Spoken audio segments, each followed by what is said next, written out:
Am I in frame? Hey cactus friends, it's Jenny from Cookies Cacti. Welcome to the extended version of repotting over 500 Astrophytum seedlings with me. I just went through 2 rounds of editing the repotting video, and I think this video is going to be about 7 hours long. I believe that this may be the longest cactus video on YouTube. This was quite the undertaking of a project just purely because of the amount of time that was required to make this video.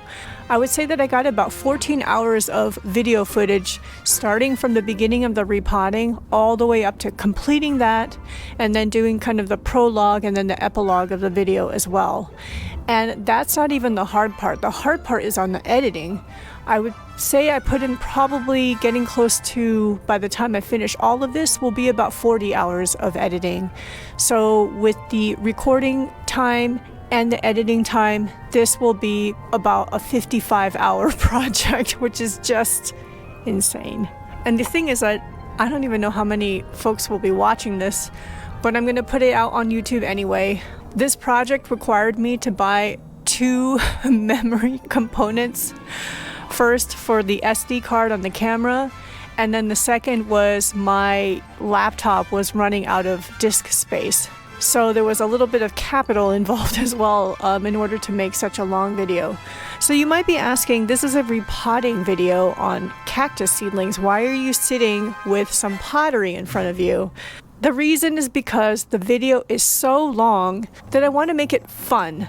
So what I'm going to do is we're going to have a scavenger hunt in this video.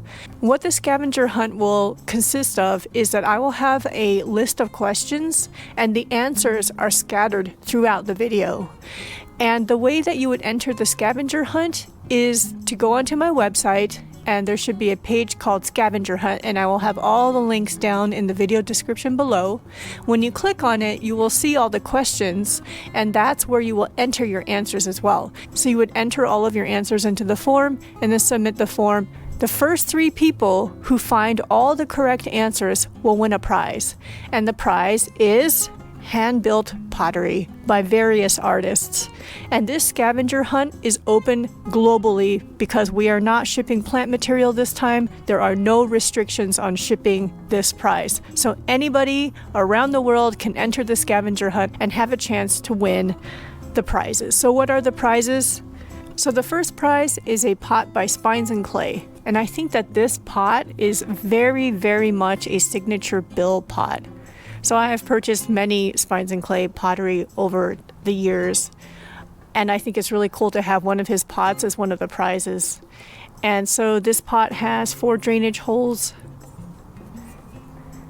It's got channels for water to flow. It comes with a screen. I think this is just really cool to have somebody be able to win this. This pot was $80.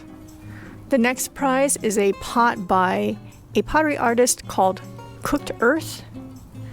I think that this is so cool. Look at the layers of the colors of clay. I think it's clay colors. It also has drainage holes, and it has channels cut in the bottom as well for water to flow. And it also has screens, and these screens are adhered to the pot. So that's actually pretty cool. This pot was $75, and I think it's so cool to have this as one of the prizes as well. The last prize is a set of 2 pots, some smaller ones. One of them is by a pottery artist called Orcutti Putty. This is $40. I think the color is gorgeous. The texture is gorgeous. The shape is gorgeous. I mean, any plant would look good in this pot. And the second of the 2 pots is a pot by Cooked Earth as well. This is $35. I mean, you can't go wrong with black as the color. This will go with everything. And I also really like the shape and the texture of this pot. So all of these pots were purchased from Arizona Cactus Sales. They do carry handmade pottery by different artists, which I think is quite cool as well. The first 3 people who submit their form with the correct answers will win these prizes. What I'll do is I'll let the first place winner pick which pottery that they want. Second place can pick what is left from that, and the third place winner, of course, will take what is left. But these are all so cool. Like, if you asked me which one I would pick first, I I would really struggle like crazy. And the scavenger hunt will be open as long as the prizes are still unclaimed. So there is no deadline, but once all 3 prizes are claimed, then the scavenger hunt is over. Appreciate all of those of you who enjoy content like this. Putting this many hours into a video, I almost feel like I need to take a break after this one, but I'll probably just keep going. So I hope you all enjoy the repotting. It contains twists and turns.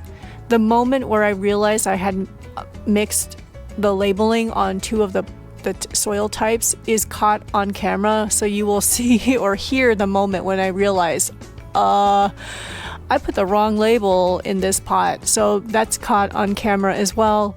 I do Q&A in there because I had posted a community post just saying, hey, anybody if you have any questions for me, you know, feel free to leave your question and I'll answer it in the video. So I do that.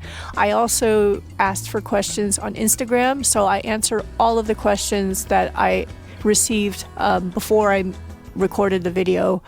Now we're going to go back in time to over 2 weeks ago when I began the repotting of these seedlings. See you over there. For those of you who followed my Cactus Seed Soil Battle, where we grew Astrophytum and Ariocarpus from a total of 12 different types of soils, it is time to repot. There are 524 seedlings, I think, here. And what we're going to do is we're going to repot them together. I'm going to make you sit with me through the entire thing. I'm going to do this in phases because I can't do this all in one sitting. I'm going to start with these pots with the largest seedlings that are very, very overgrown and kind of take care of them by how crowded the pots are. And then we'll just work our way through all the pots. In the series finale of the Cactus Seed Soil Battle, I was saying I wanted to leave the raw Romero mixes alone, but actually they're also starting to get crowded. So I think I am going to repot everybody. So this is repotting over 500 Astrophytum seedlings together. Let me meet you outside.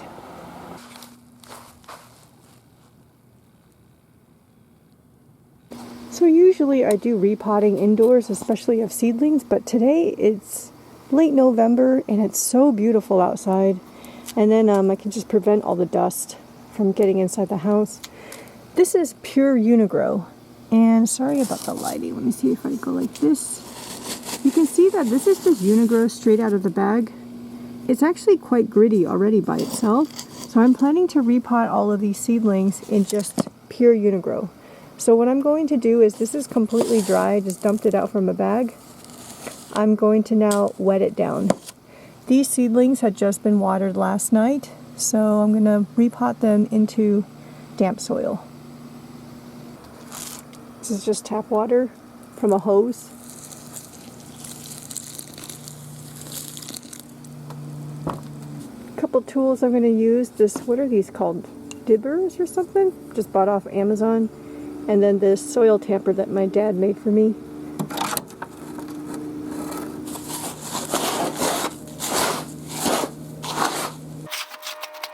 It's very dusty, so I'm trying not to breathe.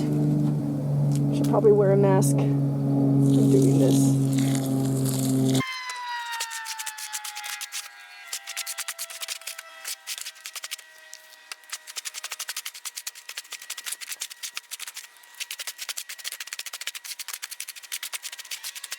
Okay, that's actually quite nice and damp. It's not soggy, soaking wet, but it's pretty wet. I think that's good enough.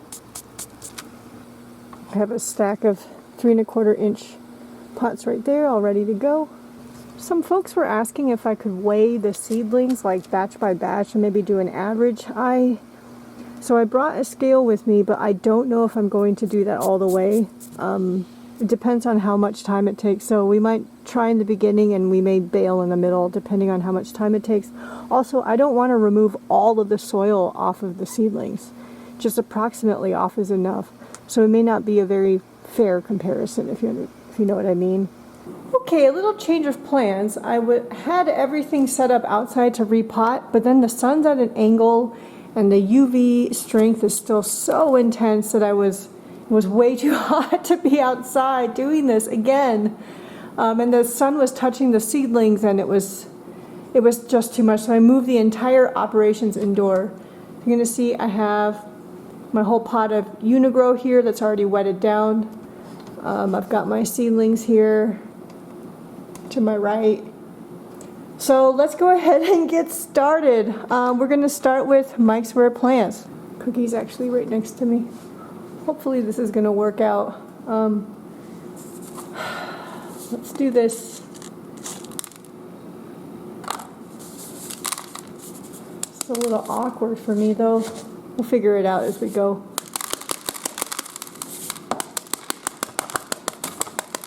These are 1-year-old seedlings. Nicely overgrown. And they are out.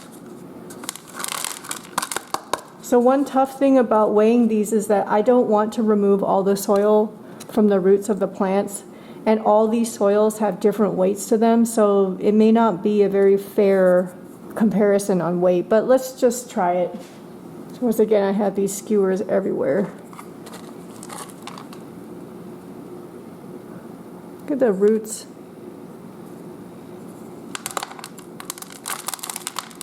This also kind of allows us to see what this looks like a year later. So this is what the soil looked like for the Loaf of Pro seed starter from Mike's Rare Plants.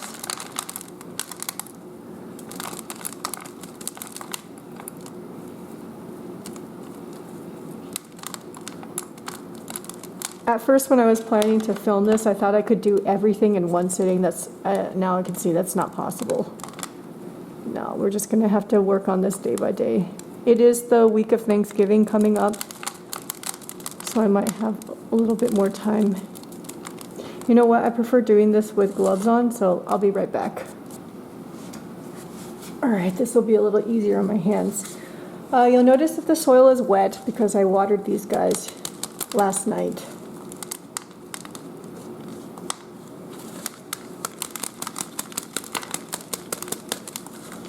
Okay, this is going to take forever. I don't know if we're going to be able to weigh these guys. I don't know. Seedling number 1. See, I don't want to remove all that off of there. I just want to leave it. Maybe I'll just weigh it like this.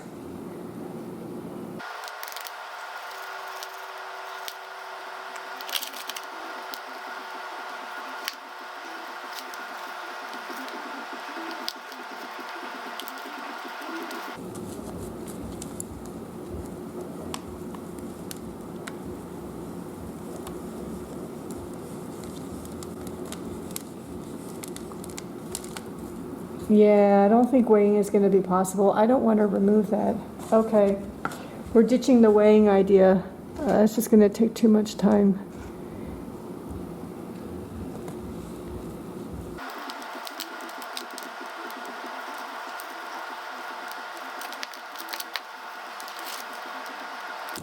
Look at those roots.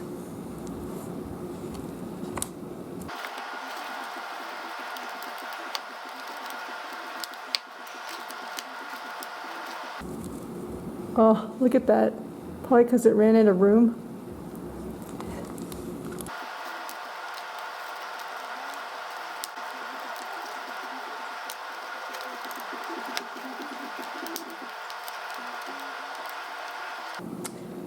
Okay, let's see. I've got these 3 1/4 inch pots. I'll put a link below to my website, which I have links to where I buy all this stuff. Oh my gosh, I was thinking about putting 9 per pot, but I don't think, oh man, that's not big enough. I'm going to put the biggest ones together. I'm off camera, just filling up the pot with soil.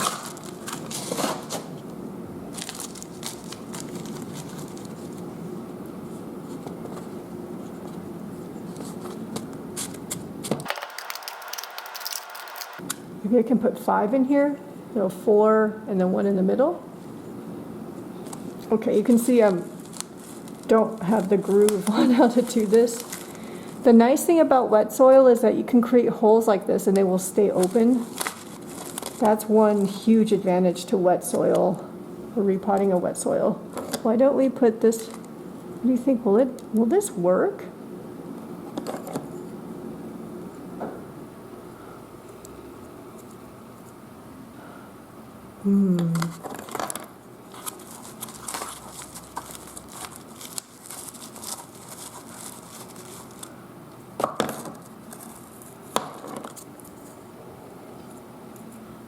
Okay. My dad also made me additional tampers, like smaller versions of, this is the largest one. He gave me 2 more. He gave me like, this is the smallest one. It has 2 sides, so I don't have to use pens. And he gave me another one. This one also has 2 sides. This is perfect for this.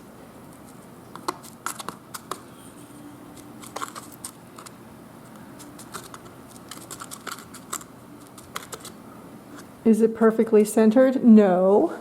Okay.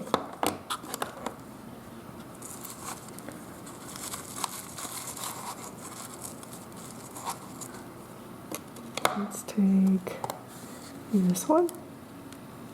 These nudum.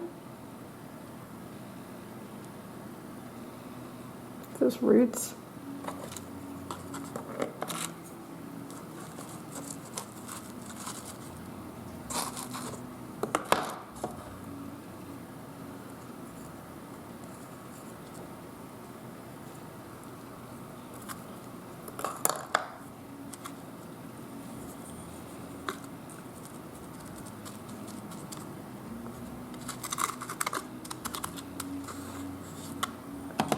A little more soil.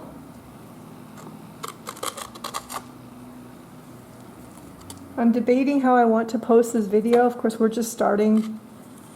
You know, whether I want to leave everything real time, so it'll end up being, the video will be as long as it actually takes me to repot these. I don't know if I should do that. We'll see.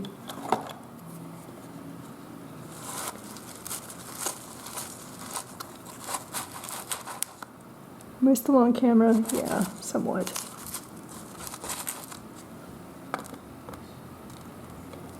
Here's one of the like Fukuryu ones. That is so cool.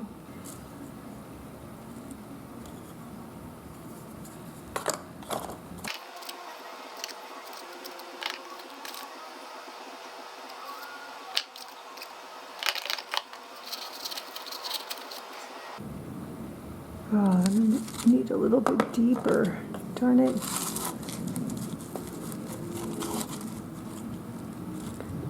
little deeper.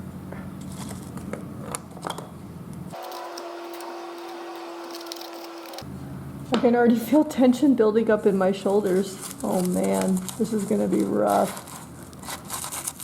What I get for growing so many plants.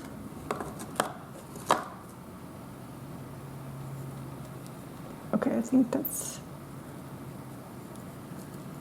I don't think that's any better.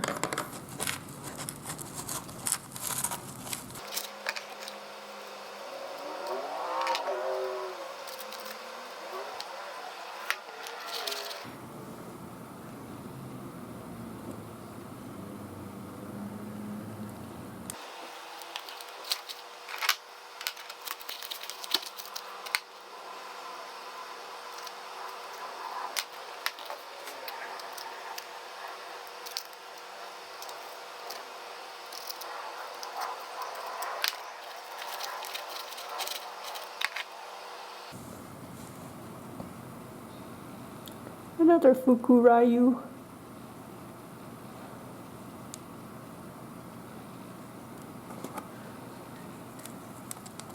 Or however it is that you pronounce it.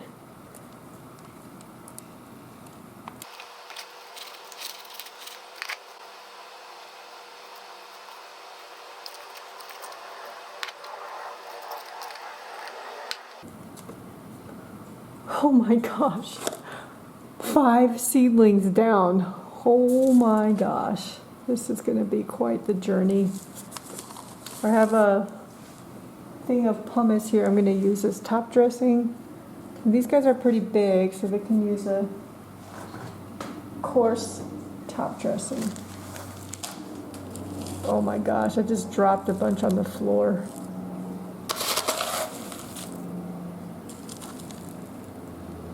Would have been nice to be able to do this outside, but no.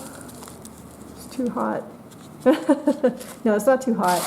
The sun's too intense, and it's at an angle where it's directly touching me and the plants. So, back to our old school indoor stuff. Indoor activity. And I saw a mosquito flying around outside, so I was like, yeah, no.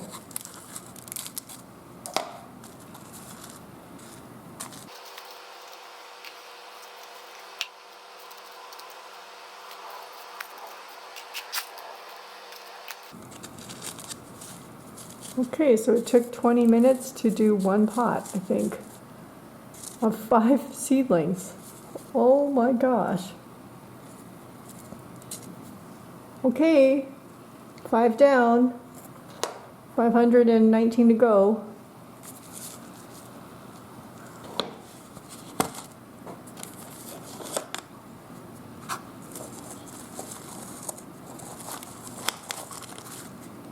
Making sure I'm not squishing, like smashing anybody underneath my pot.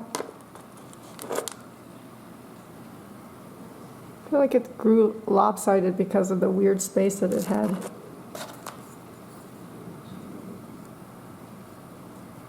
Let's see if it straightens itself out over time or not.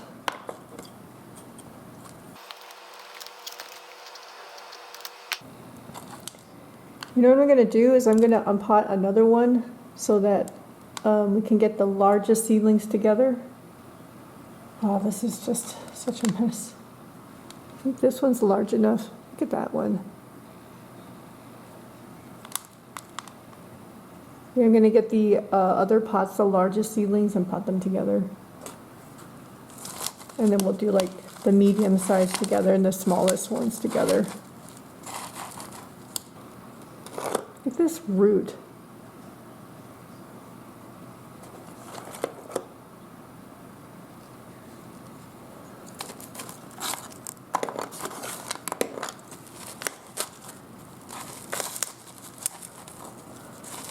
I think this session we may only be able to get through like a couple pots. I have to go give Cookie her fluids in about 15 minutes or so. I have to do that and then come back and then continue doing this over the next I don't know how many days. This is a nice one. I feel like I don't have enough space.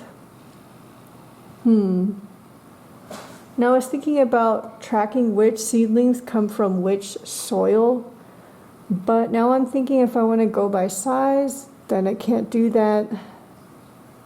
Maybe I'll continue going by soil. Okay, I don't know. To me, this is more of a medium-sized plant. Yeah, I'm going to save that one. I want the large ones in this pot. This one is kind of medium. Okay, I'm going to unpot another one then. Here's another Mixware plant. Gosh, this is not efficient. How do I do this? I need to establish a system.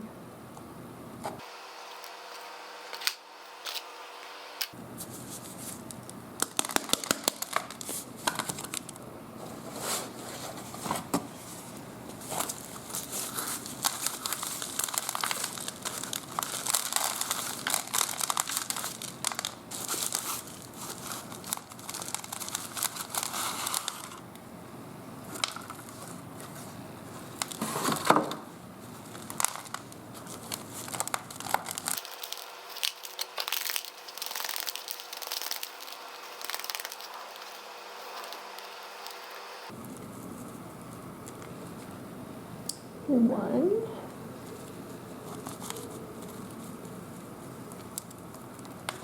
Two.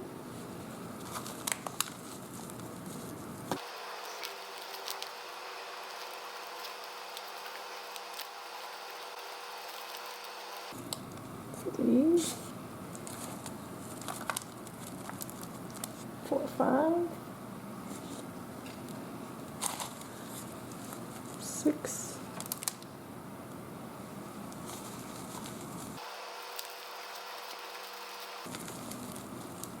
7, 8, 9, 10,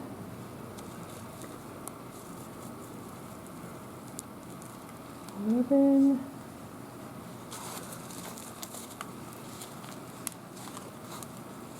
12, 13, 14,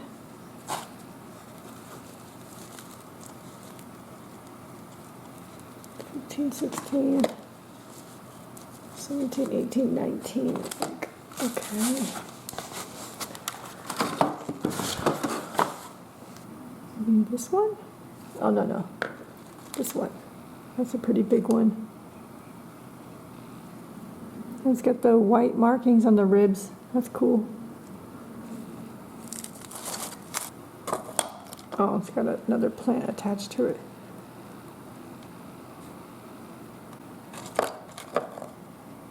Look how long those roots are.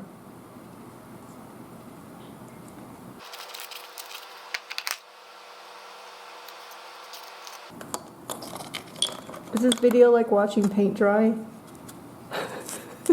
This is the most boring video ever.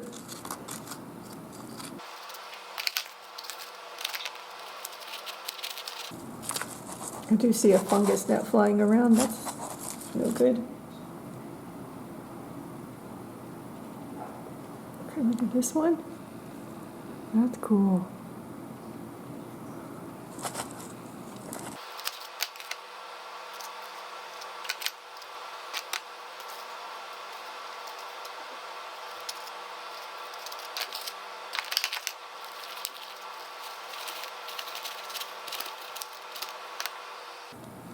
Trying to see which one's bigger. They're not the same. Oh, there's some guys over here. Oh, the roots are all tangled together. Okay. You notice my technique of this type of movement helps loosen the roots from each other.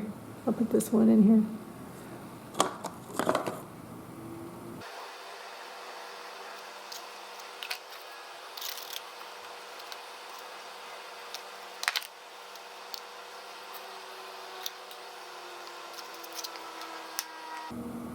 Okay.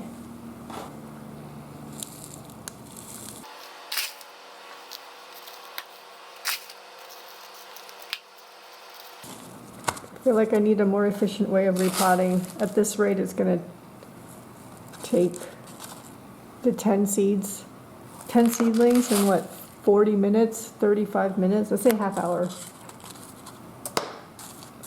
I still have 50 times of that. It's going to be 20 some hours of repotting. That's like a part-time job. I can't post 20 hours of video, I don't think. Okay. 10 more seedlings. Holy crap.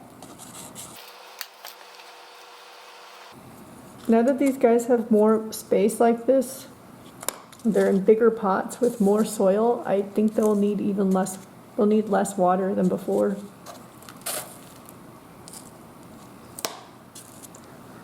Oh my gosh. I might as well unpot the last of the mixed plant pot. I think there's still some like larger ones left. Not the biggest, but still.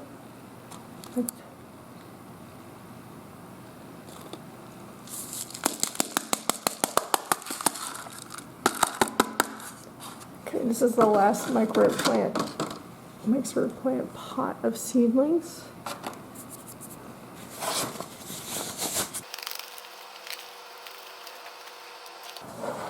My other huge challenge is I need space indoors to put all these under grow lights. I don't want to put these out in the winter. By next spring, summer, I think I can probably put them outside. But I'm gonna wait until then. So I need to find space for all of these guys indoors. That is not going to be easy. Okay, so I think we might just make it through the first three pots today, and then we will continue on another time. Probably just like any time I can find in a day, I'll spend like an hour. You can also kind of see how different the Mike's Ware plant soil is from the Uni-Gro cactus mix.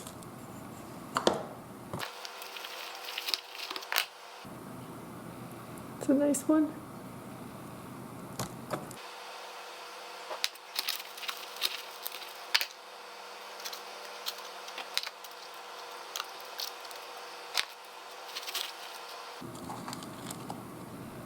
Now the largest seedlings aren't as obvious. These are more like medium sized to me, I think.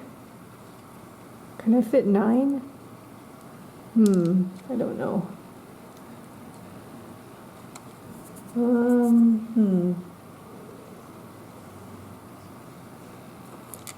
Like, those are about the same size. Maybe this is a little bigger.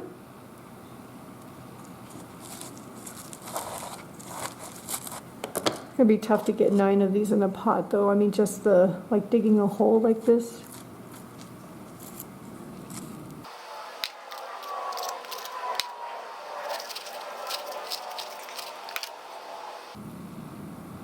This one's bigger. About compared to this one. About the same. Not this one. This one's a little bigger. They're about the same.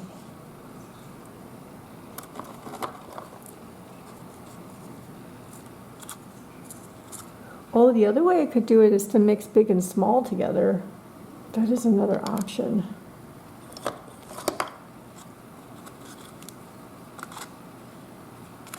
Just have to be really smart about space if I can. I could do that.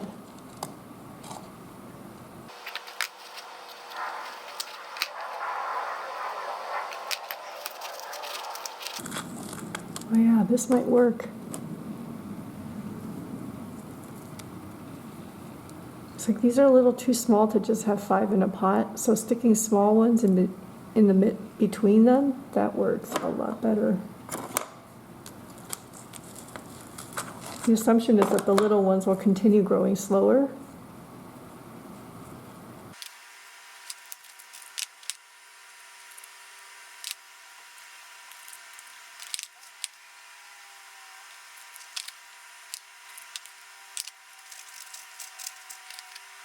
Trying to pick the next large one. Maybe this one?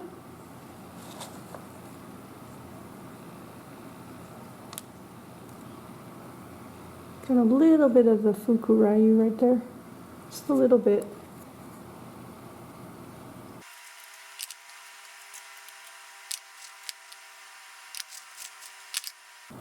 Ah! Seedling fell into the hole.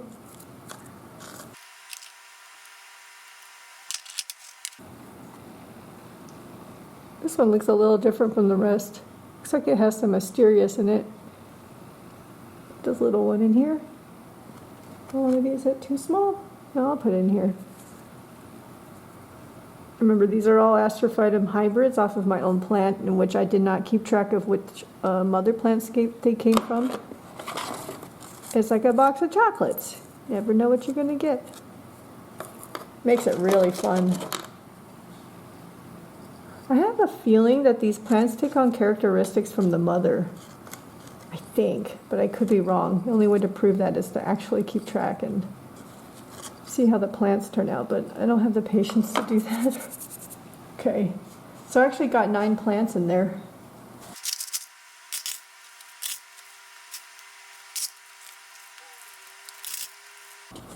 I wonder if anybody will actually watch this. Oh my gosh.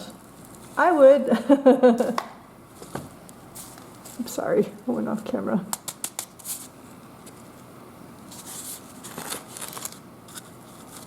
Just trying to help them stand up straight. Okay, after this we gotta take a break. I gotta go give Cookie her fluids, and then I'll probably come back and try to finish off the Mike'sburg plants for today. And then we'll have 11 sets to go. Oh my gosh. That middle one is just like standing up a little high. It's kind of wobbly.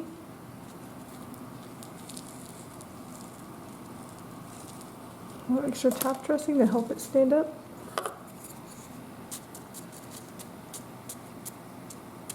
Okay, should be good enough. Oh my goodness. Okay, I'm gonna stop it here and then continue. See the all those seedlings left to go. All right, I'll be back. I am back. Cookie's fluids have been given. She really loved her snacks as always. So food motivated. Let's continue. When I say let's continue, it makes me think of there's a YouTube channel I really like watching. It's basically I think a cobbler. Like he does a lot of leather repair work, which is Beato's Leather Works. Let's continue is like his catchphrase.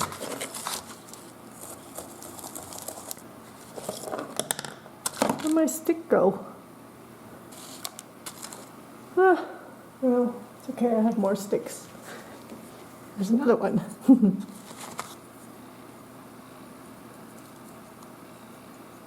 Cookie's actually right next to me. Here, let me flip the camera. There she is. All hydrated. Some of you are very well aware of Cookie's many health issues that we manage. She's got diabetes, which is why sometimes when I show footage of her, she's got that some like 2 shaved spots on her kind of her shoulder area. And then there's a white disc on one of the shaved areas, which is a continuous glucose monitor for her diabetes.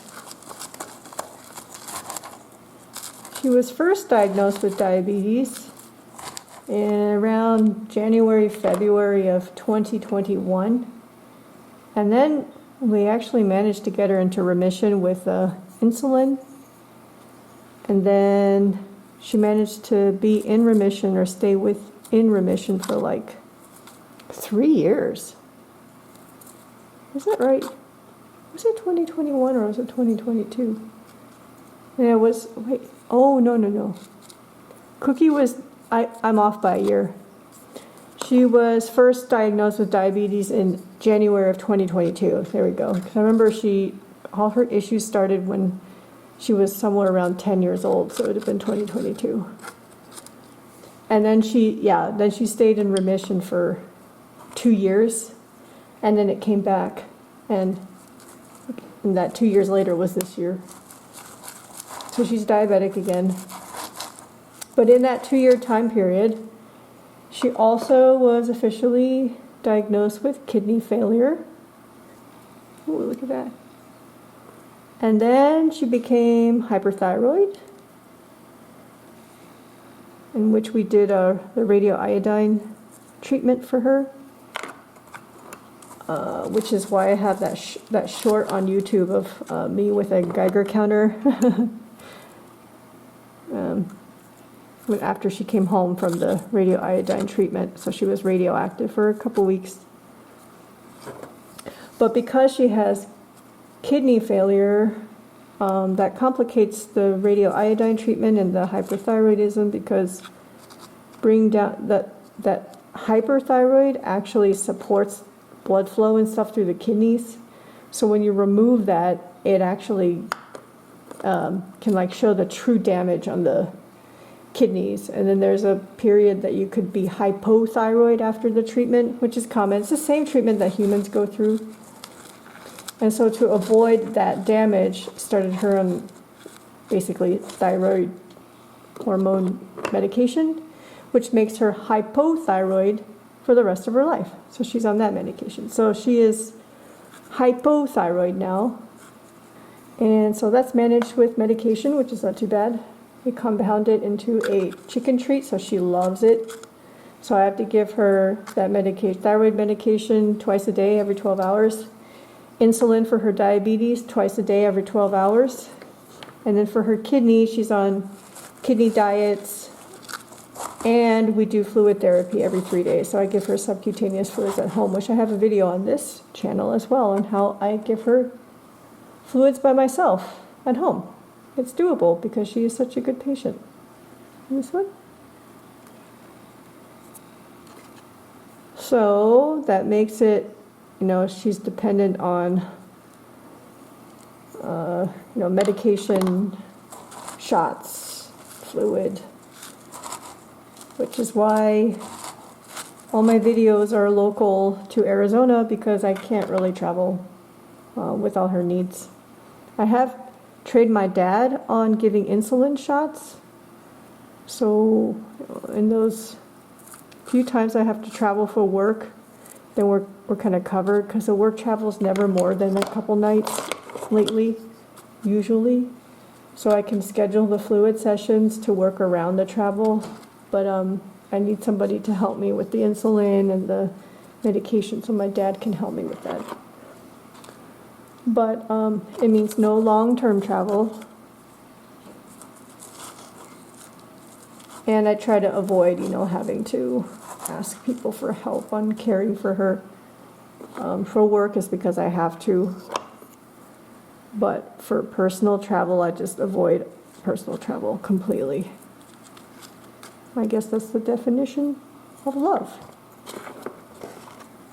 So even on when we have holidays from work, I schedule everything around her fluid sessions.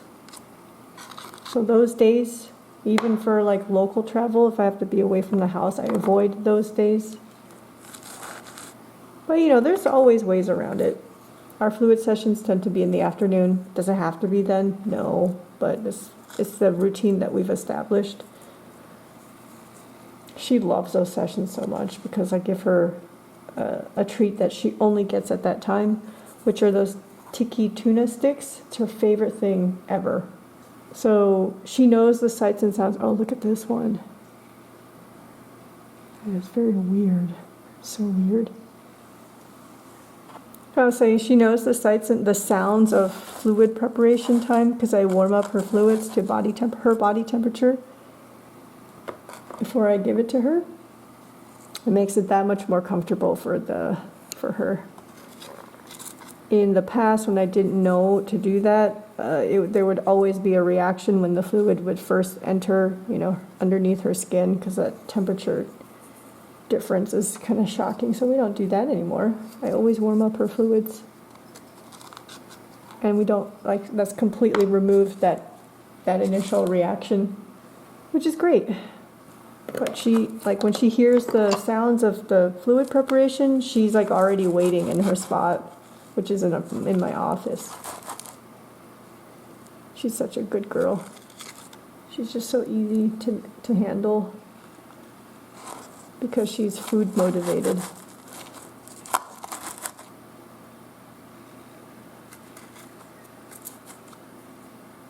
In the beginning, the fluid stuff was extremely stressful. It still makes me stressed, but it's not as bad because we've been doing it for a year and a half now, every 3 days. But that and even the insulin shots are not that bad either. The tough part on the insulin is the dosage, not so much the shot itself. The shot itself is pretty easy. The needle is quite small. It's quick, really, really quick. The one that I have a harder time with still is getting that glucose monitor on her. It's every 2 weeks. We removed the old one and put on a new one. I still get really nervous about that one, but we manage it.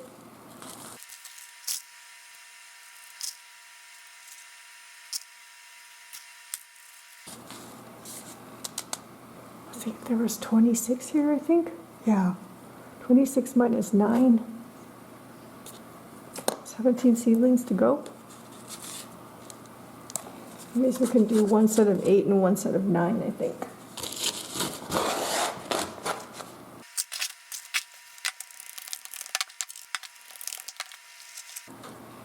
Okay. do this one. Nudum. Very classic. 5 ribs.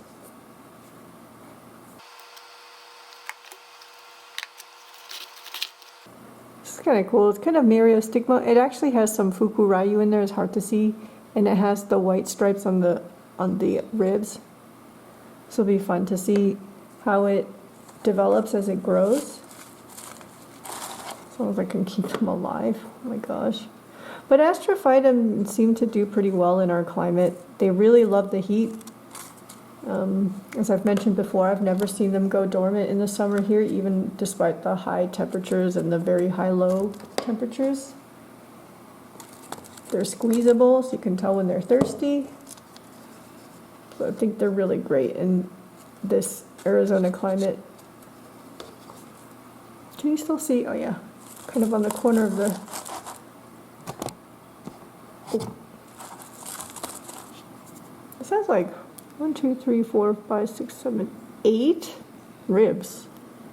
Interesting.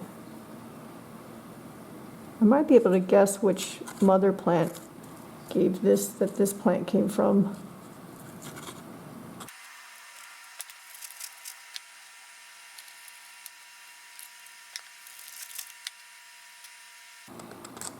Oh, I forgot to mention Cookie also has inflammatory bowel disease. Got some GI problems. She's got a lot going on. And we'll hit like some stable point and it only lasts so long, and then some symptom will come back. Like lately, she's able to maintain weight, which I'm happy, but there's still a lot of stuff going on with her.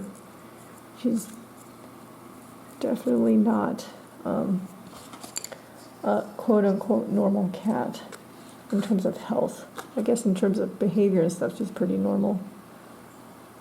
She's very much a cat. Hi, Cookie. She's still down next to me.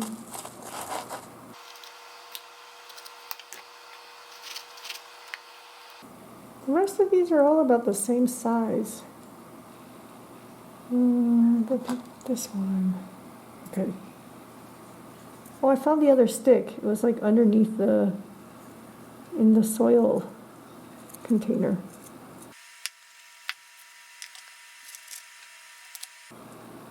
This is interesting. It's popping. I wonder if it got damaged.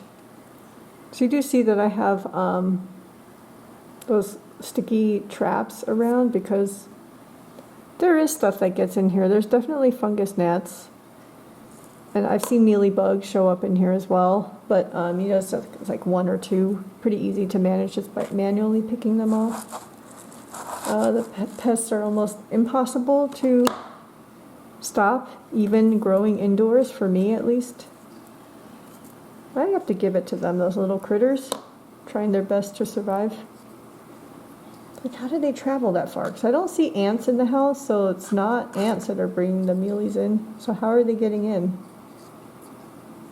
From the soil, from whatever. Okay, here we go.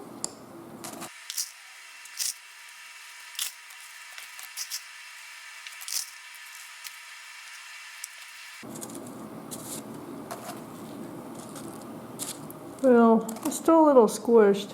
It's hard to see the plants with the pumice kind of camouflage. I mean, they have some space between the plants, but not a lot. We have to see how long it lasts in here. I hope it's like that they grow so fast. That's the ideal, and then I'm screaming about running out of space. But we'll see.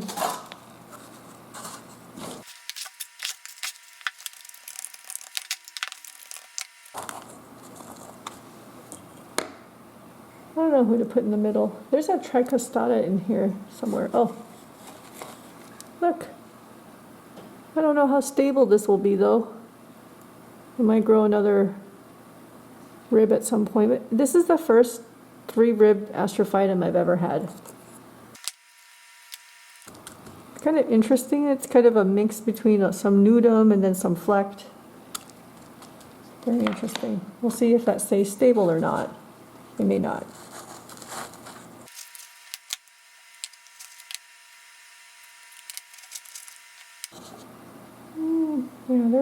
the same size. The rest of these. Oops. I just want to check if I actually pressed the record button. It is recording. Thank goodness.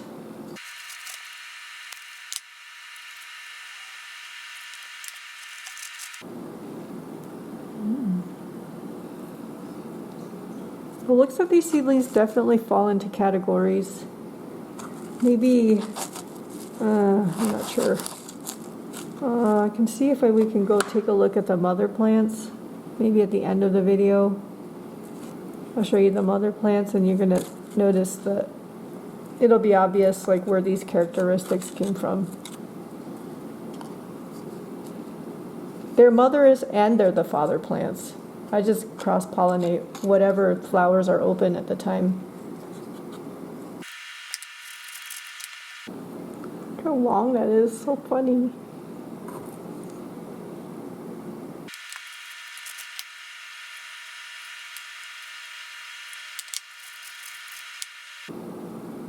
Which one goes in the corner? They look about the same. This one's a little bit wider. Okay, I'll put that one in the corner.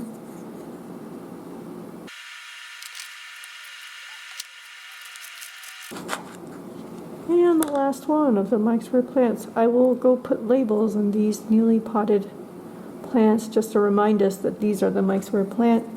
I guess that these were started in the Mike's Rare plant LoFo seed starter mix. I mean, everything's going to be planted into the same Uni-Gro mix now. So at some point it probably won't even matter.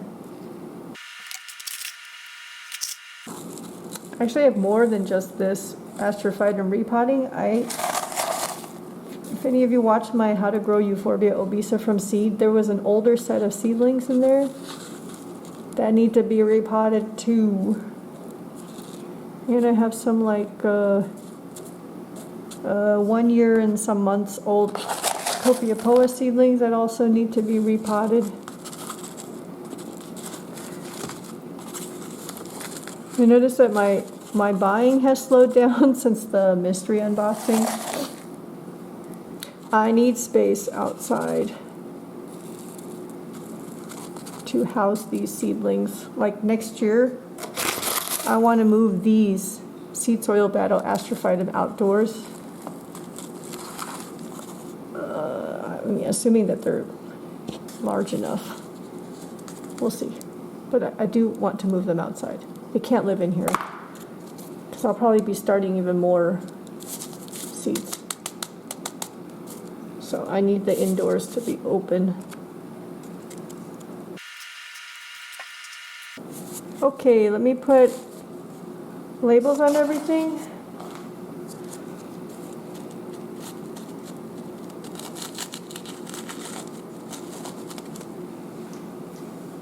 Am I gonna do this? This is such a mess. It's fine.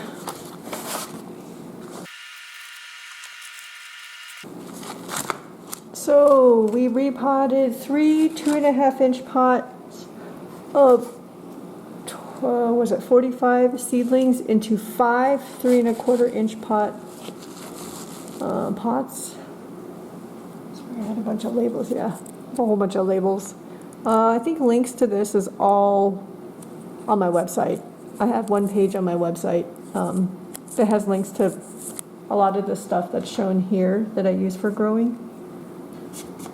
I have like a tiny little space here.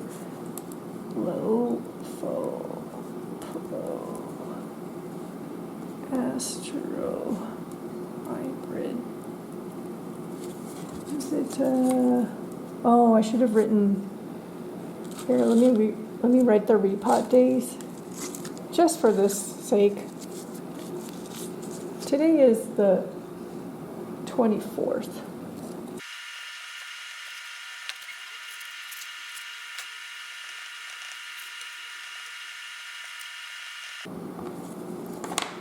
Okay. I'll put these back under the lights. Oh, actually I'm wrong. There are 6 pots of these. I missed one over here. 6 pots of 45 seedlings. Like this. Okay, so I was wrong earlier. 3 2.5-inch pots of seedlings have now been repotted into 6 3.25-inch pots. 45 seedlings. This is the Mike's Rare Plant Lofo Pro Seed Starter seedlings. Next we're going to do Uni-Gro. Okay, I have emptied out the soil from the Mike's Rare Plant. I just dumped it into my, like, what is it, extra soil, like scrap soil area. We can reuse that. So now let's do the Uni-Gro, the seedlings that we grew directly in Uni-Gro. 3 pots of these. I'm going to dump all of them out, and then we'll repot them.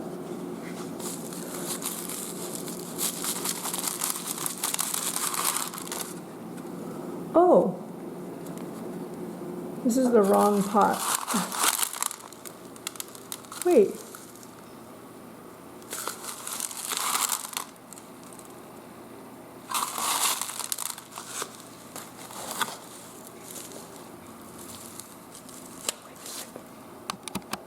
Oh my gosh. Something just happened, and kind of hard to process. So I had already repotted the Mike's Rare Plant pots, and then I moved on to what I thought was Uni-Gro. So you can see there's a label here that says Uni-Gro. Uni-Gro and Uni-Gro. And then you can see that this pot has already been kind of disturbed. When I was unpotting it and the soil came out, I realized this is not Uni-Gro. This is Miracle-Gro Seed Starter with Miracle-Gro perlite, which means that the entire time that I thought these were Uni-Gro, they're not.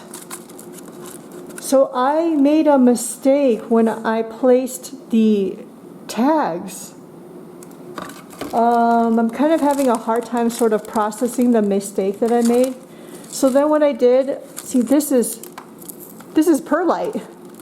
I know this mix really well because I used it so much in the past. But I put Uni-Gro. So then I went and grabbed what I had labeled as Miracle-Gro Seed Starter with Miracle-Gro perlite, this one, see? And when I unpotted it, this is Uni-Gro. So I had mixed Uni-Gro and the Miracle-Gro Seed Starter with Miracle-Gro perlite. Oh my goodness. So now I'm trying to think what to do. Before I figure out what to do with all the repotting, let me say this. So this means that our conclusion for the Cactus Seed Soil Battle isn't quite correct. So in tray number 1, when we had been looking at these charts, you have to swap the Uni-Gro with the Miracle-Gro Seed Starter with Miracle-Gro perlite. So I was wrong. And the Miracle-Gro Seed Starter with perlite is the original mix that I had been using for growing from seed, and I was questioning whether that was the best mix or not. And the answer is actually it is one of the best mixes for Astrophytum and Areocarpus, and in my experience with Copiapoa as well. Oh my gosh. So I have to say, first, this is so hard to process. I need to apologize to all of you as my audience that I made this mistake. So I will go back to the Seed Soil Battle videos and add in the description text about this mistake so that folks know that it's not Uni-Gro that was doing so well in this battle. It was Miracle-Gro Seed Starter with Miracle-Gro perlite. Oh my gosh. That just changes things. Even in this repotting, I was planning to repot everything in the Uni-Gro, and then this happened, and now I need to rethink how I'm going to repot this. There's a silver lining to this, and that is that Miracle-Gro Seed Starter and Miracle-Gro perlite is really easy to find, and I'm not sure if it's accessible in the entire United States, but it might be, because you can find this just at Walmart, you can find it at Lowe's, at Home Depot, probably at other stores as well. But you know, the big box stores carry this mix, so you can find it almost, you know, many places. Whereas Uni-Gro is harder to find. I've received messages from folks saying that they can't access Uni-Gro from where they live. You know, I buy this at our Arizona cactus sales, and I don't see Uni-Gro at the big box stores. You can only find them at nurseries. So in a way, it actually is a good thing, because it means that one of the best soils is very accessible and it's affordable.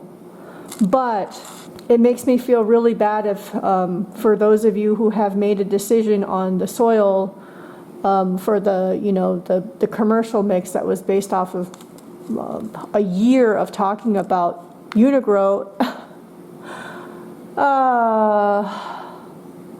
So I got to go back and correct and make corrections in the descriptions of, probably I'll pin comments as well to all the videos in the Cactus Seed Soil Battle. I think I'm going to go ahead and post on the community post so that folks can see it. You know, there was something along the way that I never could quite figure out, and it never made me suspect that I had messed up the labels, is that, you know, I'm moving those pots around all the time, and when I pick up the pots, and also for watering, I'll pick up the pots to feel the weight of the pot, to kind of get a feel for it. And I was like, wow, this Uni-Gro mix is really light. Really, really light. And the Miracle-Gro seed starter with Miracle-Gro perlite, which I expect to be light, is very heavy, like heavier than I thought. And the whole time is because I had mixed the labels. And the same thing applies to the Ariocarpus as well. For the Ariocarpus, it was the Miracle-Gro seed starter with Miracle-Gro perlite that did very well as a non-premium soil. Man, I messed up. Yeah, so I just want everybody to know I'm really sorry that I messed up. I hope it didn't affect anybody.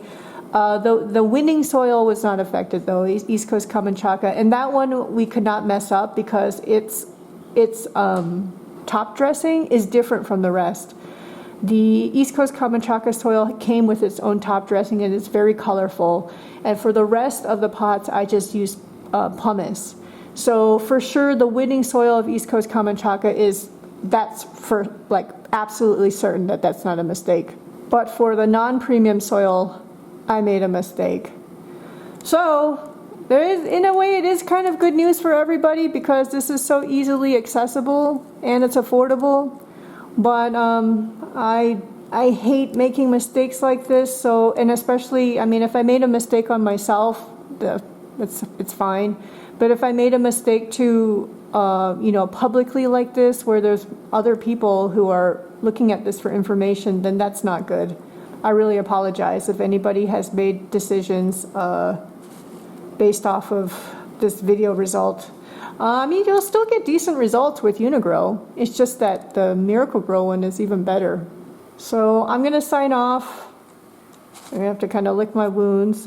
Still processing this revelation. The moment that this happened, I was like, what? Oh, man. For those of you who can forgive me, thank you. And for those of you who might get, you know, upset, I understand. So, apologies, I'm going to sign off. Maybe I'll go put some video of Cookie in here to make us all feel better. Cookie, I made a mistake. Do you forgive me?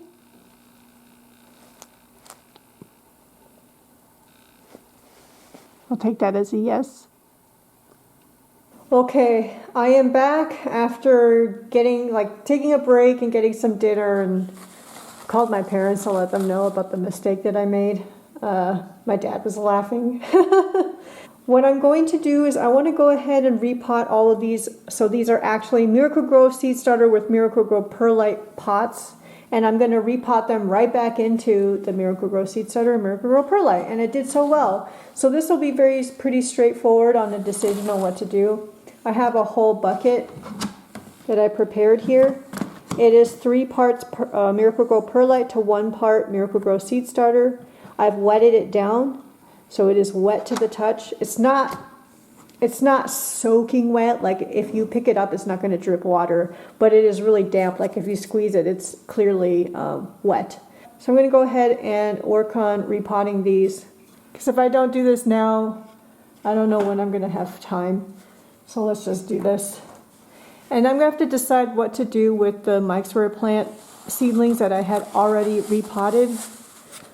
Because now that we know this correction, it kind of changes things now on some of the conclusions from this experiment.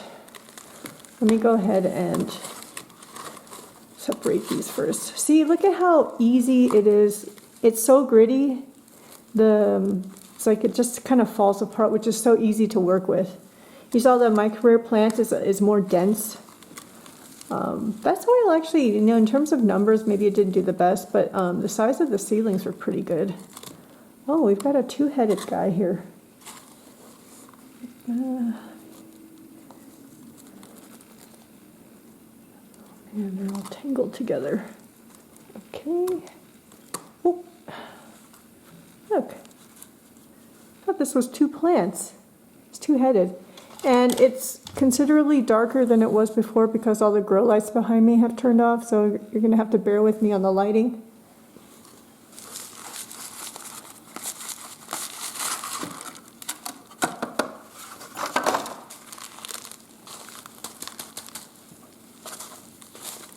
Well, this mix I know very, very well because I've been using it for all the Copiapoa.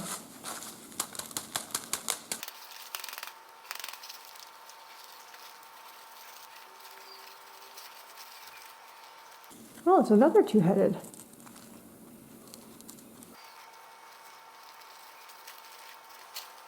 Oh my gosh, that's a lot of seedlings. And the third pot.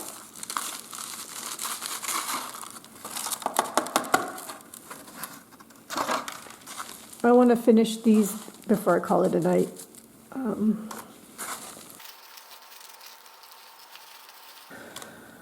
Okay, let's go ahead and work on potting these up. A bit of a mess. The new mix, same as what these guys were, you know, sowed in. This is a very fluffy mix because of the perlite. And the seed starter is peat moss. And I know people don't like peat moss. One of the properties is that when it dries, it turns into like a hard cork.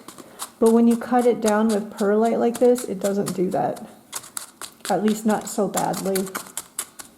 And it can still take up water. Okay. Oh my goodness. Look at these roots. So I'm going to try to do the largest seedlings first again. Oh, this isn't even the largest one. This is, oh my gosh, this is so big. Does it deserve a pot of its own?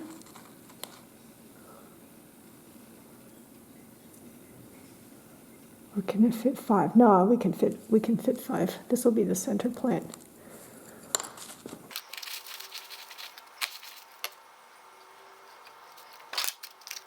Okay, I'm going to save my thoughts of repotting the micro plants till later when I actually need to deal with it. For now, let's just focus on getting this part done.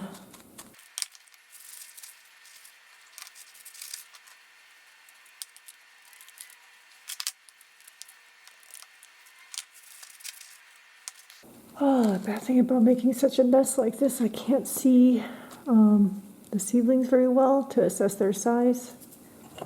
Not the best. This is just how I am though. Messy. The plant's having a hard time standing up. When I put the top dressing down, I should help it stand up. Oh man, the middle one isn't great. I have to redo the middle one a little bit. See, because the roots are so long. It's hard to give it a good hole to sit in. Try again.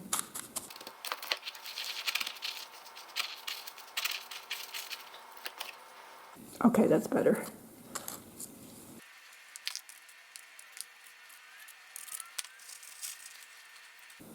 Maybe this one. 4-ribbed with the pup coming out. Maybe I'll give it some space.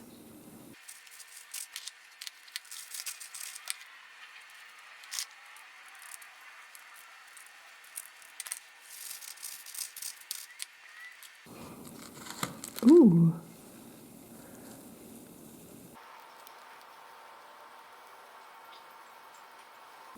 Look how cool this one is.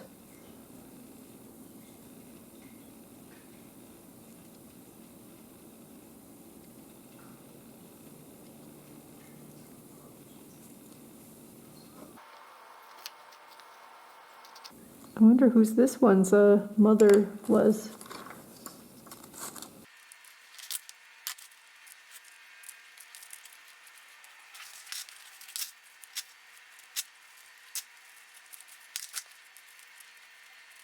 Oh, I hope that's enough space.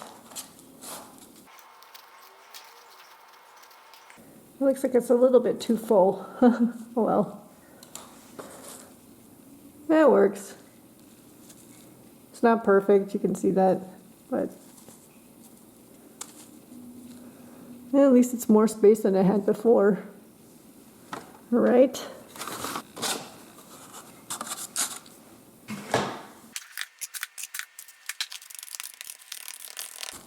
Maybe that's deep enough. The previous one was a little bit, maybe a little more.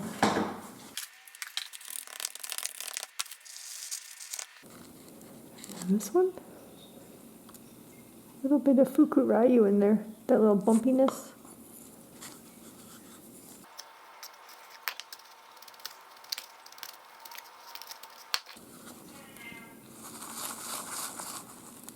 Cookie? Cookie's already in bed. It's like 8 o'clock and she's already in bed.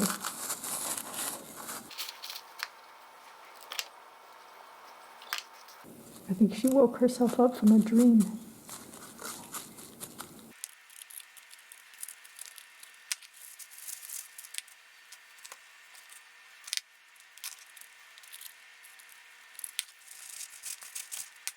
That's nice. There's white marks on the ribs.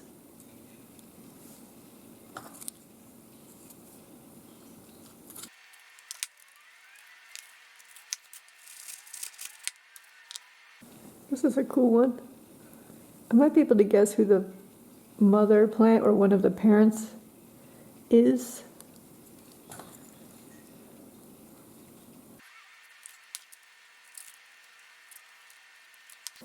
I'm going to put some of the smaller seedlings in between to use up some more space. Like this one's little.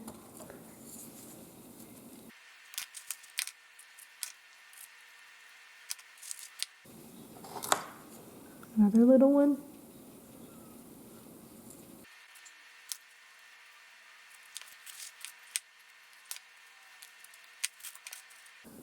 This is interesting. And more Asterias based.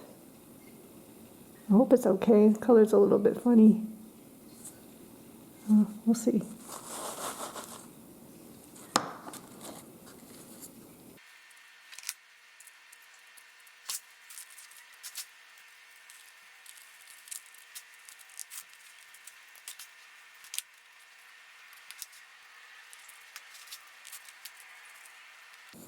Okay, well, better than before, right? They were really squished, so here we go.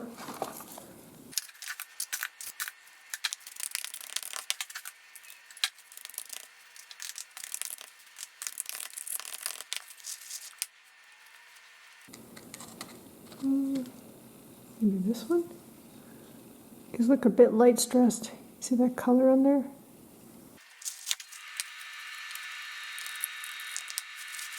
It's a 4-ribbed plant.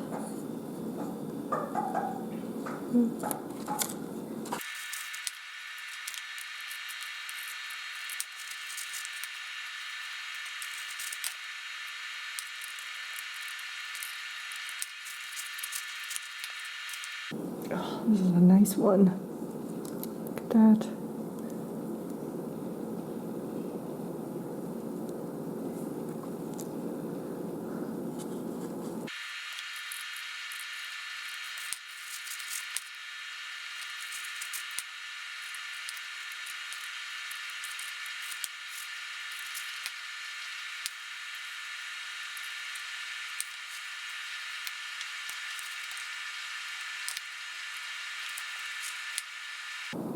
so firm.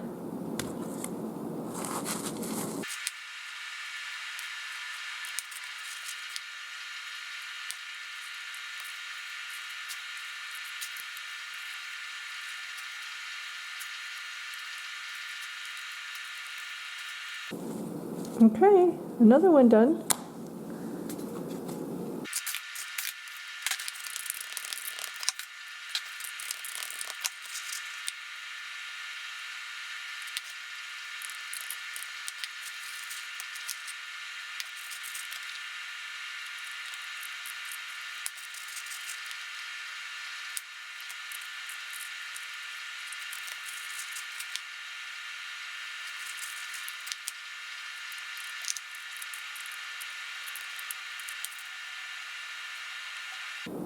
Oh, there was a spine stuck in the skin of the plant.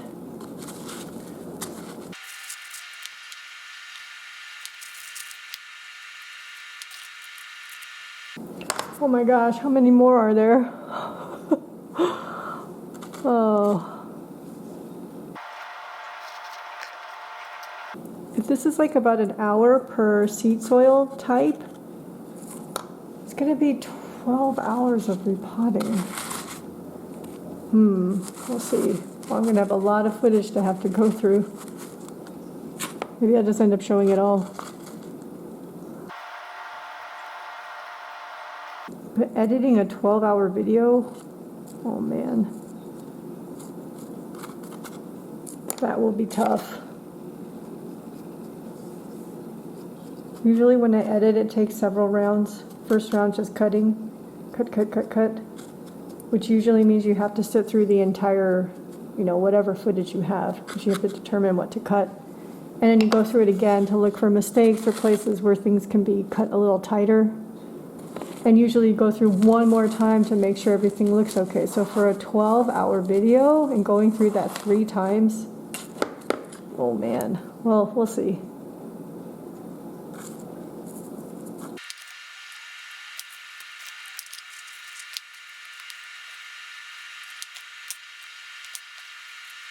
It's another one. Oops. Oops. Keep grabbing the roots of plants, the whole plant. Oops. Okay. You know what? I'm going to pick somebody bigger.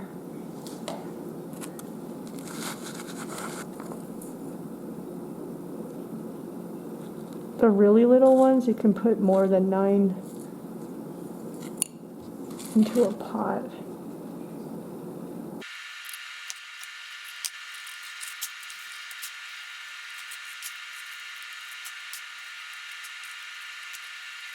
Hopefully that's okay.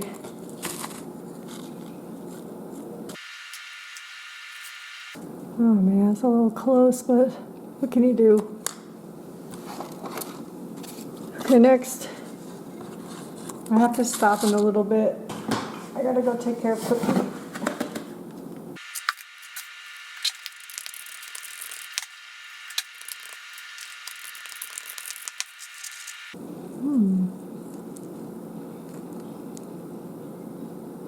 That's pretty cool.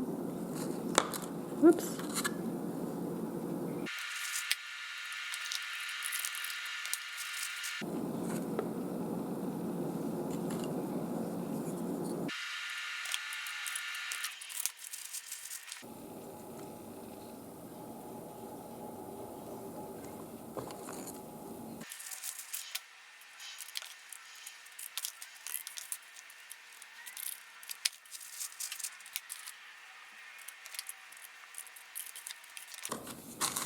Okay, we're getting there. It's mostly the small seedlings that are left now. See, do we have anything that's kind of bigger? Look at how pink this is. I don't think that's variegation or anything, it's just stressed. Wait. Some splotches of green. This is pretty weird. Those types of seedlings always make me kind of worried about them because they're probably not very strong. not very robust plants.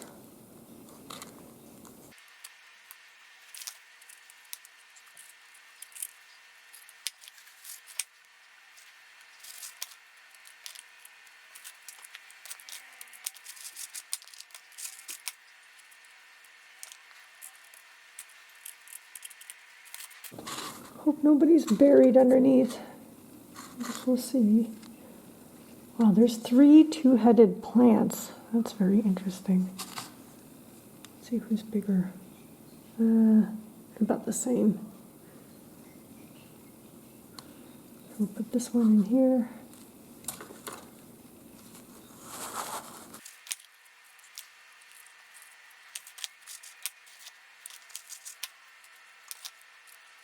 I think we just have 1 pot left to go. Should be good time. I need to take care of Cookie, and I think that will be it for tonight, or for tonight. I'll probably do some more tomorrow. I'm going to find basically any time that I have available to work on repotting. Otherwise it will not happen.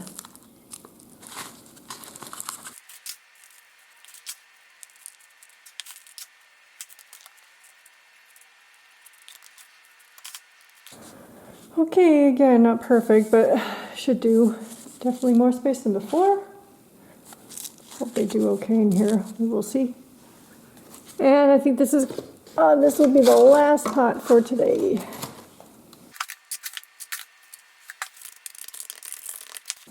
Okay, so we have several two-headed plants. So how we should do this? Maybe we put them at the corners. Yeah. Put them at the corners and put the other guys in between. Okay, the first one.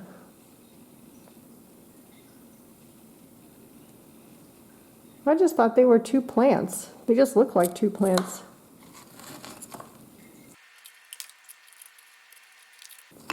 Next one.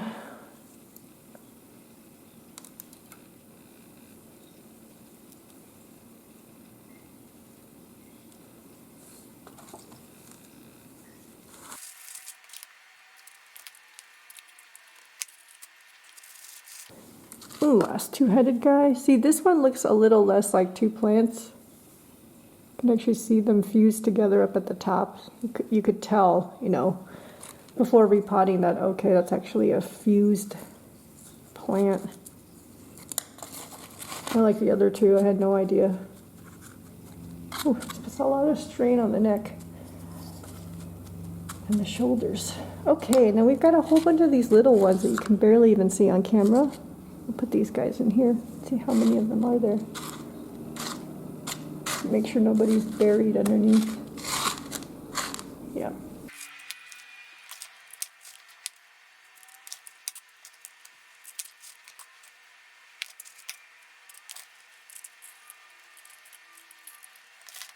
One, 2, 3, 4 left.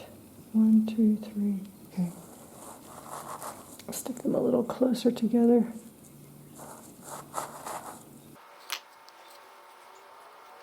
The strange pink one, it just looks like it's stressed.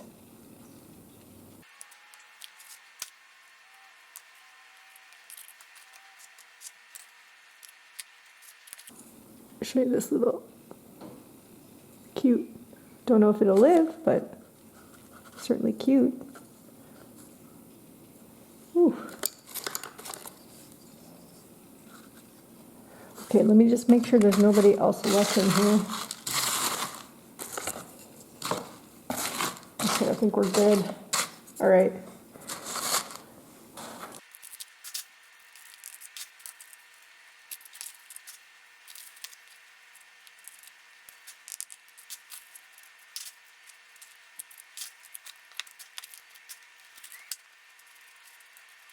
That's the last pot. I'm going to put the labels on and call it a night. Let me bring them over here so you can see them.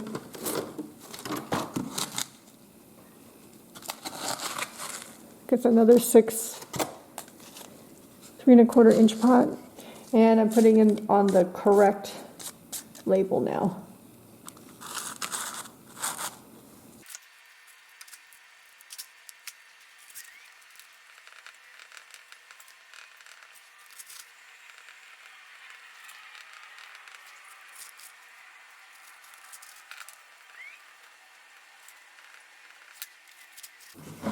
So that's it for tonight. We'll be back to do more later. It is a new day, and I have the 3 pots of the Miracle-Gro Cactus Citrus Palm Mix. These were the worst performers of the Cactus Seed Soil Battle, but I don't have a lot of time before I need to make go to an appointment. So I'm going to do this as a little bit easier. This is for your seedlings, and they're a lot smaller, so I think they can probably go all into one pot. I'm going to repot these into the Miracle-Gro seed starter with Miracle-Gro perlite. I still have a bunch left over from last night's repotting.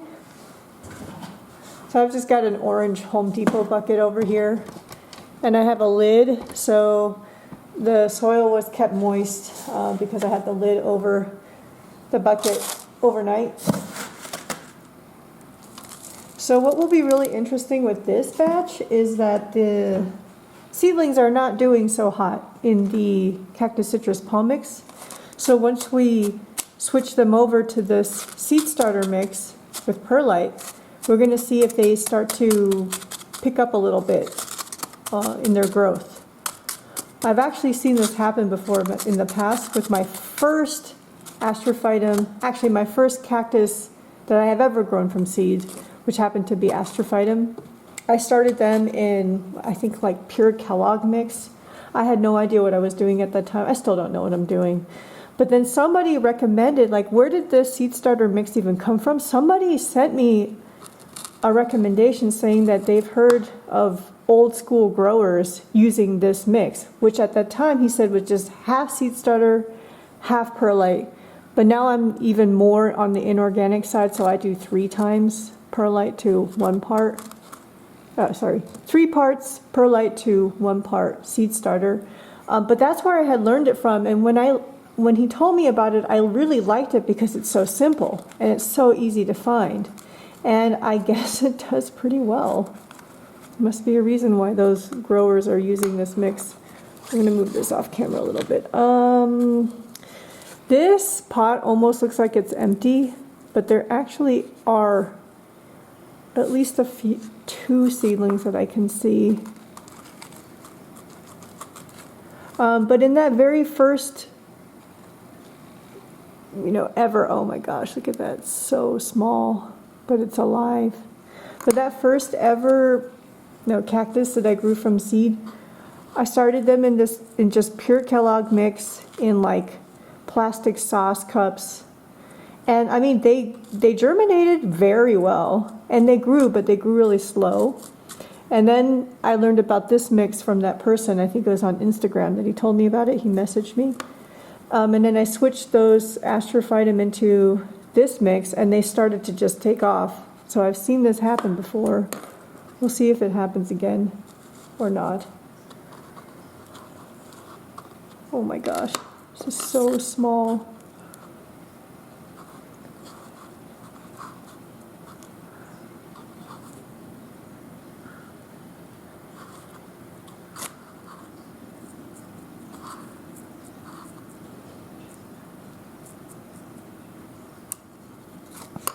I don't know if there's anything left in here. I don't think so. Oh, there is. Oh my gosh. Totally camouflaged. Oh my gosh. I just think that the Cactus Citrus Palm Mix is just too dense. As we've proven by cutting it with the Japanese bonsai mix and how much better it did, it's just too dense. And now with our discovery about the whole Uni-Gro, Miracle-Gro mix-up, I think Uni-Gro straight out of the bag is also slightly too dense. It did better than this Miracle-Gro Cactus Citrus Palm Mix, but I think it's still too dense. That's why this is the conclusions that we're going to be making later. There's another plant in here. Oh my gosh. Thank goodness I am sifting around. Oh my gosh, look at that.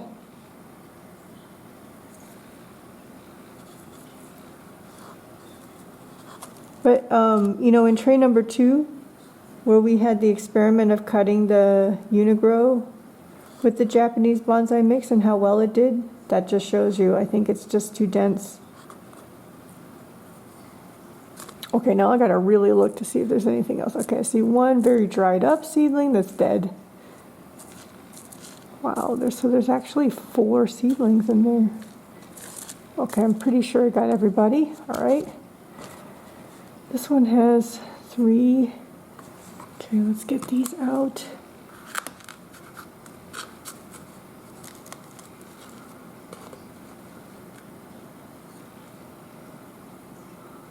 See how dense that soil is? There's no, like, practically no inorganics in that cactus citrus palm mix.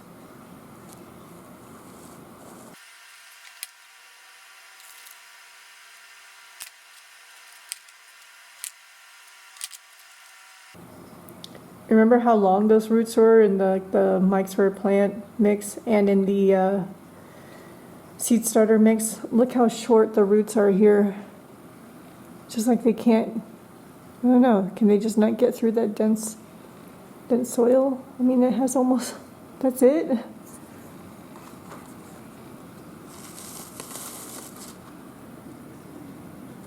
It does make for easier repotting though.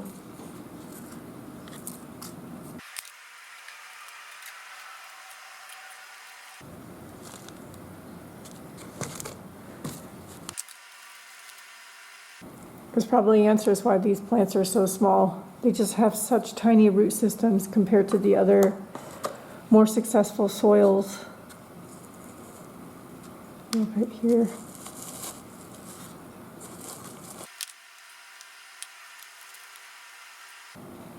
That was a little longer.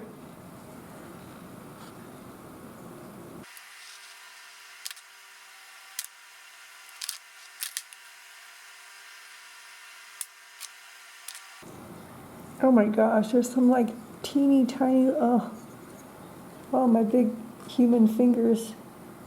Look at that. That's a plant. I couldn't even see it. So that means that some of, my counts from that finale are a little off because, yeah, you truly don't know how many plants are in here until you repot them. Wow, that's so small. We'll see if these guys even survive in their new home.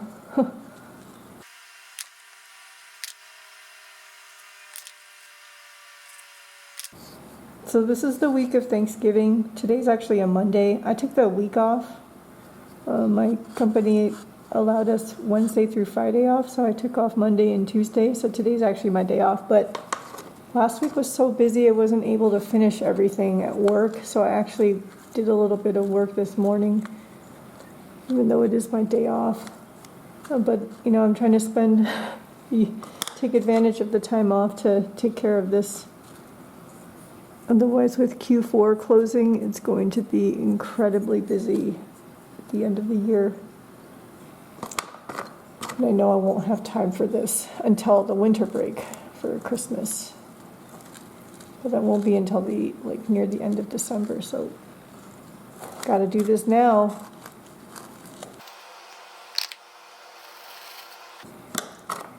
See, the larger seedling has a little bit larger root system. That's very interesting.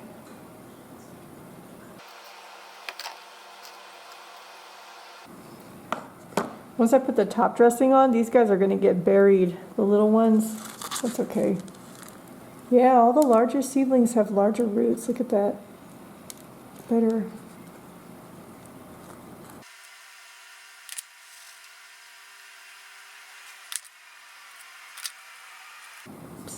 Wow, that little tiny one is just going to get buried. Okay, this is the largest seedling of the citrus palm mix batch. It's looking very desiccated. All right, well, let's see if it does better in its new home. It also has one of the longest root systems of this entire batch of the cactus citrus palm mix, so definitely a correlation on that front.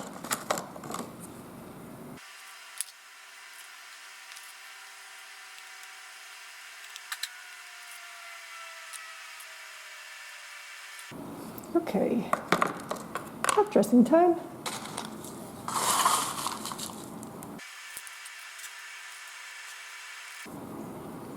I'm going to use a smaller grain for the smaller seedlings. That little tiny thing is going to get buried. It's okay. See if it stands a chance at all. Bigger ones can take bigger grains.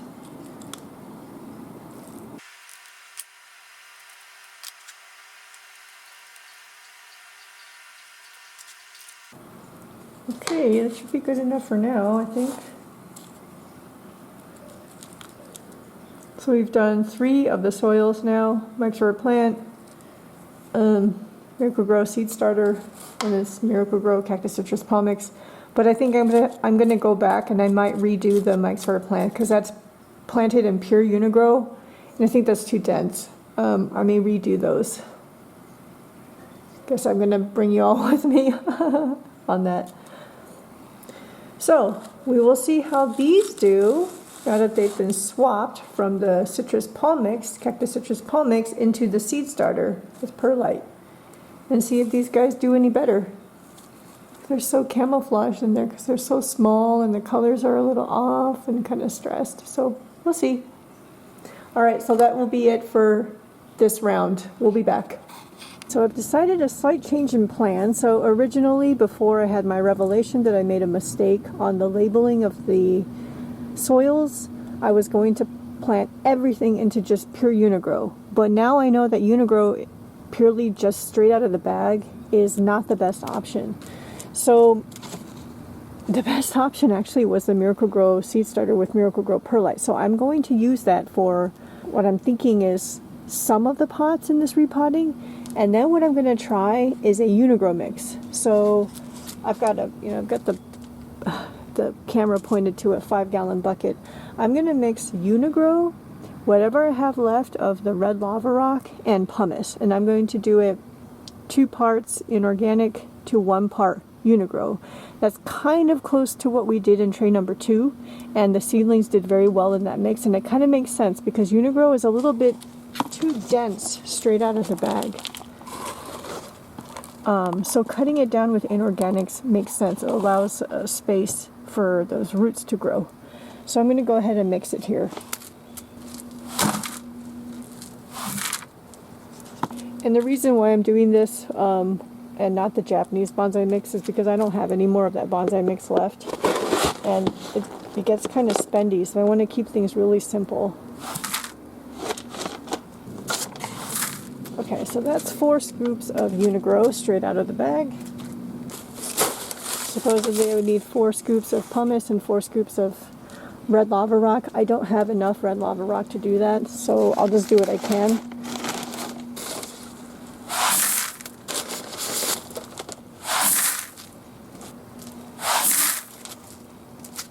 Okay, that's all the lava rock I had. That's like 3 scoops. So I'm going to use everything else is going to be pumice because that's all I have.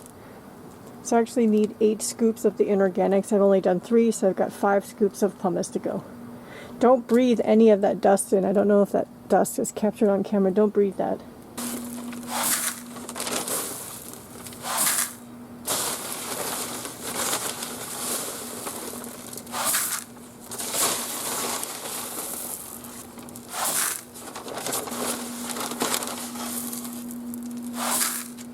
So probably a mistake that I made is I made such a big batch, it's going to be really hard to mix it, but I'm going to try.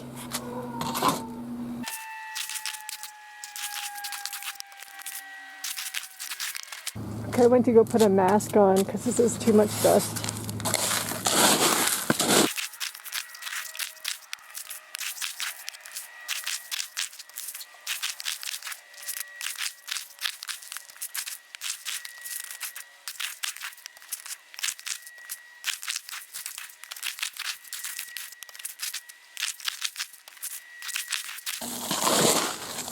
I don't know if this is enough for all the repotting, but I guess we'll see. I'm going to wet this down. You see it's kind of mixed relatively well, I guess.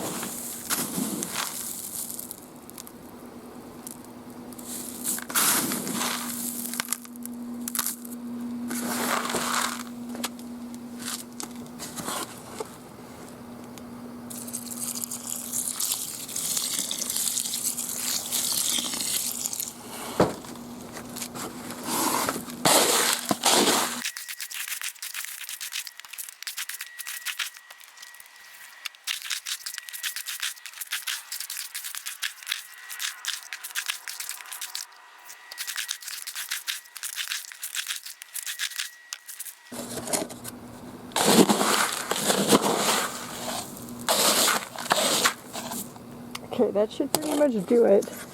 It's nicely mixed, it's wetted down. So we're going to use this. So basically in this repotting and going forward from the 1 year mark, we're going to test 2 different types of soils. The Miracle-Gro seed starter with Miracle-Gro perlite, and then this Uni-Gro cut with pumice and lava rock. Alright, so this is what we're going to use. We are back again, and it is now nighttime. And I have the 3 pots of the actual Uni-Gro seedlings in front of me. I'm going to repot it into that Uni-Gro mix that I cut with red lava rock and pumice, which I have no idea how I'm going to end up editing this video, so you might have seen me mix that like right before this clip, so let's go ahead and get this one started. So when I noticed that that pot of what I thought was Uni-Gro was not, I went and grabbed what I thought was Miracle-Gro seed starter and found out it was not, so that was this pot. This is Uni-Gro for sure. Oh my gosh. Yeah, that's what I do, huh? So let's see how this is doing, because we're already seeing a correlation on like seedling size and the root system size. And here you can see like the soil at the bottom just fell apart. And I think, yeah, I think Uni-Gro straight out of the bag is too organic. It's too dense. And it's not even about how organic it is, it's about how dense it is, I think. Just on the phone with my mom, telling her that this might be an 8-hour video. She's laughing at me. I'm not really sure if this is going to be well received or not.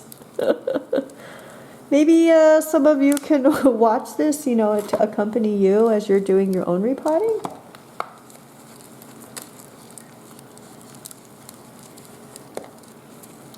You can see these root systems are actually more on the shallow side, like compared to the Mike's Rare Plant or even the Miracle-Gro seed starter mix. But, you know, not bad. Look at that. Way better than the Cactus Citrus Palm mix.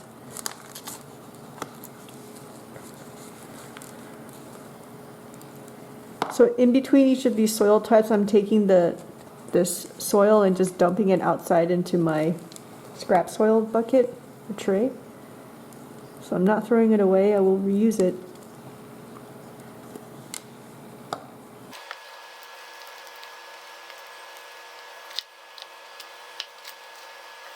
There should be something like 34, something like that, number of seedlings. I'll put the labels here for now.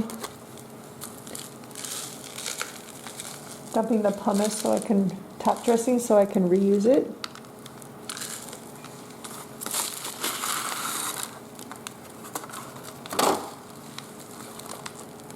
You see how it does just fall apart, this Uni-Gro mix? That's what I like about it.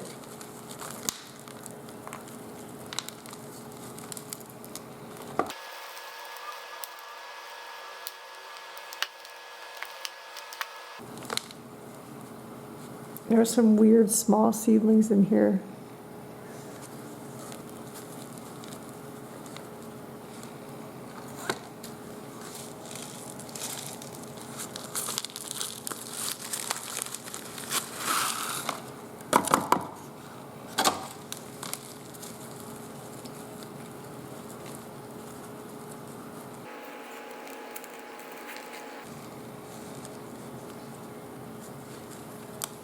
I don't know if you saw that there was like a really heavy clump of stuff, soil. Uni-Gro straight out of the bag did do better than the Cactus Citrus Palm mix, just because the soil is still a lot grittier than the Cactus Citrus Palm mix. That Cactus Citrus Palm mix has practically no inorganics in it. It's like pure compost.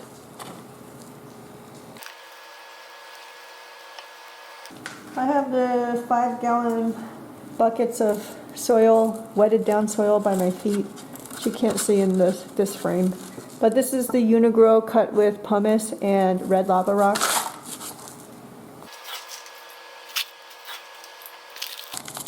I hope this is easy to work with, I don't know.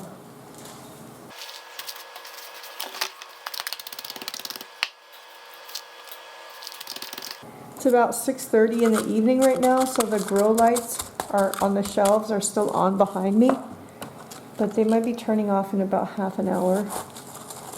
Okay, so this actually does do okay with creating the holes. Okay, good, thank goodness. See, the roots are not horrendously long.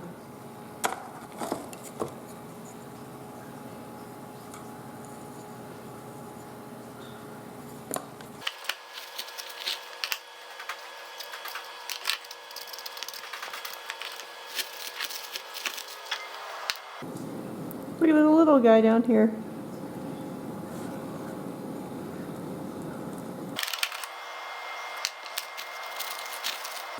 Soil's a little harder to work with because the hole doesn't stay open.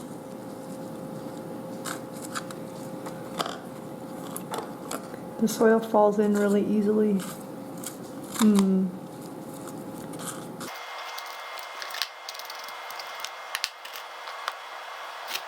Am I in frame?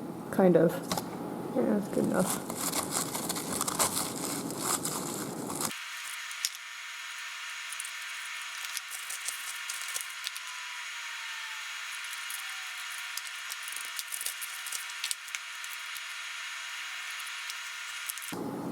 I'm gonna have to vacuum this place so well after I finish doing this. It's leaving dust everywhere.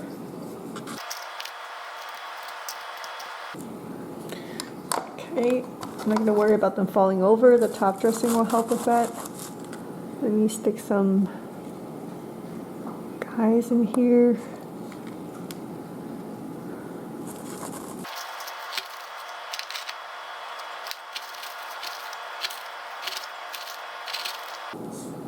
Oh, this is a lot harder to work with because the hole doesn't stay open. It's very rocky. This soil, it just kind of falls back into the hole. Even this is not great. Right, tamp it down harder.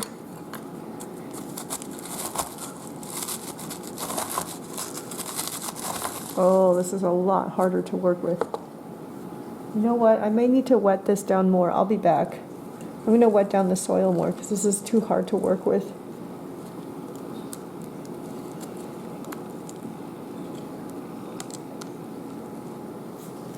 Okay, I'm back again. I've wetted down the soil some more. Let's see if it is easier to work with or not.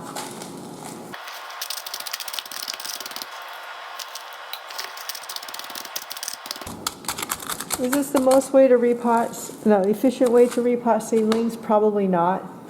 You notice well, let's see if this is better. I think it is. You know, I'm filling these pots up one at a time and potting seedlings and then filling up the pot again.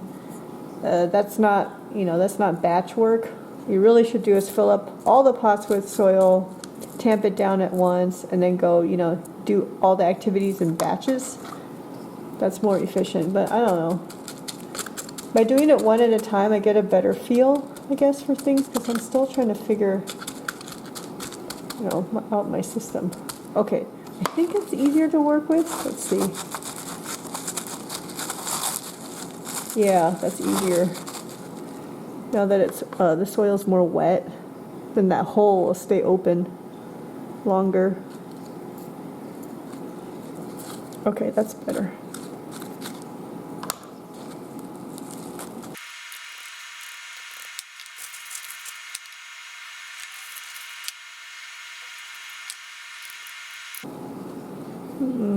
That's not quite in the middle. Let me try that again.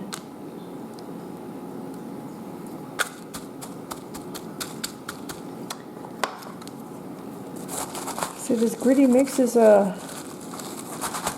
definitely harder to work with on the repotting.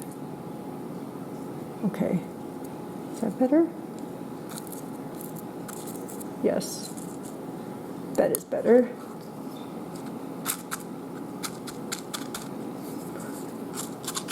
I have to tell my dad this thing is super useful.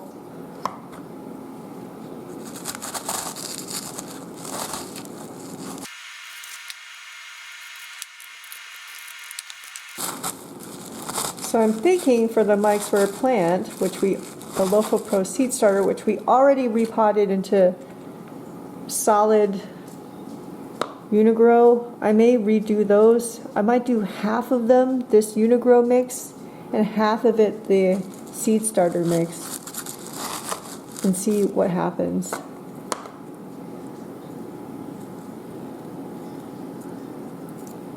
Because prior to this whole experiment, what I would do is I would use the seed starter mix as my, well, seed starters, and that's what I considered my baby soil.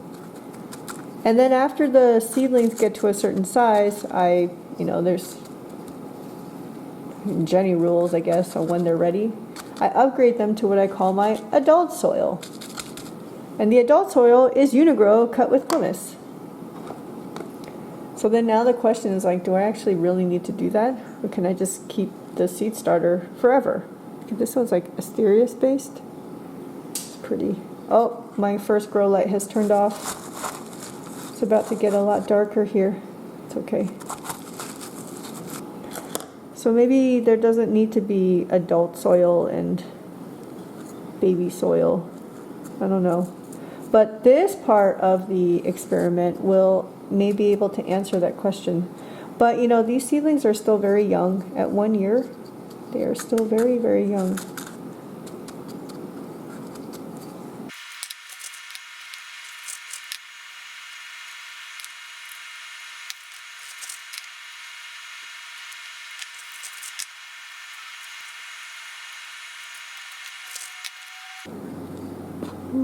Trying to pick somebody to put in here. Maybe I put, there should be another Asterias based one in here. Where is it? Oh. That's, oh, cute that is.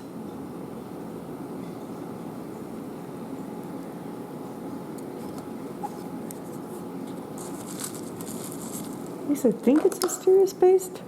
Or is it Capricorn based? I don't know.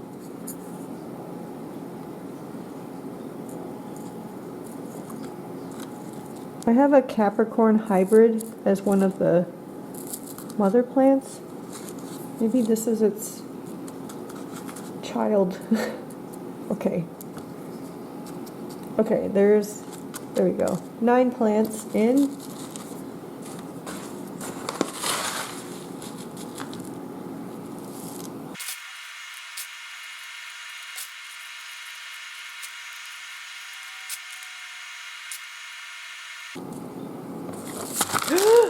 Oh my goodness. Okay, thank goodness. This is what you get to see. This type of crap that happens. I've done that before. Repotted everything and then knocked over the entire pot. Only nobody was ever there to witness it happen.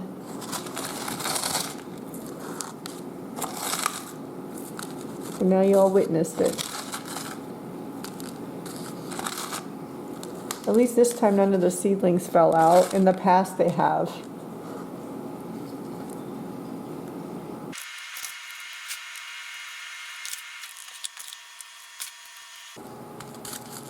Okay. Let's not knock that one over.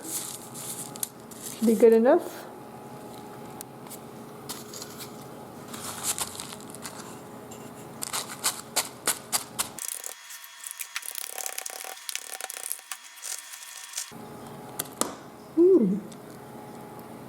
That's a nice one. That other grow light is going to turn off soon.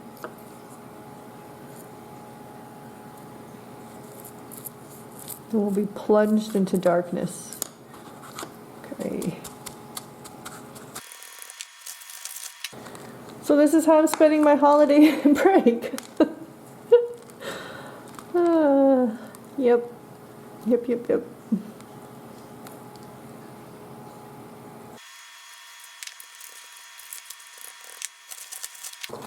This one's nice. It's got little spines on it too.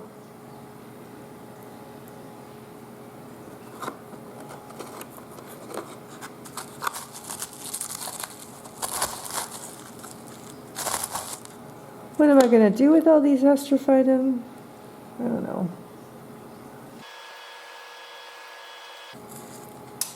Oh, there it goes. Plunged into darkness.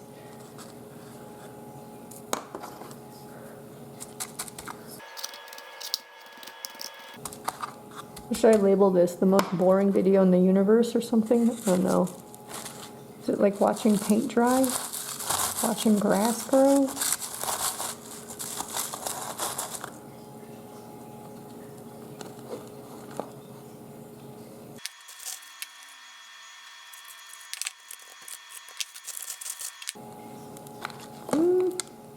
Maybe this can anchor another pot. Let's do this one then.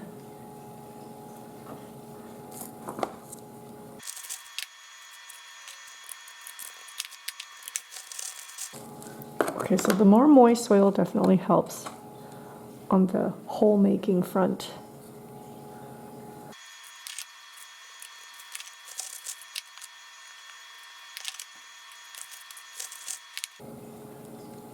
These are some interesting ones. Can you even see this? Sort of, not really.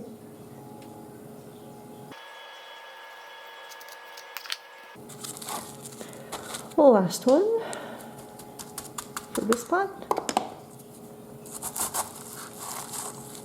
I wonder how many hours in we are already at this point. I have no idea.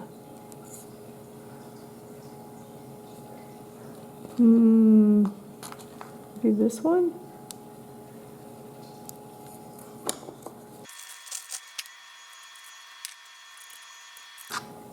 So it's 7 o'clock now, and Cookie is in bed already, I think. I heard her.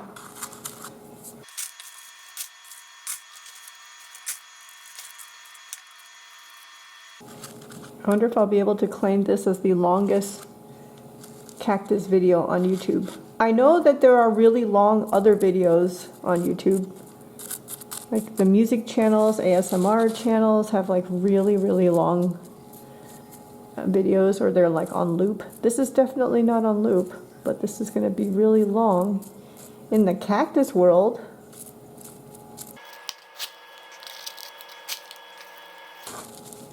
okay, another 9.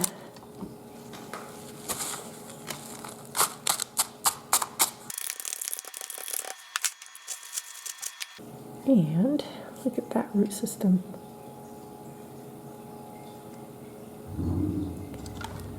Pretty, huh? Oh, there's a fungus net on my hand. Can you see it moving around? Oh, it's gone.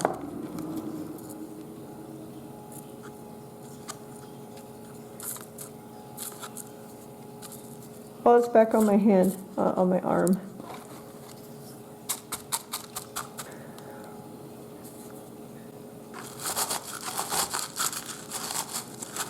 See how this one's kind of chunky?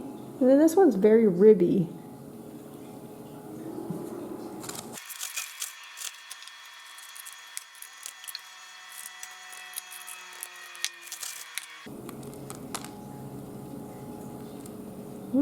Pretty.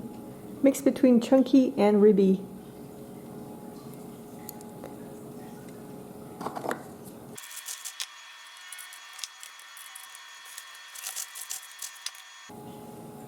Decent roots.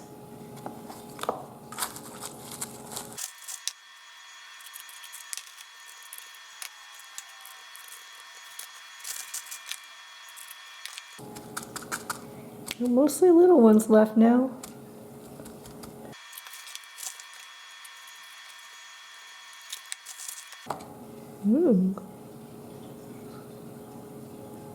I think Capricorn based? Maybe it's not Mysterious based, it's Capricorn based.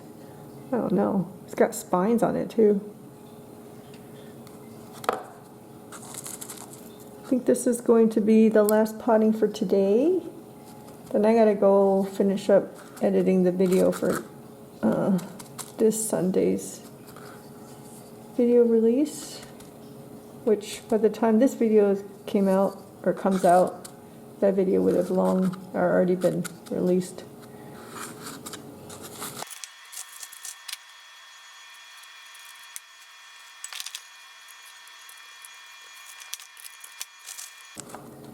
see. Let's see if anybody else is buried underneath.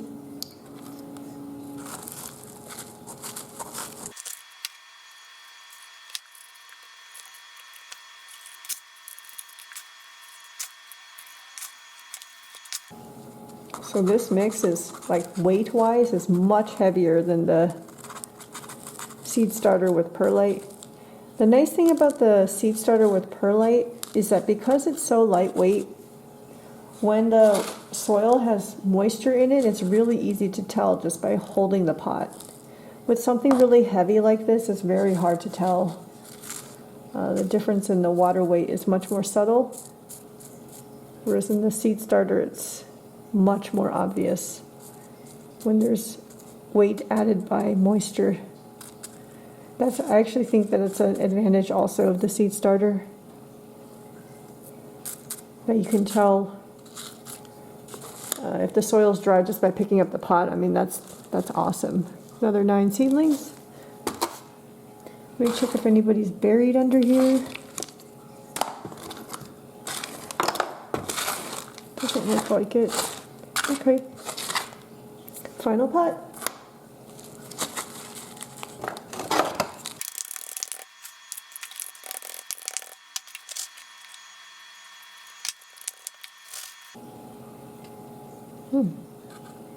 It's kind of cool.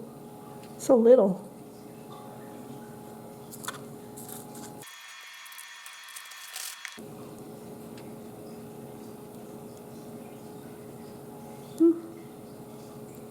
Cute.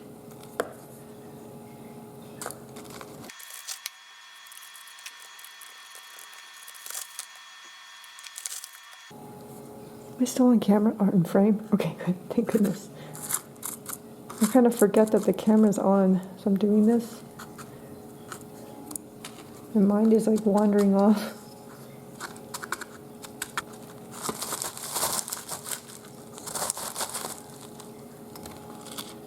So I guess whether the camera was on or not, this is what I would be doing.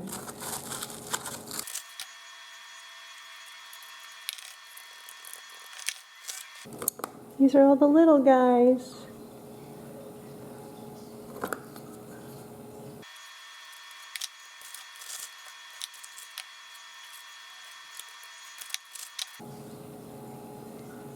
Little tiny baby, most delicate spines on it. If I let it go, it'll just fall into the hole.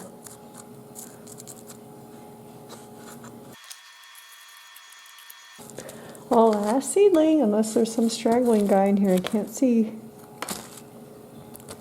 Look how small this is. It's so small compared to my finger.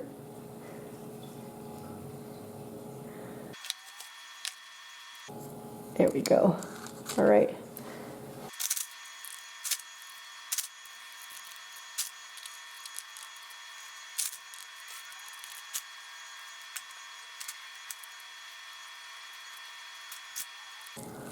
Last pot, so let me move the camera. There are actually four pots that came out of this.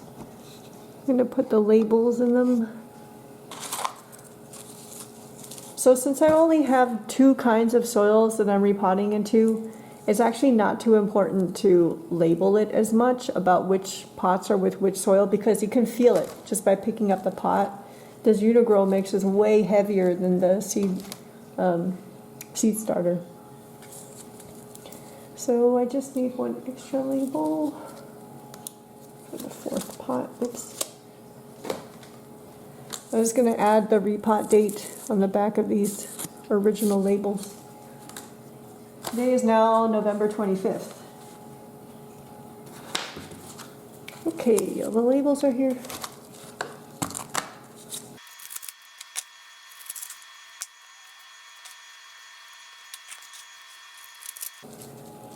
So my Uni-Gro is basically continuing in Uni-Gro, but cut with inorganics. That label is not going in. Try to get, okay, that side's better. 4 more pots. I'm going to go move it over under the grow lights, even though the grow lights are off, and then we'll be back. I don't know if I'm going to do more tomorrow, maybe in the evening. So we'll be back. I am back. We have about an hour and change until my grow lights turn off. So I thought I would go ahead and do some more repotting today. It's been 2 days because yesterday I went to Tucson to go do a shopping video at a nursery that we have not been to before. I've been there once before, but I spent very little time there because of some issues with the weather. But I went back for the first time in 3 years to actually record for shopping, so that was pretty cool. So I didn't do any filming yesterday. I just didn't have time to, I didn't do any repotting of seedlings yesterday because I just didn't have time. I was out of the house for a total of 7 hours in order to do all the driving and the filming. Anyway, so it is 2 days later since the last segment. So I was going to focus on repotting like the really crowded pots first, meaning moving straight on to tray number 2. But for continuity in tray number 1, I decided to go ahead and just repot the raw Romero mix. And this is the mix that used my native clay-based soil. So this is also tray number 1. There are like 50-something seedlings here. So I'm going to continue repotting tray number 1. This is actually the last of the soils from tray number 1. So after this, we're done with tray number 1, and we can move on to tray number 2. So let's go ahead. I am thinking I'm going to repot this in the Miracle-Gro seed starter with Miracle-Gro perlite and see what happens after they're put into their new soil. So let's go ahead and get started.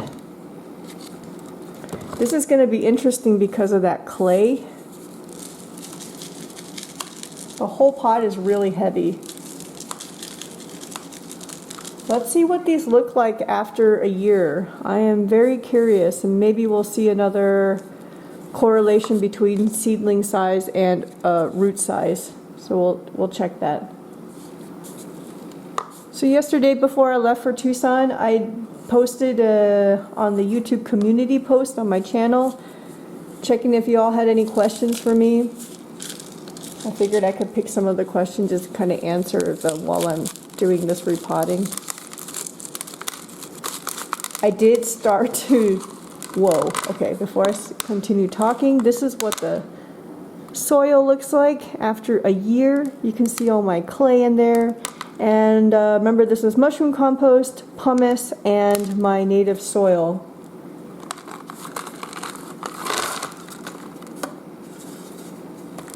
Oh, this is very interesting. Let's see how it looks. And then I'll keep yammering away.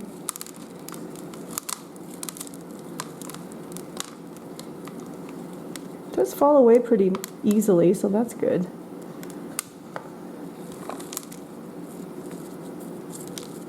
It is slightly damp because I did water these a few days ago. I don't know how well this was taking up water, given how dense this mix looks, but the inorganic should help, kind of break up that density of the clay. And it is, I guess, but you can see it's like solid kind of. As I was saying, I started to do some editing of the first segments. Oh my goodness. Well, this is going to take a long time to edit. And I use iMovie to do the editing, and I don't know if there's like I saw some people were having troubles exporting videos that were longer than, I don't know, a certain length. So I don't know if this is going to work or not. But I was saying I posted a community post both on YouTube, and I posted a story on Instagram just asking if you all had any questions for me.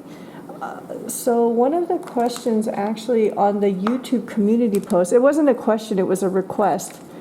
They wanted to see any signs of illness or flaws or imperfections on the seedlings, which he was saying would most likely, not be visible from the top like this, but be more visible once the seedlings are unpotted, where you can get a good look at its stem. So I will do that, because he was saying that your seedlings look very perfect from the videos, but his own always have some type of, marks from fungus or something on it. So he wanted me to show, you know, if I see anything. So I will show that if I see any, at least going forward.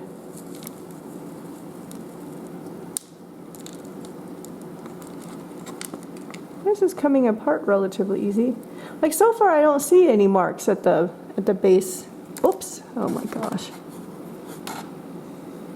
Move that little base of the seedling. I don't see any markings. Like this is pretty clean.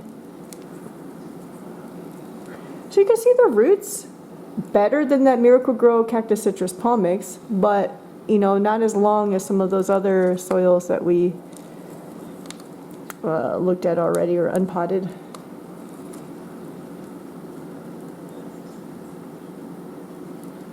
Okay. So far I'm not seeing really obvious flaws on the seedlings to show.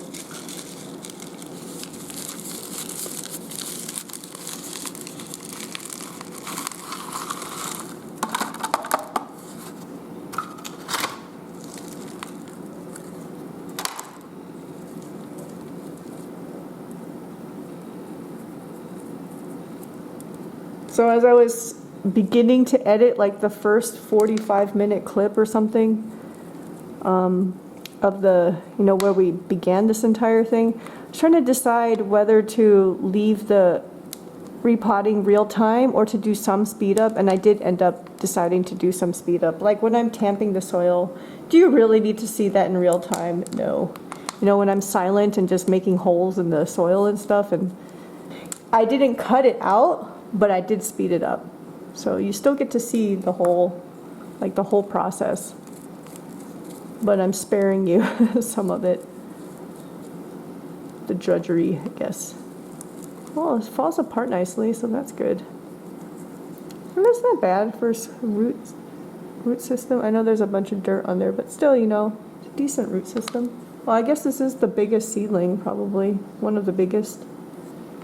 I still don't see any flaws at the base.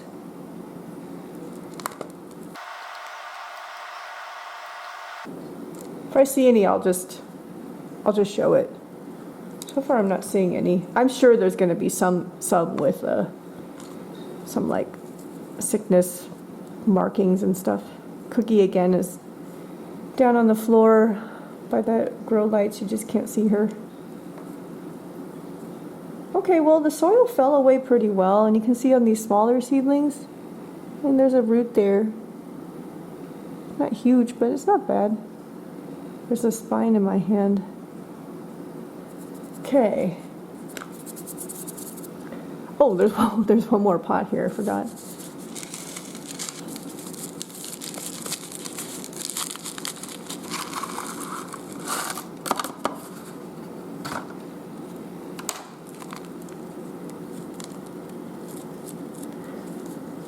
So I'm not mentioning which Tucson nursery I went to yesterday because this video might come out before, this video might come out before that one. I'll leave a little element of surprise maybe. It don't really matter. And I don't even know how many of you are actually watching to this point either.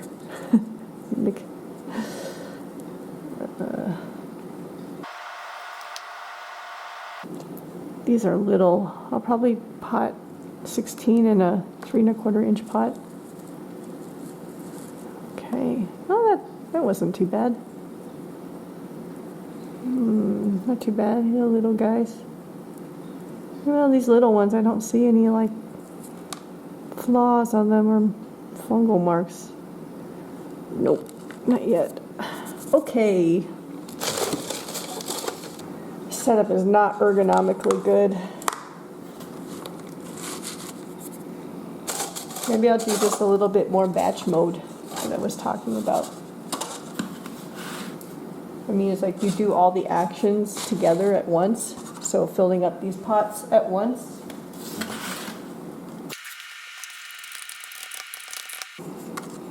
You're not going to see it. It's a little off camera. I'm doing the same thing to another pot off camera. Second pot. There's a third one over here. I'm going to tamp. And fill up a little bit more.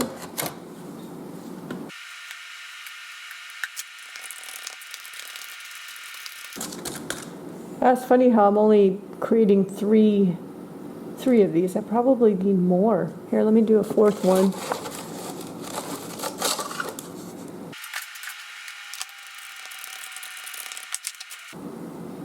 See the other two.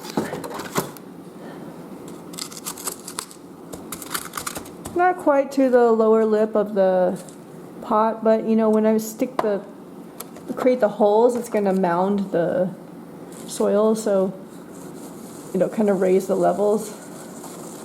Oh, this Miracle-Gro is so nice to work with when it's moist like that.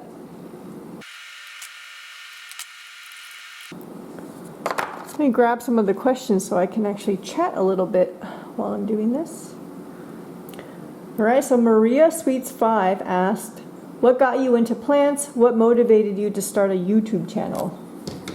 So how I got into these plants was, I'm one of the pandemic folks who got into plants, like part of that craze.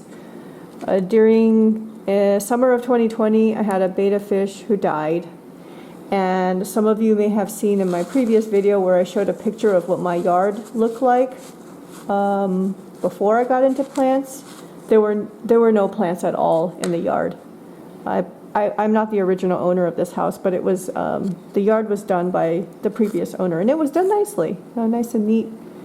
But I don't know why, when she died, the fish, I wanted to bury her in the yard, but not just like without anything else. I wanted to bury her under a plant.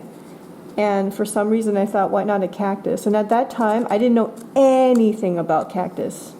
The only cactus I had ever owned was before I even moved here. I was in college or graduate school. And I had one of those moon cactus. And my cat at that time, not Cookie, my previous cat, Mio, knocked it off the windowsill, and the scion, which I didn't even know, it was like two fused cactus. It fell off the top, and I didn't know anything about grafting or anything, so it died. That was the only cactus I've ever had. So, summer 2020, my fish dies. I decide I want to bury her in the yard, and I want to bury her under a plant, cactus. I don't know how I found Arizona cactus sales. Either somebody told me about it, or I just Googled cactus nursery or something. I probably didn't even know that big box stores even carry cactus at the time. So I somehow made my way or found myself at Arizona cactus sales. And it was still under the previous owner at that time. Ty was working there, probably as a manager, but he wasn't the owner of the nursery at that point. Look at that.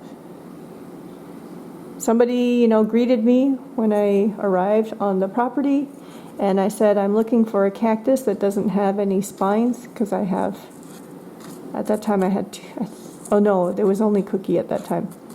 I said, I have a cat, and actually it doesn't even matter. Cats know how to navigate that stuff. But I wanted a spineless plant.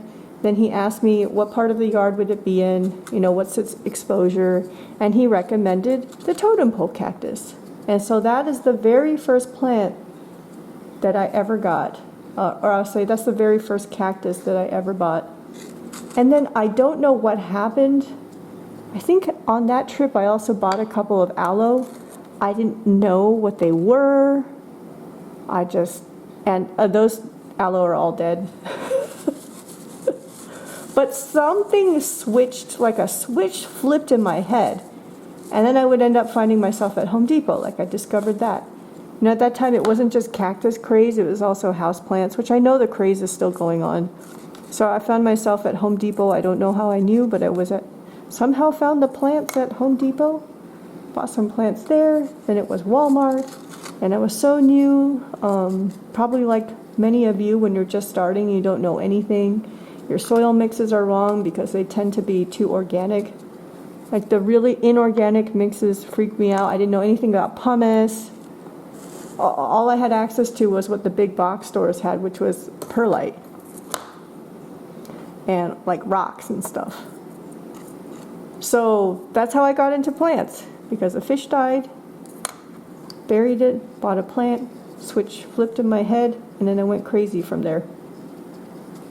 And I kind of tend to do that with hobbies in my life. I've had other ones that I've tried, like a hobby I tried, and also a flips, like a switch flipped in my brain, and I just get hooked on it in a way that I don't quite know how to explain. Not many hobbies that do that, but cactus is one of them. And because the plants are alive, and you have to take care of them, and they live they have long lifespans. I mean, this is going to be a very long-term hobby, probably. Just even if I get to the point where I'm not really buying plants anymore or growing anymore, but I'll have all these plants to still, you know, continue taking care of, unless I decide one day to let them go too, but I haven't reached that point yet.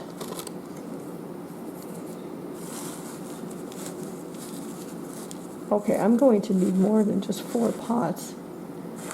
So these are I guess the largest seedlings of this bunch.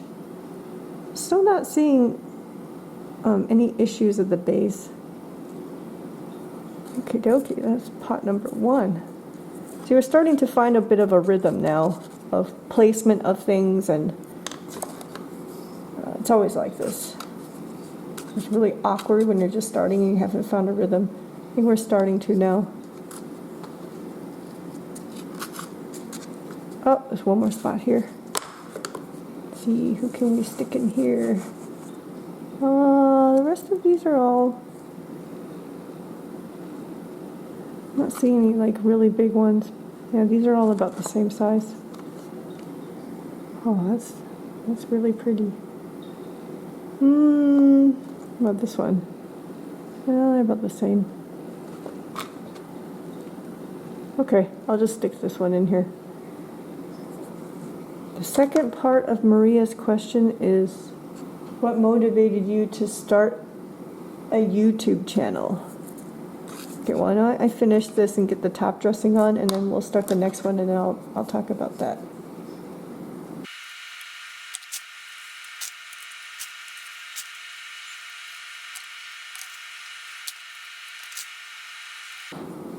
Cookie's scratching around in the litter box. She's gonna go number 2. Congratulations, Cooksies. Yeah, she's going number 2.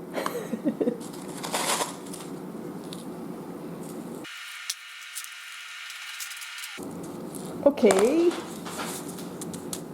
So first pot of 9. Done.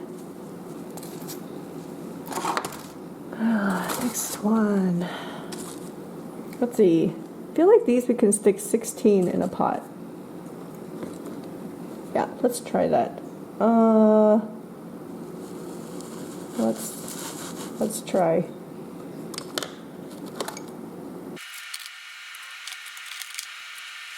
What got me to start a YouTube channel? I actually have to think about that now. It's been over 2 years since I started this channel.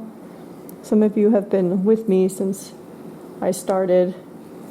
Hopefully you've seen me kind of grow and videos improve over time. I don't have any experience with making videos and YouTube, you know, being on the creator side of YouTube. 0 experience prior to this.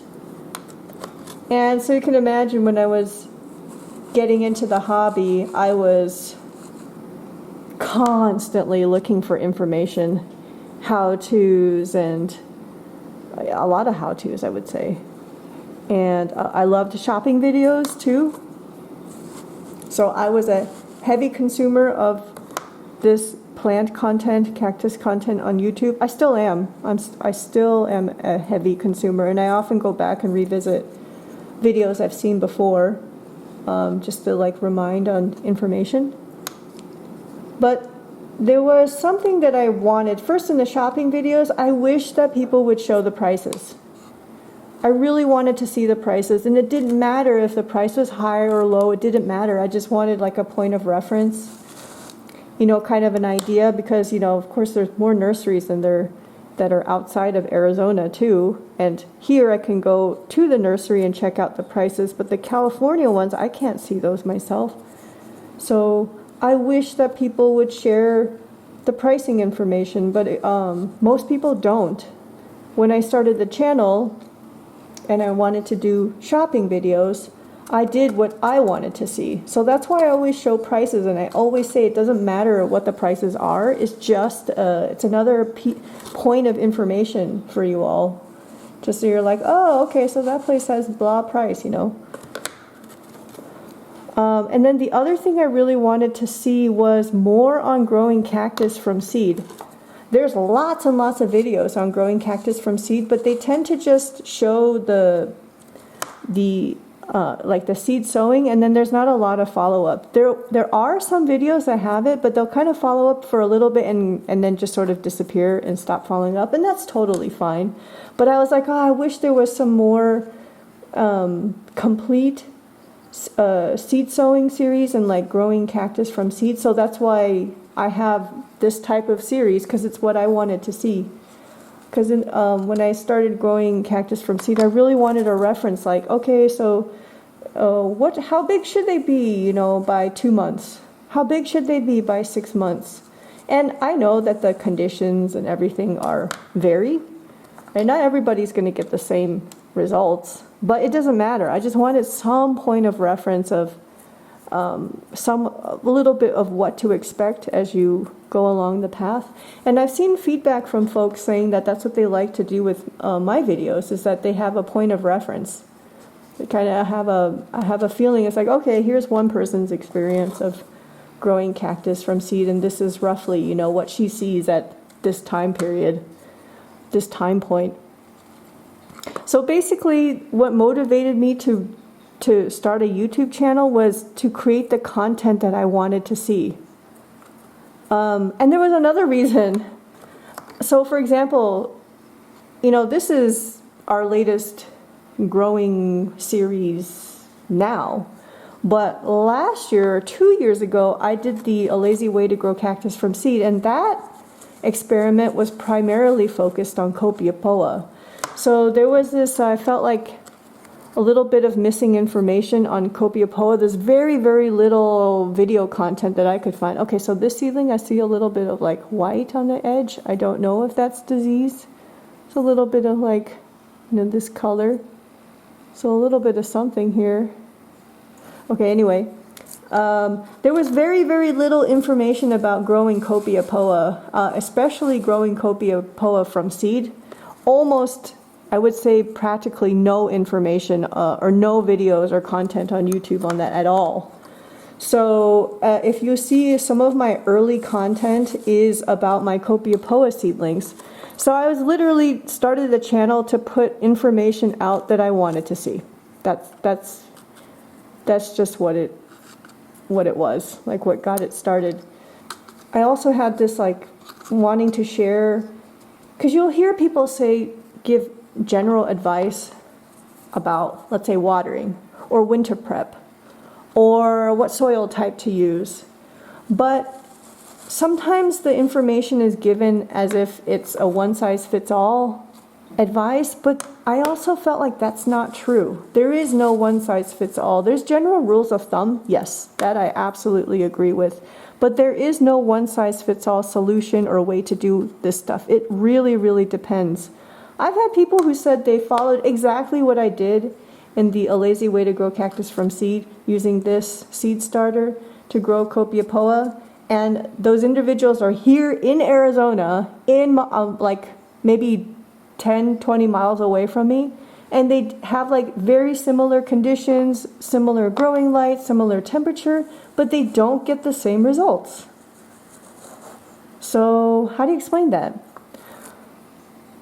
It's just what it is. Here's another one, also has some of that white, kind of whitish color. I don't know if that's a disease or not. So I kind of wanted to debunk some things as well. Or not debunk, but just show that, in my experience, some of the stuff that people claim are not necessarily true, because it depends. Another example is about the whole summer dormancy for plants. People are like, oh, don't water your plants when it's, you know, X degrees. But not all plants go dormant, and I live in an extremely hot climate.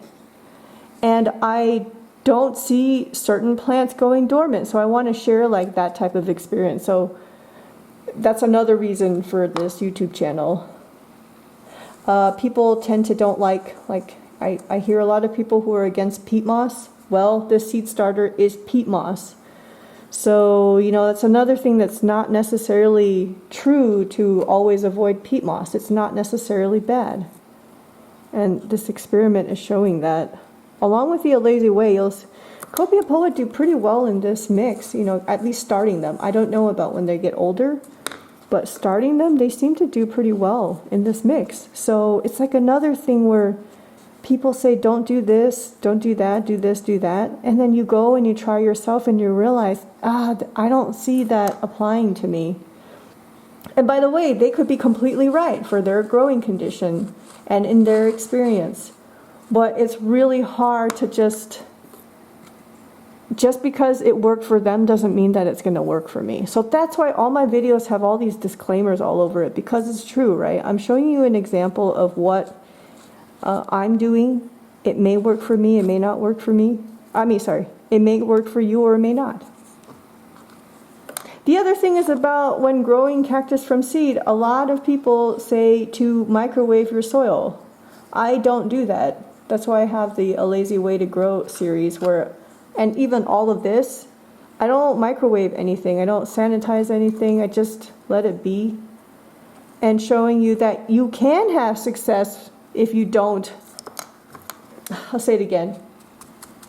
There is a chance of having success without microwaving stuff. I don't know if that message came true or if I'm just like a rambling mess, but basically I have things that I do that don't seem to follow what other people say all the time. And so I want to also show examples where you really need to prove it to yourself. People who microwave their soil, they get great results. They may get better results than I do. Maybe they have less fungal problems than I do, because I always get mold and algae and stuff. So I guess in the end, it's like, go and look for as much information as you can. I think that's important. But then also, you know, discern amongst all that information what truly works for you or not. And the only way to do that is to try for yourself.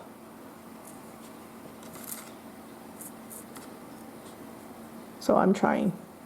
And then I'm sharing what I'm finding so that you can go try and see, do you see the same thing or not? So some of you actually are messaging me about trying some of this stuff from these videos or these mixes, and then you're offering to share with me whether it's working or not, and I think that's the coolest thing ever. I really appreciate that. I would love to know if you're getting similar results or if this doesn't work for you. I want to know that. It's just like the prices at nurseries. It's another data point. So kind of with this series, we're showing you don't necessarily have to have a really fancy mix to have decent success. Once again, there's many genus of plants. Just because it worked for Astrophytum and Areocarpus doesn't mean it'll work for something else. But that's also what makes this hobby so fun, is that it varies so much. It's not like, oh, you got one recipe for success and that's it. No. It varies so much. Otherwise, how boring would that be? To like, just do this and you'll be fine. And be like, okay, well, that's boring. No, this, with all its nuances and variability and risks, this is what makes it really fun. So thank you, Maria, for those questions. That actually kind of got us through a couple pots. But it also means I can't like speed up the video. So you have to actually watch an entire pot. So there are 16 seedlings in here. Another one that I hear about is winter care for plants. You know, some people, again, this is fully dependent on your environment. You know, a lot of people bring in their plants, their cactus and succulents in the winter, and they don't water them the entire winter. And like rain would be a death sentence. But that's not true here in Phoenix. I don't I don't cover my plants or my pergola to make it rainproof in the winter. I leave it exactly as it is in the summer. Actually, it has like one less layer of shade cloth. I let the plants get rained on. But you know, I'm in Phoenix. I'm in the Sonoran Desert, where it's very dry. Our winters are very mild. We probably only get rain once a month if we're lucky. But the plants do very well with winter rain. I'm actually wishing it would rain here sometime soon. So the plants here do not, like, I don't hand water them. I don't remember having to hand water them in previous winters, because the rain would pretty reliably show up once a month, and it would fully soak everything, and everything would stay wet. And the plants would do fine. I've had not much loss in the winter due to rain. No. So that's another thing. So when I post content like that, you just see, oh, look, there's this person who lives in Phoenix, and she doesn't do any winter prep. And it works. But, you know, if you live in Oregon, you don't want to follow that advice. That's just for Phoenix. Okay, 16 plants there. See what happens. Okay, I think these are all going to be 16 plant. Gosh, some of these feel like they could be even more. Okay, let's continue. It's kind of hard to poke like a 5x5 grid. Let's see, the Era Lad asked, what humidity level are they in? And I think this person is asking with regards to the indoor growing condition. Looking at my little weather station, it says it's 31% humidity inside the house. So you know, without the dome, it's something like 30 to 40% humidity inside the house. Under the dome, then it's going to be very high humidity. And I don't know if this individual is wondering about the outdoor humidity, but the outdoor humidity is very low. Right now it is, let me check. Now it is late November right now. It is, 38% humidity. It's kind of high for here. But this one's growing weird. How lopsided it is. That looks really weird. But I have to say, this YouTube thing is interesting. Y'all have probably noticed, like in the beginning, the videos were kind of sporadically released. And then I kind of settled on once a week, Sunday morning, you know, with respect to where my time zone is. So I gave myself the challenge of releasing a video every single week, like just an exercise on content creation. So I have to have something every single week, and I push myself pretty hard, and I can't say why. I don't know what is driving me to do that. The thing that got me started in YouTube was creating the content that I want to see, that I wanted to see. But the thing that keeps me at YouTube, I guess it's like interacting with you all is really fun. Growing, it's just like growing a plant or growing anything that's living. I mean, this, like maintaining a YouTube channel. If you don't feed it, it will die. So you have to keep feeding it. And so a huge part of the satisfaction is just watching the channel grow. And you can see my growth is okay, but it's not that, you know, it's not bad, but it's also not that fast either. It's pretty slow. But, you know, getting to know you all is really fun. This community is really fun. Kind of made some Instagram friends, I guess. You know, people I've never met in real life before, but I chat with all the time. That's pretty fun. And those of you who are like watching videos like this, or Seed Soil Battle, and then trying it yourself and then telling me how it goes, that's really fun. Figured I'll just, sometimes this gets to be a little overwhelming, so you can imagine in my time off, even on weekends, at least like one day out of a 2-day weekend is spent doing something related to Cookies Cacti and the videos. It does also gives me something to do. Like used to take, if I have some time off for the holidays, I would get bored. But now content creation, oh my gosh, and doing stuff like this takes a lot of time. So I always have something to do outside of work.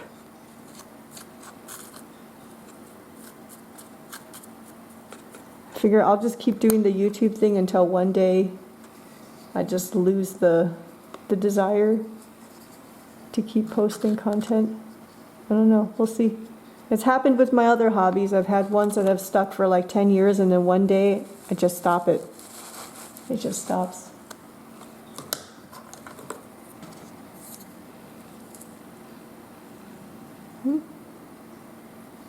Cutie.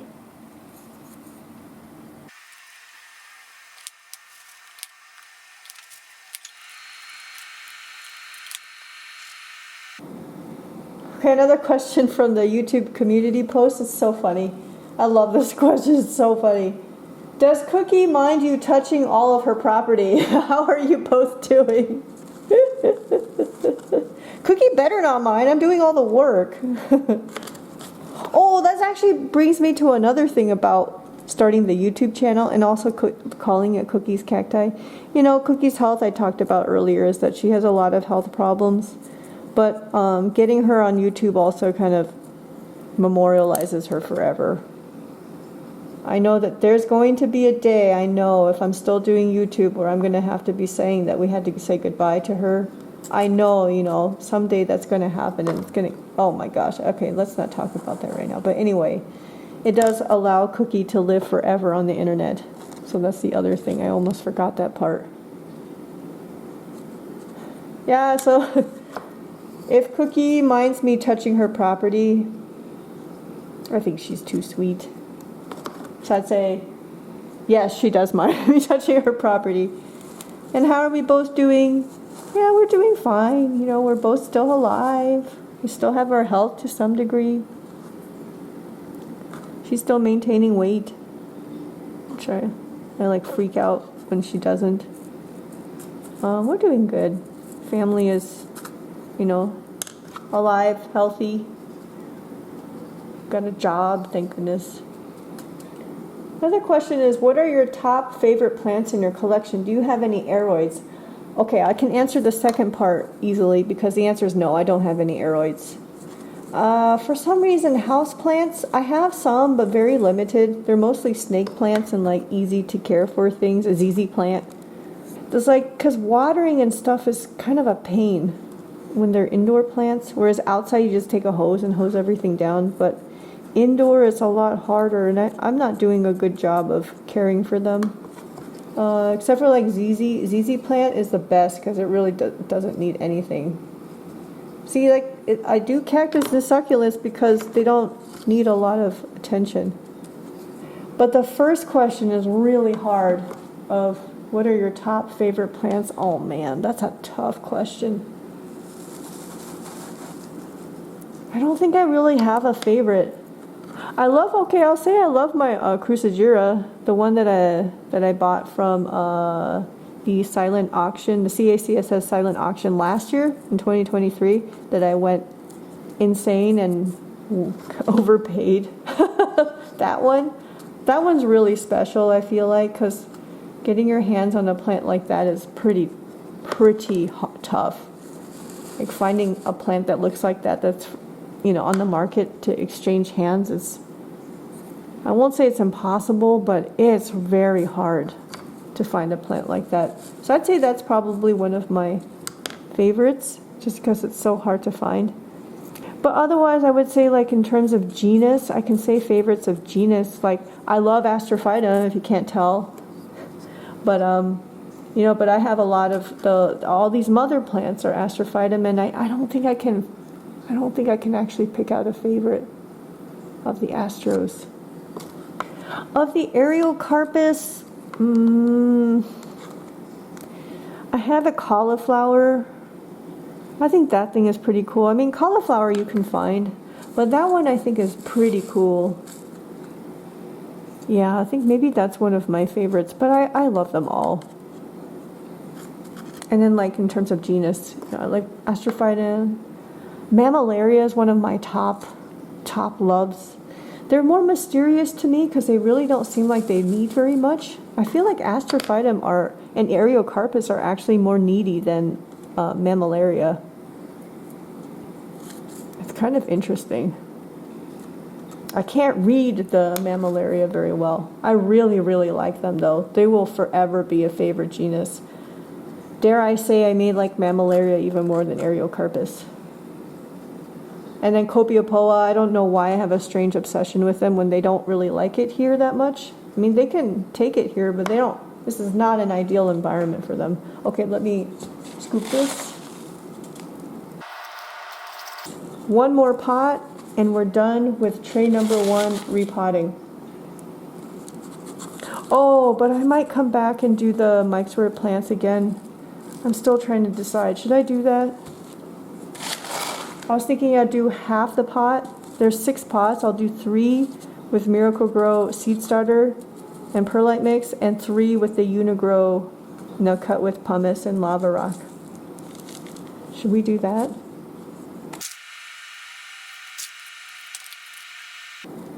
I'm trying to get these to stand up straight. I'm gonna have to manipulate the top dressing to make it do that. It's funny when I think back on the early days of YouTube for me as a creator, I didn't even have editing software at that time. I did everything in one take. Maybe, I think my Mammillaria, where I showed my collection of Mammillaria, that was really early on. I think that was done completely in one take. Okay, this one's done.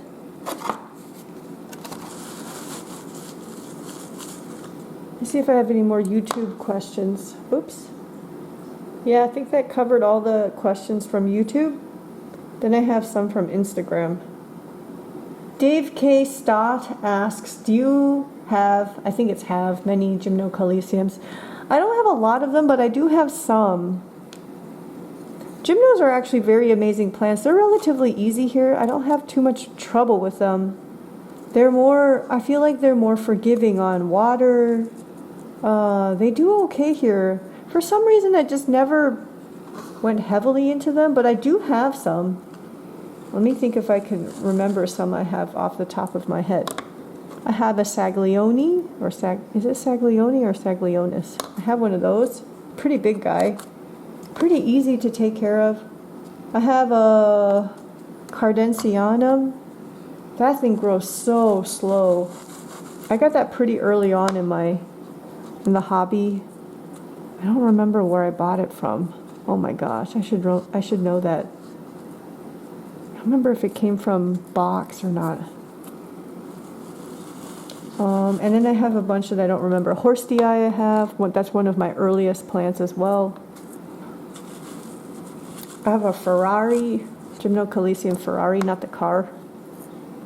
And then I have another one that I don't remember the species.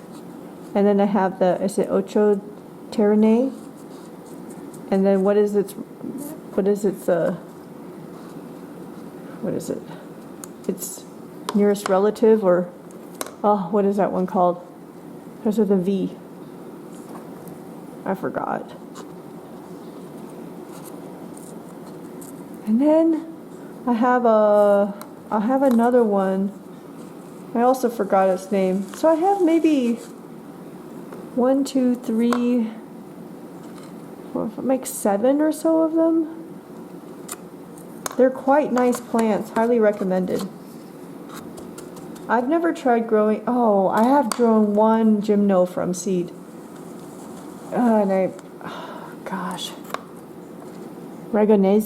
Regonese or something. It's the only one, and of that batch, only one survived. But I don't remember how many I even sowed and where I got the seeds from. I should know that. I don't remember. Maybe somebody gifted it to me, or maybe I bought it. I might have bought it actually. I feel like the getting into the genus, it took turns. My second cactus after Tom, the totem pole cactus, was actually a Phaerocactus latispinus that I bought from Walmart for like $9. It's still alive. It's in my front yard. That was my second cactus ever after the totem pole. But you know, it kind of like, the interest in genus would constantly shift. A lot of aloe and agave in the beginning. Matukana at one point. I only have 2 Matukana though, so that doesn't really count as an obsession. I actually held off on buying any Astrophytum in the beginning, because I kept hearing that they were difficult to care for, but it turns out here it's not that difficult. They're actually they love our heat and the dryness. So I actually got my Astrophytum relatively late. It's a Myriostigma. I bought it from Barrage, yeah, up in Scottsdale. And then after that, it just exploded. We're almost done. Oh, that's so small. Oh, I forgot to show you some of these. Look how small that is. Let's see how it does in this Miracle-Gro mix. We'll see. I think, oh no, there's still another one. I'm gonna have to look through the dirt, make sure I didn't miss somebody. Oh, that's so small. Can you see that? This one? So small. Okay. And there should be just one more here. Yeah, this one. Yeah, I didn't see any like signs of fungal issues on the bases of the base of the plant. I didn't see any here. Kind of surprised actually. Okay, the last of the Romero mix.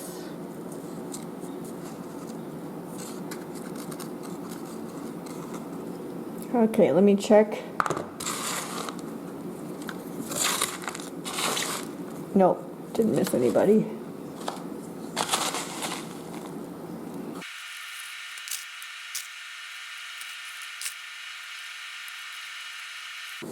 Let me just help these guys make sure they're standing up. There's a little, oh, you can't even see it. Look at how that's just camouflaged. That's a plant. Here are the 4 of them. This is now the 27th, so I'm going to write the repot date, and I need to make another label. I'm going to have to mark somehow that this is Miracle-Gro seed starter.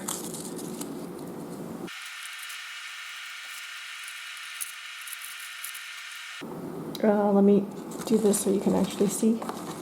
Let me put it under the grow lights, and then I'll take the camera off the tripod and show you all the repotted seedlings from tray number 1. So here are all the repotted Astrophytum seedlings from tray number 1. All of the 3 1/4 inch pots in this tray, and then there's 3 more 3 1/4 inch pots in this tray. These are all the Romero plants that we just repotted. So the thing is that the mics were plant pots, the 6 in the back right there. I think I'm going to repot these into the mixes that we were just talking about. So not quite done with tray number 1. I don't have much time left. Actually, let's go ahead and just take care of these now. The grow lights are starting to turn off, so we will be plunged in darkness again. So let me go set this up. Alright, so I cleared all the soil from the Romero mix. And these are the 6 pots of the seedlings from the Mike's Rare Plant Lofo Pro Seed Starter. These are all potted in pure Uni-Gro right now. And so I am thinking, roughly dividing it in half. This column of seedlings will pot in, I don't know, maybe we'll do the Miracle-Gro Seed Starter on this side. And on this side, we'll do the Uni-Gro that's been cut with pumice and lava rock. And so I'll make marks on the label so we can tell. So this will be an experiment going forward to see if there's any difference between the 2 mixes as far as affecting how the seedlings grow. So let's do that. I'm dumping off all the top dressing so we can reuse it. I don't need to make you sit through the dumping. And then I want to reuse all this Uni-Gro soil. Okay, I'm going to have to keep careful track. Now once again, with the two soils we're using, they have very different weights to them, so I can tell right away which pot is with which soil, so I can't make this this mistake again of mixing Uni-Gro and the Miracle-Gro seed starter. Okay, I most likely cut out all the time spent removing the top dressing. All the pots with top dressing removed are sitting to the tray on my right. Let's start with the Miracle-Gro seed starter repotting. We'll do 3 pots of that.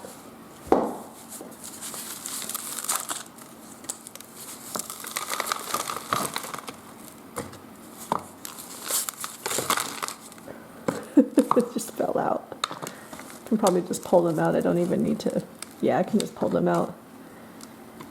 Don't even need to dump out all the soil.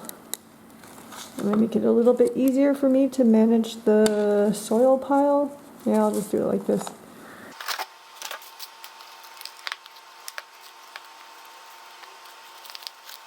It also gives us a chance to check if there's any issues, like signs of disease on the base of the plant.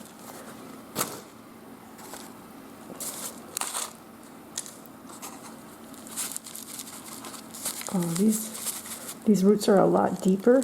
Oh, see, look at that root system compared to what we saw in the the Miracle-Gro Cactus Citrus Palm mix and the Romero mix. Look at how long that is. Oh, here's an example. We found one. See that orange stuff? Right there. There you go. I knew it. I was like, there has to be. Yeah, here too. You see at the base? I don't know if that counts or not. We'll look at it a little bit more when I'm repotting them.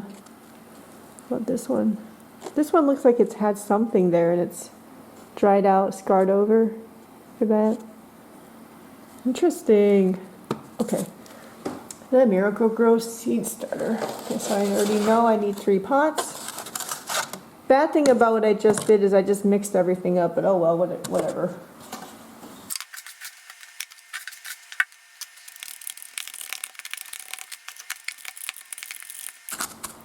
Okay, so I'm going to be digging a really deep hole here for the seedlings with very long tap roots, so it might, like, you know, pile up the soil higher.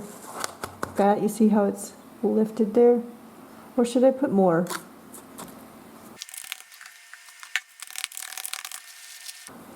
I don't know what order plants I put these in. So we already looked at the base. This is the one that looks like it might have had something going on and then it dried up.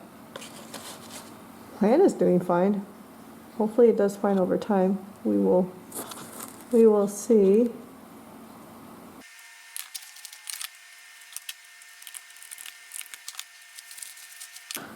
Okay, so here's one of the ones. It's got some orange at the bottom.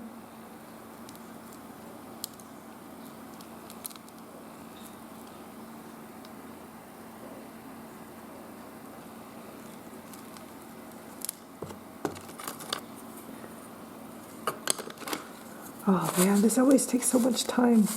You find out the hole's not deep enough or wide enough. You gotta go in again.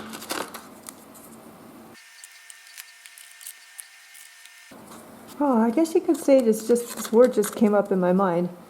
A lot of this cactus advice and experience is all anecdotal. There isn't like a, I don't know, maybe there is. Is there like a published book, one size fits all, with like scientific evidence, you know, showing established formula for growing cactus and stuff? I don't know, maybe there is one, I just don't know. Let me know if you do know one. But otherwise, all the rest of this stuff, it's anecdotal experience based on our, you know, our own experience and stories. not on scientifically proven facts, you know, that have gone through clinical trials and stuff. Ooh, look at this. No marks on this. Oh, maybe a little bit right there.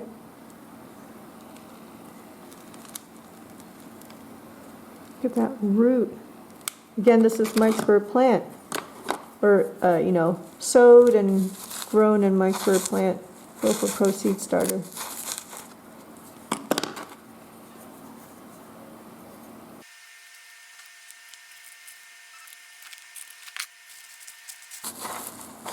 I forgot I have a family Zoom today, so we need to finish this.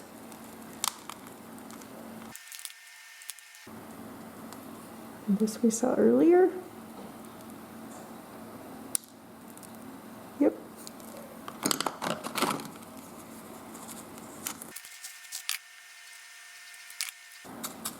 Earlier when I was deciding on the soil level, maybe it could have been lower. I don't know.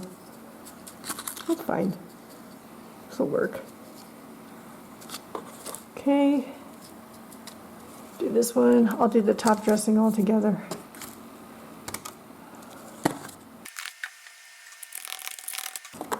So this one we did what, 9? I think 9 per pot. Yeah. Okay, do that then.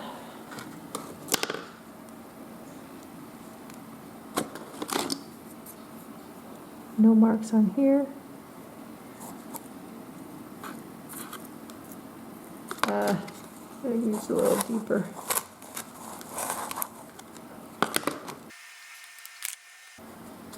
I got a question from Adam at Baker Sucks. The question was, are you finding they don't really go dormant at this age? That's a good question. I'm not sure. I don't think I've ever paid attention to these dormancy periods of the babies. Maybe I need to ask him back. I mean, Adam is like Astrophytum king. I gotta ask him back. I guess the answer is no, but I'm also not sure. I tend to just water less in the winter because the pots dry out slower. And because they're living indoors when they're this young, we don't have very cold temperatures inside the house. They live at the same temperature that myself and Cookie do. So, kind of don't see a need for them to go dormant. I don't know if dormancy is stimulated through time or environment. Like, how does the plant know that it's winter? It can tell by the length of the day and probably the temperature and humidity, I'm guessing. But when they live indoors, that stuff doesn't hold true. So does it trick them into thinking that it's year-round growing season? I don't know. And somebody asked how long I keep my, let me find that question. Oh, Fairchild EW439 asked, how long do you leave the lights on for the ceilings per day? I leave it on for 13 hours. So the lights are on an automatic timer, just the old school automatic timer, the mechanical one. Nothing fancy at all. The lights turn on at 6 in the morning and they turn off at 7 at night. Why did I pick that time? There's really no good reason. See, this one has a little bit of orange spot right there. I don't know if that comes out. Oh, another one over here. So yeah, there are marks on this one. Or in this set of seedlings. I think at first when I set up the system inside, I was kind of following the natural sunrise and sunset time. And then it got too annoying to go constantly change the timer. So it probably just, I stopped changing it when it became 13 hours or something. I bet that's what happened. And then I just left it there. I don't want the lights on all the time. I want them to turn off for my sake. for my sanity's sake. It took a while to get used to the lights being on indoors like this, and now I'm used to it. So like when this last set of lights shut down, it's gonna feel weird. But yeah, it's 13 hours a day with no real good reason. I've never tried any other lengths of leaving the lights on. And I know that it varies all over the place depending on the person you talk to. How did I do this? I stick a smaller seedling in the middle. This one's pretty clean.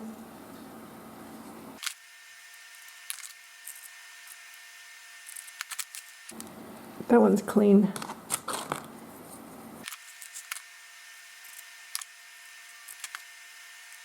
Let's see, what can we put there? There's one with a really long stem. Look at this. Probably because it ran out of space, which we said earlier the first time we repotted this. That needs to be deep. Ow! Seedling poked me. Actually, I poked myself on the seedling. There. That works nicely.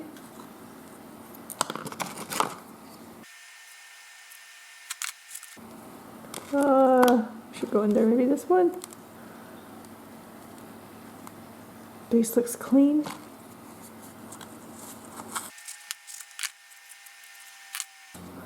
Okay, top dressing is gonna have to help them stand up. Third pot for the Miracle-Gro. What do we put in the middle? Maybe this one? Wow. That's a nice looking plant. A regular old nudum. Looks really clean. I think at this age you can start squeezing them, you know, to check if they're thirsty. These guys are pretty firm.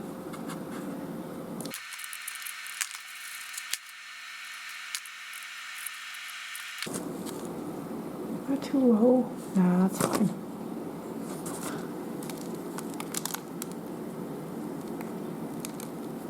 Oh, there are little orange marks, really small, but there are little marks on here. A little mark here too.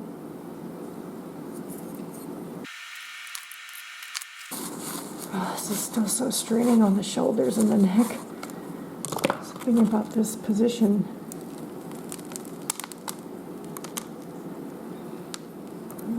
Yeah, it's a little orange there too. Very, very light.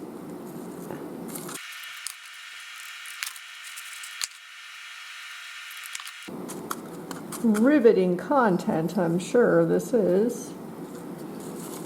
I feel like they're sinking, huh? I need to do this again. That bugs me. Can I do it again?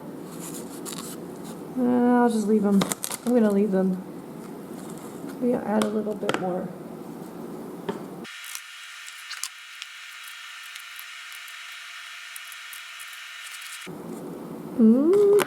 This one?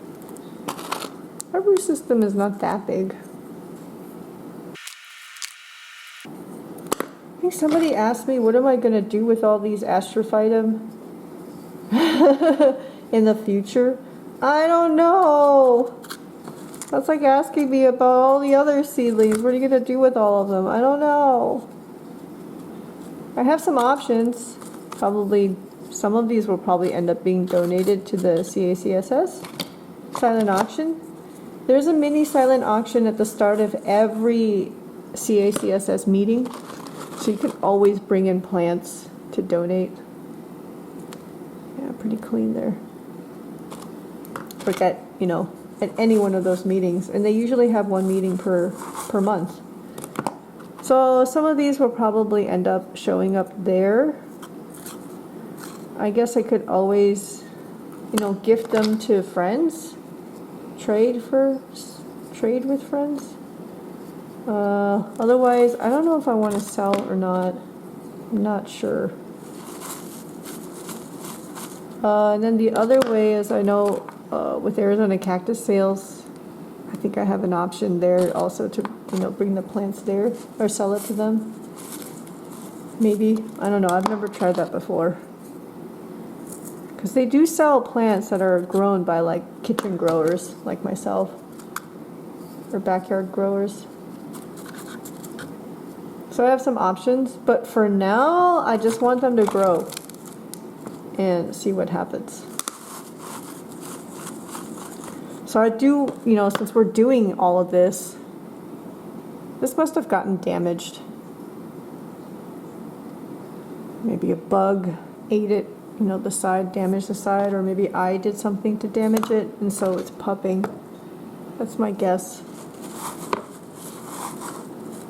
But, you know, since we're doing 2 different soils here, I'm probably going to follow this, you know, to show you how it does. You know, maybe everything dies after repotting. You know, I water too soon, and, you know, I tend to overwater things and overlove things. So maybe if that happens, I'll probably just show you, even though I don't want to, but I will.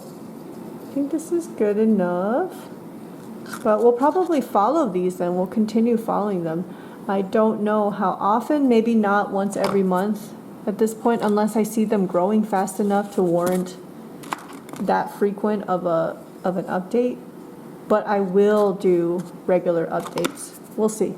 Okay, I'm gonna let me get the labels marked before I forget. I'm gonna mark it MG so that we know. And this is actually already, it was repotted on the 24th, and now it's repotted 3 days later. Okay, now you've witnessed that I did the right label this time.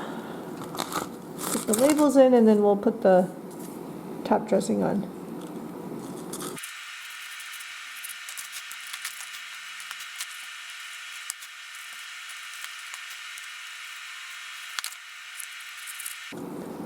This one with the pup is kind of sinking into the substrate. Let me pull it up a little bit. Okay, yeah, stand up a little bit here. Okay, I think that should be fine. Next.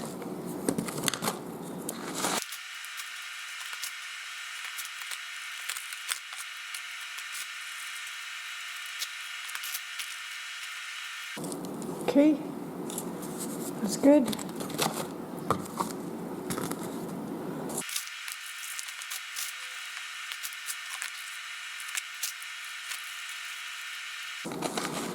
Get this guy to stand up. There we go.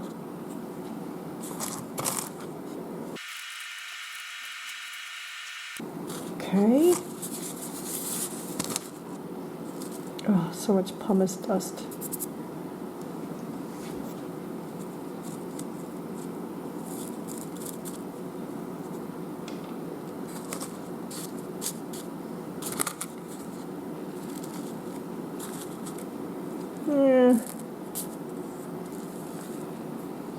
I like the first potting better. Oh, there went the last grow light. All right, give these guys some space, at least compared to what they had before.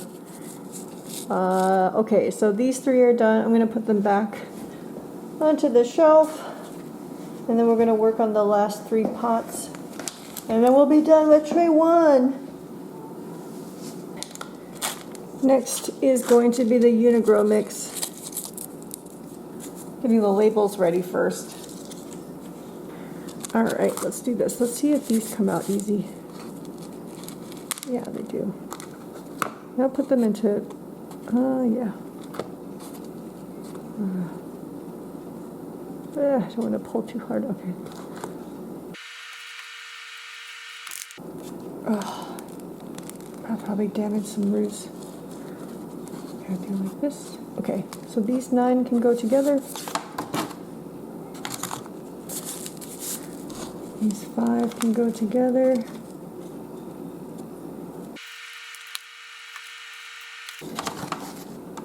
And these 9 can go together. Oh, that's pretty, okay, there we go.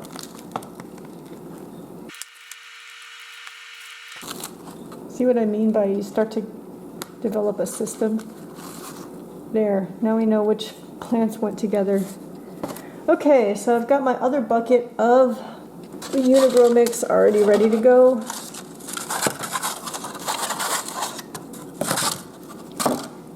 I don't know if it's moist enough. I need it to be able to hold its, the hole needs to stay open. Such different soils, my goodness. The other one's really light and fluffy. This one's very heavy and dense. Or not dense, it's heavy. And it's much more coarse.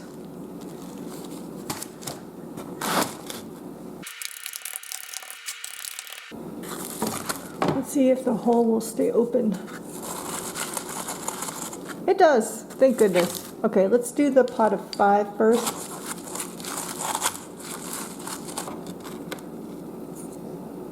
Look at that root. My goodness. And I don't see any signs of disease or markings. Very clean.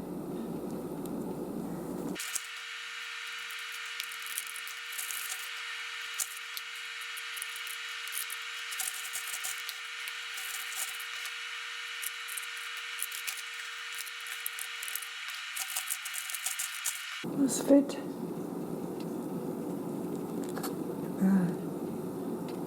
Very clean seedling. Also don't see any markings at the base. It's not gonna fit.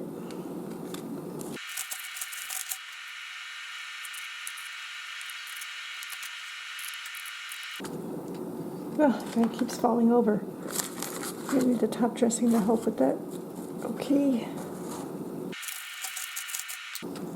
And the last one. Also clean. I don't see anything. Yeah, looks good. Will this fit? Yes, it does. I realize I put MG on the other pots at the bottom. I can't read it, so I put UG here. So that's easy to see. Then we'll know the other ones are not UG. Okay.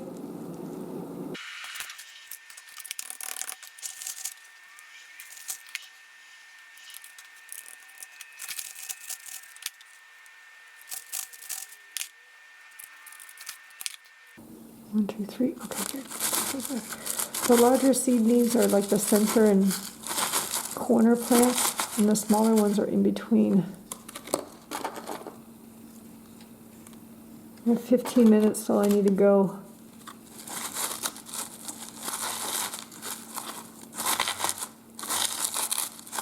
Maybe I can be on Zoom. I can't do this at the same time though. It's going to be on video.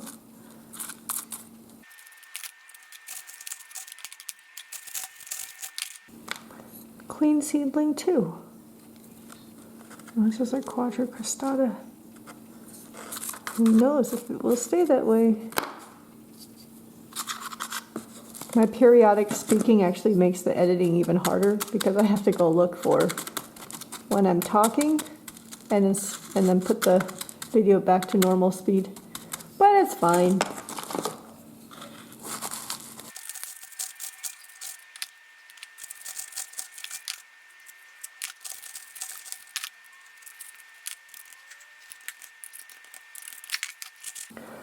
Here comes the little guys. Okay, so like this one, for example. That's kind of hard to tell. Oh, there's some like, you see that's white on the surface? A little cracking. I don't know if that's something or not. Oh, I need a better hole.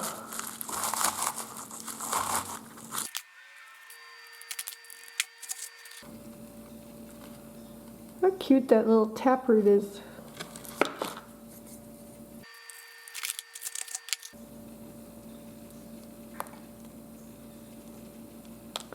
You see some like old, I don't know what those are, scars or what. Little markings there.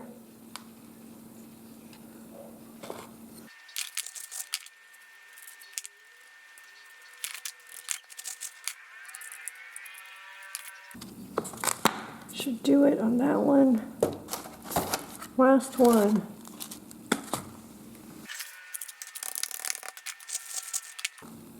Tricostata. There's a little bit of orange there.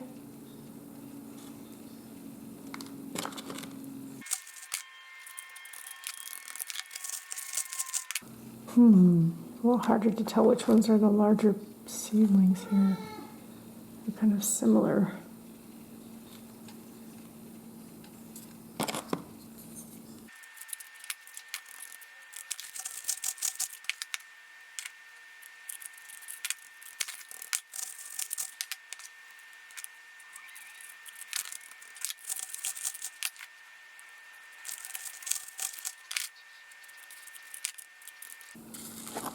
Okay, now it's the center ones. Just three seedlings.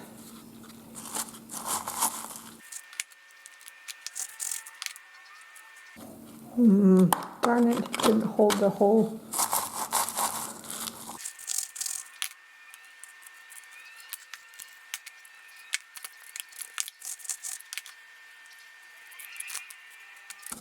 Okay, I think this will be the last one for now.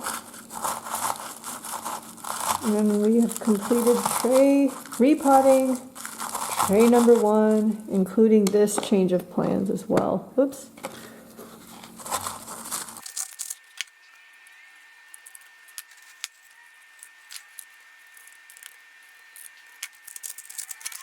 Wow, these pots are so heavy.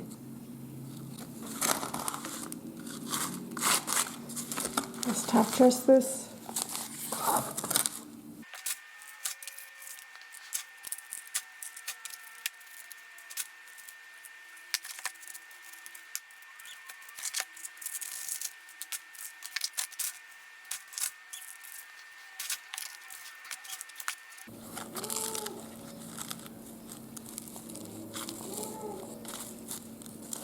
Cookie.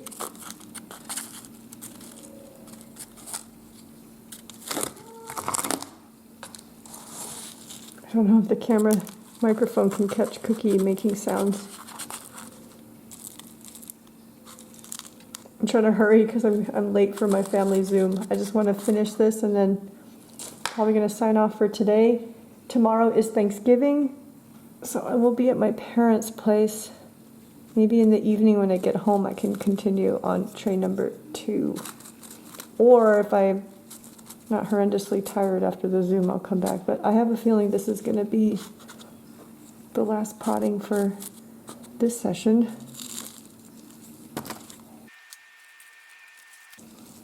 Okay, last one and then I gotta go.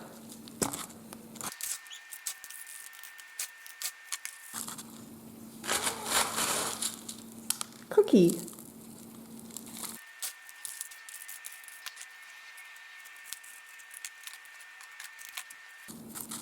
I feel like I like the look of the first potting better, but I'm not redoing this again. These are going to stay in here until they outgrow the pot, as long as they, survive that long. I think that is done. All right, so we've repotted the Mike's Rare Plant Lofos Pro Seed Starter plants again. Don't know if I like this. As long as they have some space to grow, that's what matters.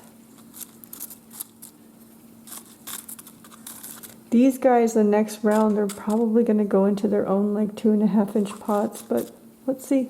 Okay, here they are. All right, I'm signing off for now. I'll be back later to start repotting tray number 2. Happy Thanksgiving, y'all. We are back. Today is Thursday, Thanksgiving Day.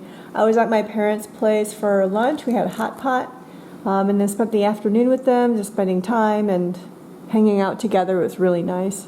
And now it's evening, and the grow lights behind me are still on. So I'm going to go ahead and start repotting the seedlings from tray number 2. So I'm going to start with the Miracle-Gro Cactus Citrus Palm Mix that's been mixed with the bonsai mix, the Japanese bonsai mix. I want to start with this because there's this seedling that I've mentioned probably in multiple update videos that's buried inside, and I really want to get it out because I like the way that it looks.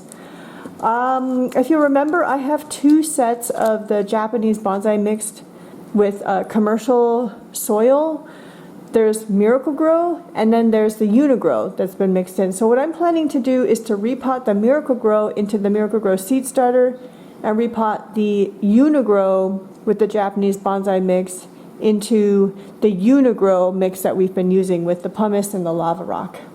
So we'll have a little bit of a comparison to see how these guys do beyond the seed soil experiment in the two different soils, because I'd say that the seedlings in these two are like roughly the same. So I only have the Miracle-Gro with the bonsai mix shown here, but I do have the other set that's still on the shelf with Uni-Gro and the bonsai mix. So let's go ahead and get started. I do see a mealybug here. Let's see if I can, you see? Right there. I do see that I mentioned, I think earlier in the video, I started editing, and I mentioned that mealybugs do get in here, but it's not like a horrendous infestation. It's usually like countable number. So I just spray it with rubbing alcohol. That kills them almost instantly. And then I had these tweezers that I bought from Daiso, which is like a Japanese dollar store, and then I just pick it off. They die like instantly, almost instantly, when you spray them with rubbing alcohol. So, all right. Why don't we go ahead and get started? Just dumping out the whatever pumice I can get off of the top dressing, because I mean, look at how stuffed that is. Oh my gosh, that's not really coming out. That's fine. Let me try dumping this one. Look at that. So when I did the giveaway, the Astrophytum shipped better than the Areocarpus, because the Astrophytum in the East Coast Kamchatka soil most likely had some pretty decent roots on them, so they like stay in here, they don't fall out of the pot. But the Areocarpus had more shallow roots than the Astrophytum, so I did get feedback from the winner of the Areocarpus that things did shift around. So I hope that, you know, they'll be okay. But whoa, all right. Japanese bonsai mix mixed with the Miracle-Gro Cactus Citrus Palm mix. Look at that. Get the label out. Roots look really good. This mix did quite well, like in terms of numbers, when we went over in the finale, series finale. Now I was trying to make this soil look more like the East Coast Kamchatka seed starting soil, where he has inorganics with organics, and it's like small grained. So I guess this is the nice thing about the Japanese bonsai mix. You can see how small the grains are here, not like this giant pumice from the bags of pumice that I buy.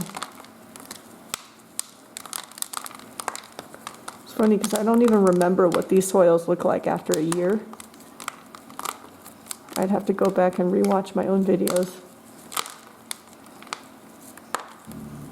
So if you remember, the Miracle-Gro Cactus Citrus Palm mix straight out of the bag did pretty terrible. But when cut with this Japanese bonsai mix, it did pretty well. Yeah, I'd say it did very well. Oh, this isn't just kind of clumping and not falling away that easily. Okay, looks like, all right, finally. Let me move these two over here so we have some space. Remember, there's like, is it 50 or 60 some seedlings? And these are now, let's see, these were sowed in January 15 of 2024. So these are what, 10.5 months old or something? These are from tray number 2. Oh, there's a 2-headed guy. Okay, that's going to affect the count. You know, I'm planning to do like a redo of the Seed Soil Battle finale video with updated counts, correction on the mislabeling that happened. Because now, like by repotting, you can actually get the true count. It's not just the visual count.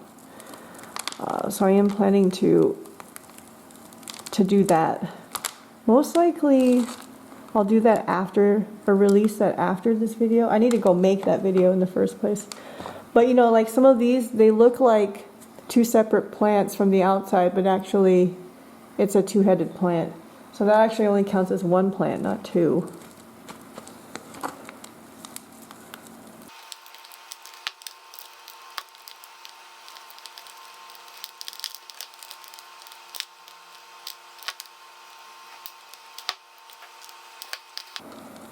Ow, there's little spines on some of these. You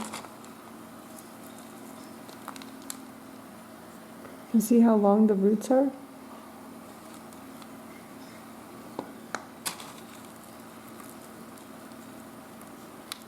This was the guy I was trying to get out.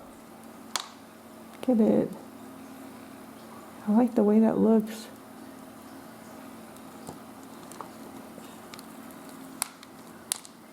It had been buried for a while.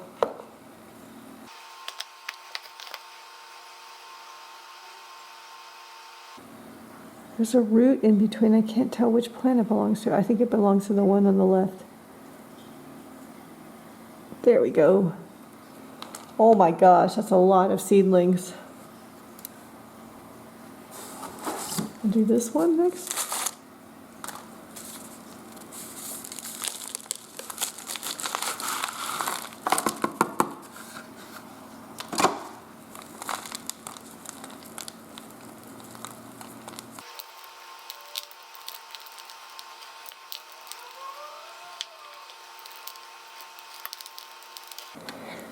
This one will be interesting when repotted. I'm planning to use the Miracle-Gro seed starter, so that grain size of the Miracle-Gro seed starter with perlite is even finer than this.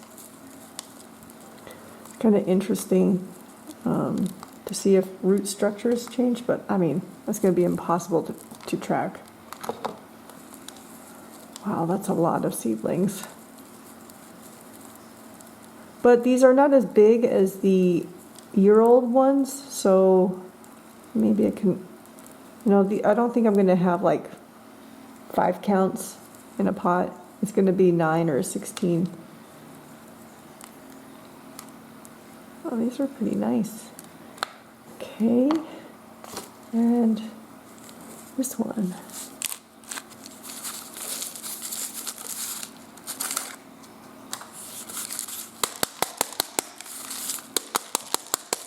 Once again, Cookie is down by my feet. Cutie. She was not too happy that I left her for the day.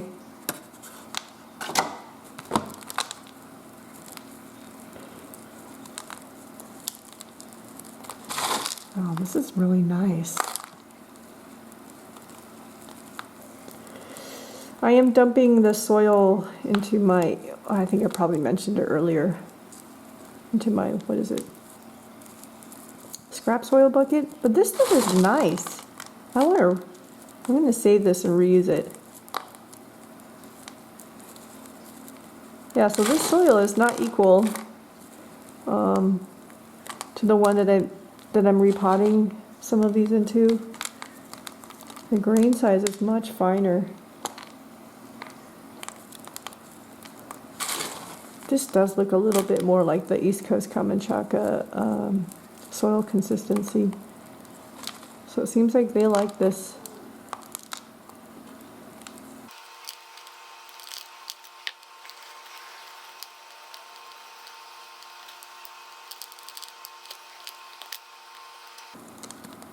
Oh, look at that root system. Oh, there's a teeny tiny little seedling in here. I'm trying to make sure I don't lose it. Oh, there's another small one here too.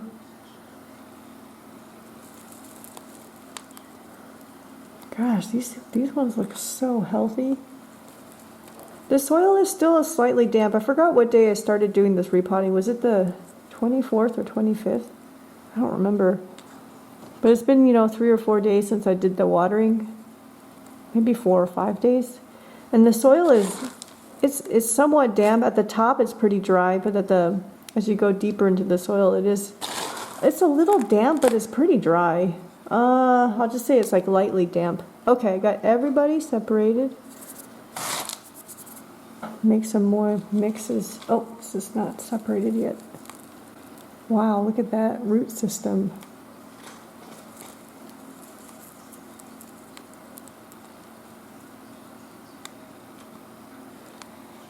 How many pots are we going to need here? I'm not sure.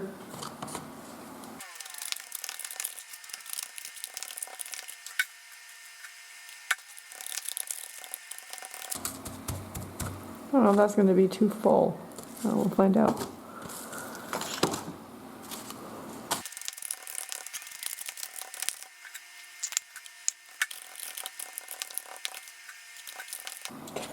So our usual, start with the larger seedlings. Let me get some more of those questions that folks were asking. There's a question from Broken Spines on what has been the most challenging part of growing from seed so far? That is a good question. I think consistency has been very challenging. Like I feel like I'll do the same thing, follow the same sort of pattern and stuff on growing, let's say a particular genus, and I cannot reproduce the same results. It's been all over the place. But I'm assuming that just comes with time and experience, but I'm not sure. But that has been challenging. So just because it worked this time doesn't mean it will work next time. And then the other thing is that I always have challenges with mold and fungus. I guess that's mold is a fungus, but like fungus stuff. But then I understand also I don't sanitize anything, so that could be part of it. The other thing is finding space. That's very challenging as well. Somehow I always seem to be able to make some more space so far, but space is very challenging as well.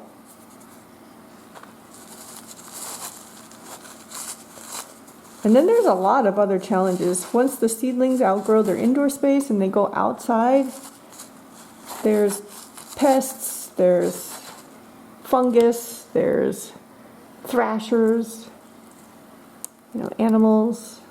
I had a couple mice show up this summer. They were just more focused on eating seeds though, not so much the plants. They were eating seed pods. So I would just capture them live, not hurt them, and let them go in the desert. Wow, these roots are so long.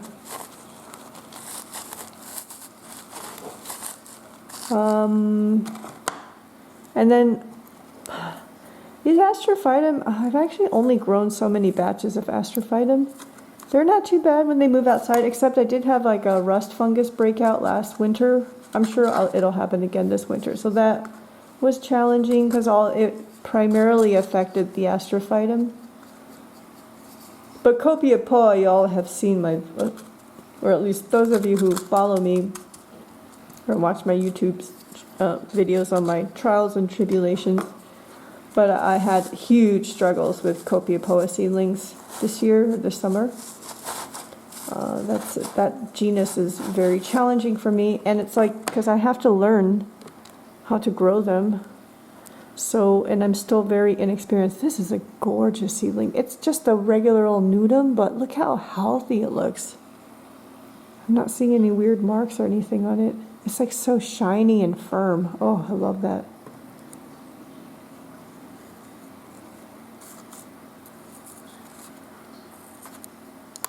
So Copia Poa, I'm still learning. A large batch of them was their first time outdoors this summer. I placed them outdoors, I think, the end of last summer. First winter outside, no problems. First summer, lots of problems. But a lot of it is just due to my inexperience and that I am truly learning through trial and error. And I'm sure there's many other challenges that I'm just not thinking of. Oh, and I was like brushing my teeth this morning, and I was thinking about Maria's question about what got me started into YouTube. And I mentioned last time that I'm pretty much am just making content that I want to see myself. And the other thing I really wanted was really long videos. Like back when I was not making content, I was just consuming content. I wanted really long videos. Especially for shopping and stuff, I wanted really, really long shopping videos. Like, show me everything, not just pieces of it, the whole thing, everything. So that's kind of how, kind of shaped my shopping videos. So they tend to be long, tend to show me being overwhelmed by the amount of space and inventory that I have to cover. But I mean, I did that to myself. But that's what I wanted to see.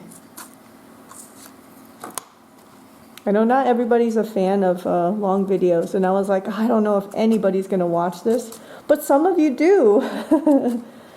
And it's fun to make stuff that I want to see myself.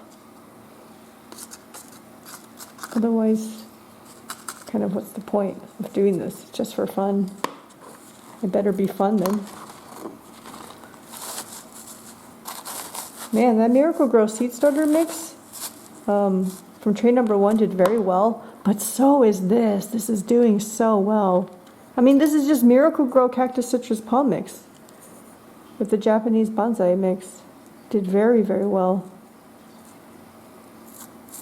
I think there's probably a correlation even on the grain size of the inorganics. You see how fine this perlite is compared to the bonsai mix down here? And we stick the ones in the middle. Let's see, which one should we pick? Oh, question from Cooked Earth, who makes pottery, which Arizona Cactus Sales carries pottery by Cooked Earth now. Cooked Earth asks, favorite variety of Astro? Oh, that's an impossible question to answer. I like all of them, to be honest. I guess, you know, just your regular old Myriostigma will always be a favorite. But I like them all. I like Asterias, I like Capricorn, I like Ornatum. Coalescence is an interesting one. I think I only have Coalescence that I grew myself. I don't have, like, mature ones. Look at that. These have been pretty clean so far. I'm not seeing like any markings at the base, but if I find one that does, I'll show you. I like the cultivars too of the Astrophytum, so I don't have a favorite. They're all my favorite. I really do like them all. Maybe I'll just say I tend to gravitate towards the Myriostigma type more. So maybe I'll answer that then. The Myriostigma types, including stuff like Onzuka. I love Onzuka. So I guess I do have an answer then. Myriostigma types and their cultivars. Oh my gosh, this is going to take forever. This is not a question. Omar says, send me the runts.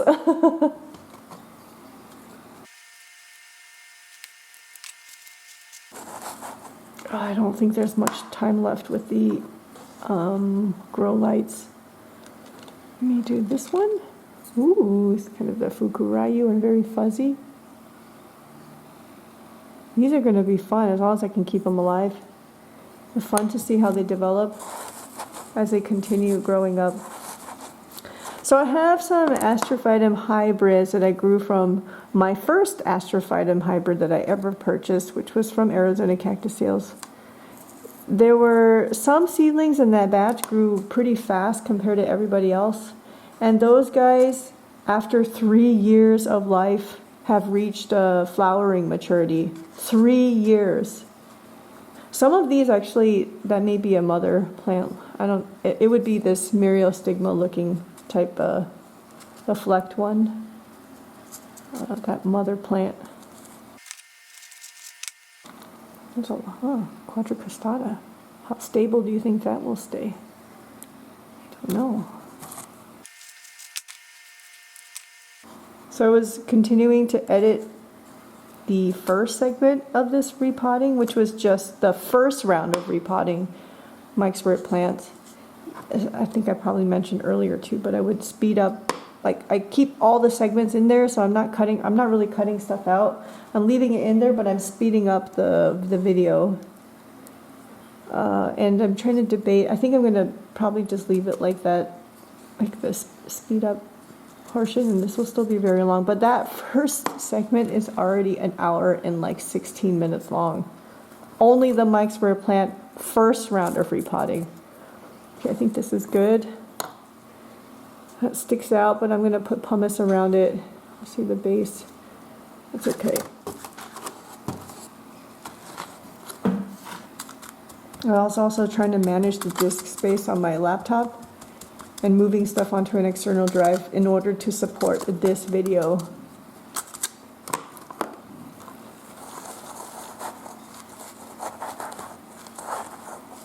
Okay, there's a big one we can put in the middle. Or maybe this one. Yeah. Wow, look at this.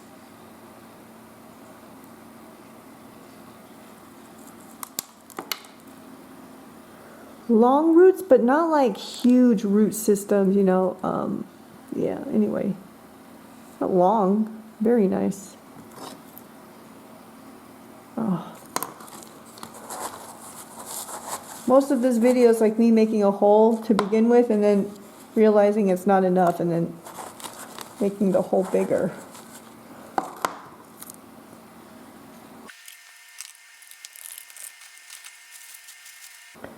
Huh.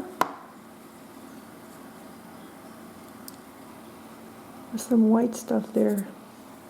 Straight with rubbing alcohol.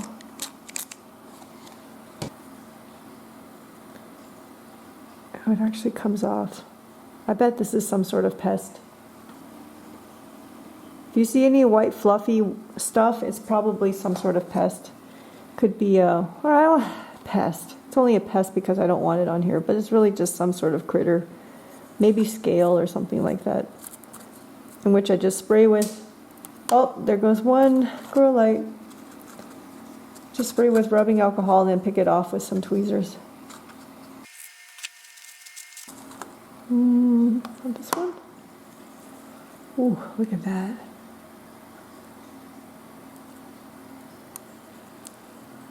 Nice long root.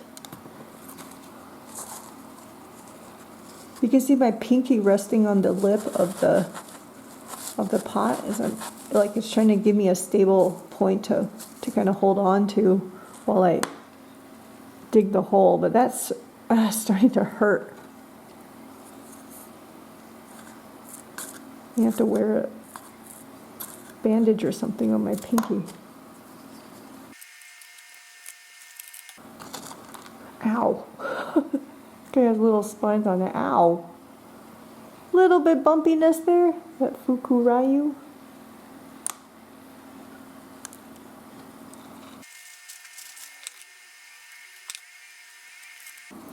If you made it this far into the video, can you leave me a comment saying that you made it to this timestamp? Oh my gosh. How about, ooh, this is nice. See how there's that fifth rib coming out?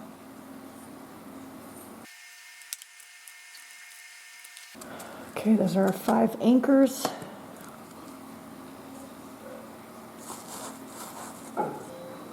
Some little smaller guys. Oh yeah. This one? Wow, a small, oh, this got a little thing on its side. Maybe I'm going to keep the little one there. It's kind of entangled, or tangled in the roots. It actually, this guy might actually have that long root. I would just leave it there. That's going to need a deeper hole. See if that's good enough.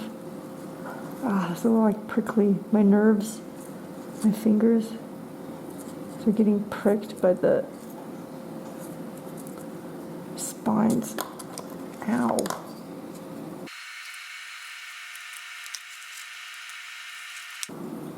Four rib. Quite a few nudums in here. It's completely by chance.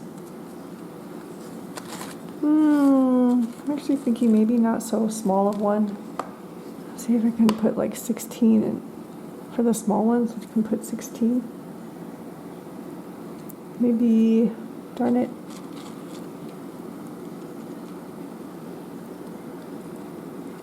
Maybe this one.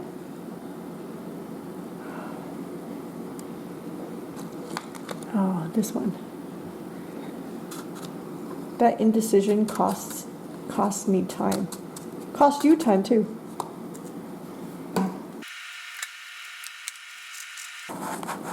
It's making me even think about the one we just completed. If we should leave the little ones for its own pot. Maybe we should. This type of indecision is no good. Okay.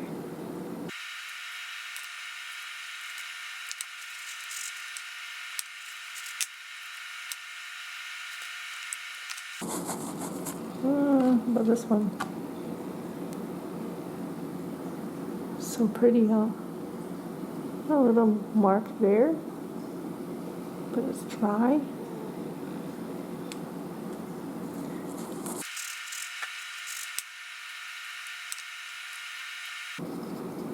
Okay, that's good enough. When I put pumice in there, it'll make them stand up. I am thinking about taking out these little ones. I think I'm going to do that. Yeah, I'm going to take out the little ones. Replace them with something a little bit more comparable with the anchor.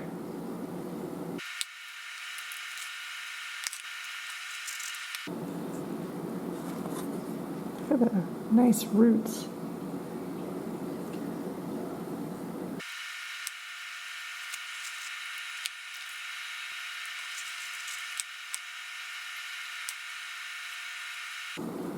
Okay, I think that's a little better.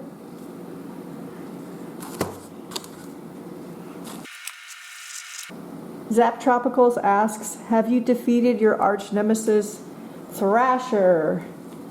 For those of you who are not familiar with that topic, the curved-bill thrasher is a bird that is native to this area. They are incredibly intelligent, incredibly territorial, and they rule the land here. Ooh, look at this.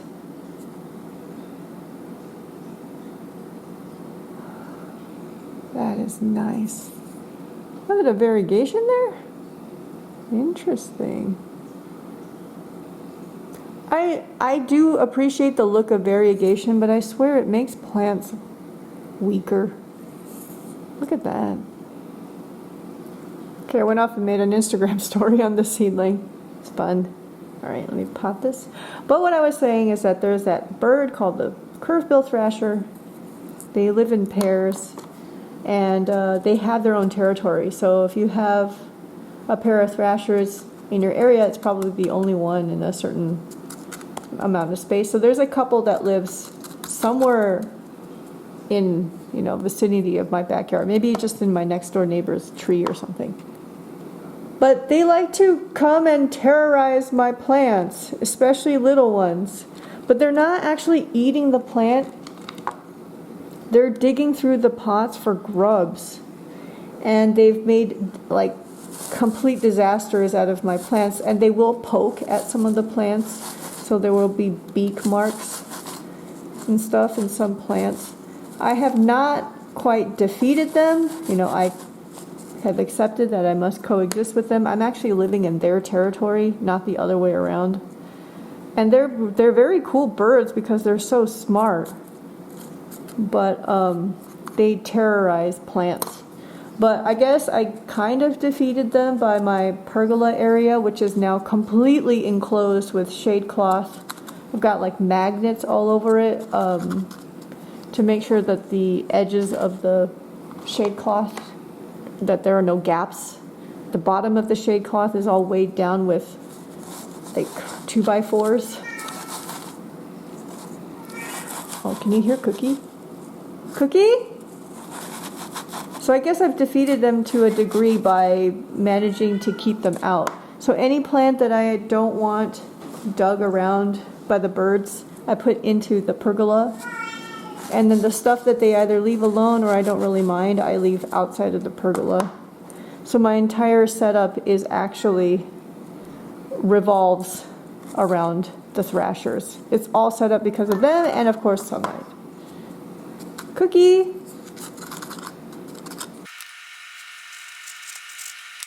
Oh, this is kind of cool. Cookie? She wants to go in the garage. Cookie, you can't go in the garage. The door's still open. No, Cookie. Cookie. Cookie. Come hang out with me. I'm repotting your seedlings. We've kind of made our way through the largest seedlings, I think. These aren't... Ooh. These are about the same size. Look how cool that is. Oh, roots are so long.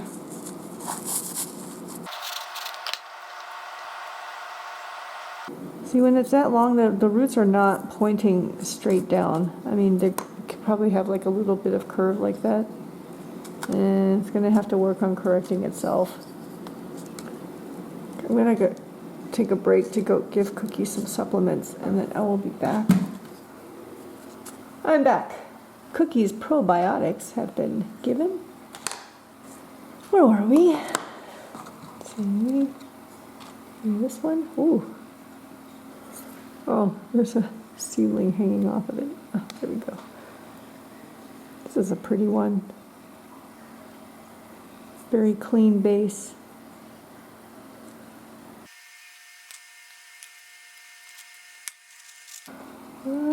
This one.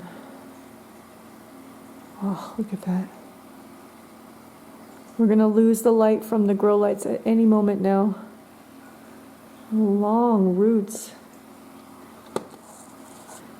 Can't believe I only have 3 days left of this break. Friday and then the weekend.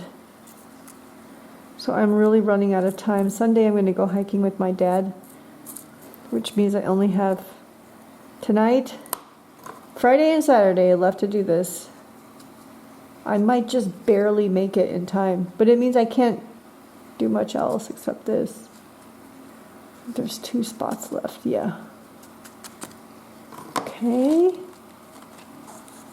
I really want to get the repotting done so that I have all the footage and then I can just spend time editing, which is going to take forever. But I'm going to try.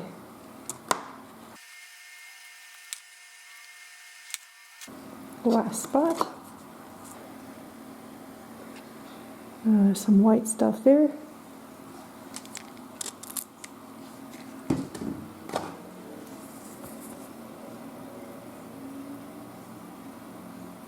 Yeah, most likely is some... I don't think there's anybody living in there. Maybe there used to be. Who can fit in here? So these guys are not that big. This one's a little bigger.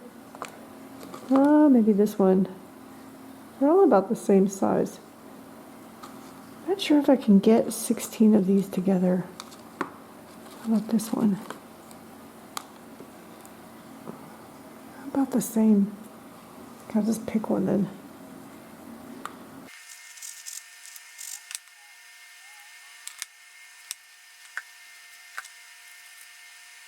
Hi, Cookie. Doing okay? Okay. Next one. Can we fit 16 into one pot? Yeah, let me try the little ones then. The little ones I can. Like this one. This is so little. So teeny tiny. Nice root though. Let's find more little ones. This one's kind of, maybe, and this one's smaller. Oh, it's not deep enough. Or it said it's not wide enough. Where else are there little ones? At this one. So that Capricorn or Asterius? Capricorn? Capricorn characteristics.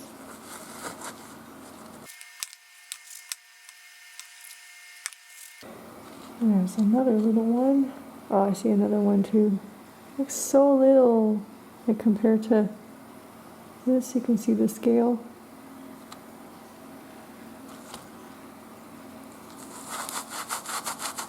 But look how long its roots are. My goodness.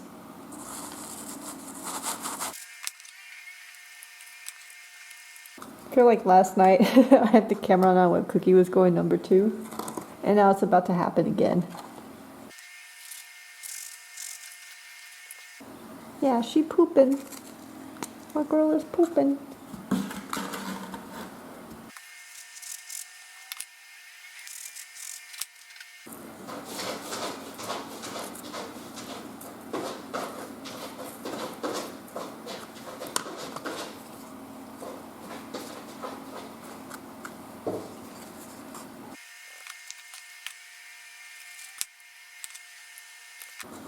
Okay, any other like really small ones?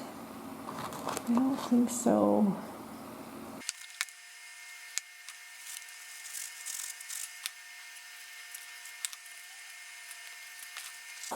Oh, I don't know if this is gonna fit.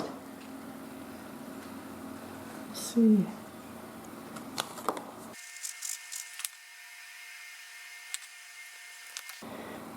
Who next? Need this.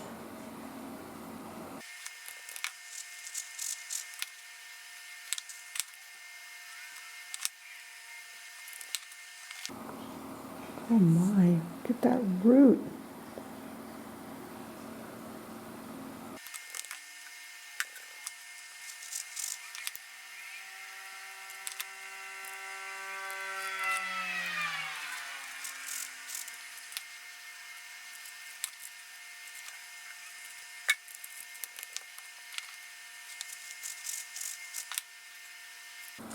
By the way, when I was talking about the thrashers earlier, and that certain plants I leave outside of the pergola, you know, one of the plants that they leave alone, or one genus, is the euphorbia. They might dig through the pots, but they won't touch the plant.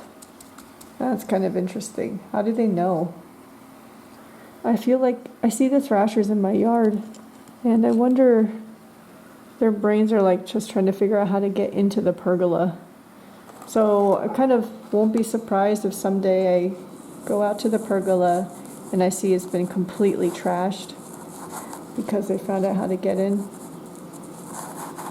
Someday they're going to realize that they can actually use their beaks to move the magnets. Let's hope that day doesn't come. But I also won't be surprised if it does. Oh, this is so challenging to pot. Can we fit 3 more plants in here? This was the one I was trying to save. Look at those roots. Wow. So long.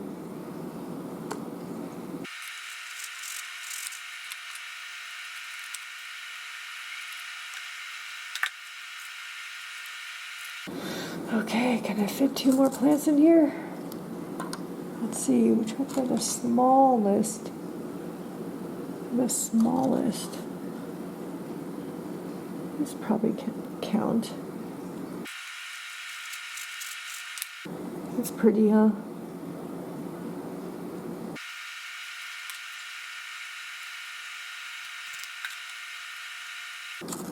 Okay, last spot.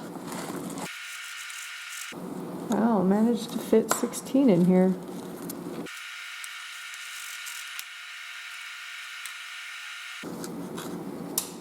Oh, there goes the grow lights. Okay, we fit 16 in here. It's good timing because I'm nearing the end of the batch of the seed starter. I'd have to go do another one. Yeah, it's almost at the bottom now. The good thing is I have a ton of seed starter. I bought a bunch of it, kind of stockpiled it, and then after we did the soil experiment, and I thought that this was one of the poorer performers, I was like, oh no, what am I going to do? But guess what? None of it's going to waste. It's good.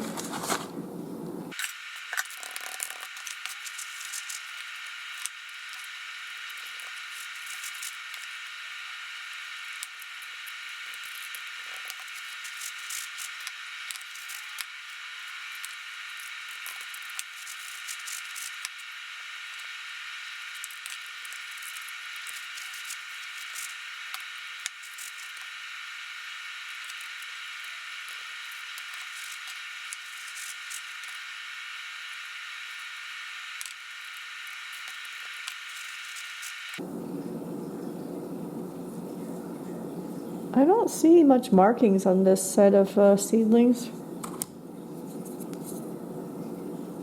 It's pretty, they look really, really good.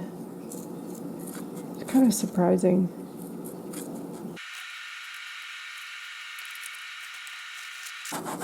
Oh, I can see Cookies in bed already. I guess I could say it's more her room. In our room?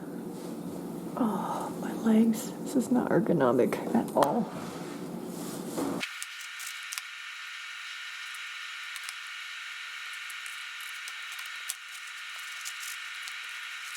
I'm going to do this one with a bit shorter roots. A little easier to handle. Okay, I think one more pot. It's 5 pots now, so this is number 6.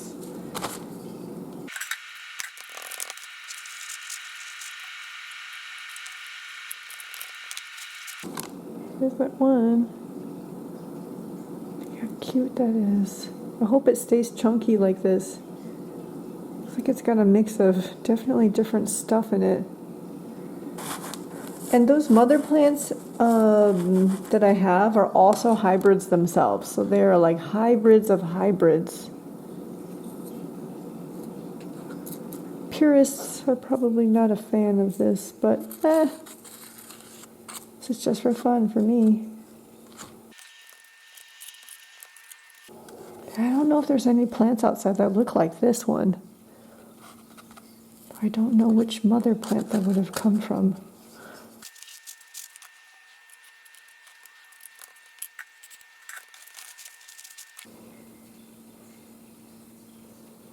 Little bumpies.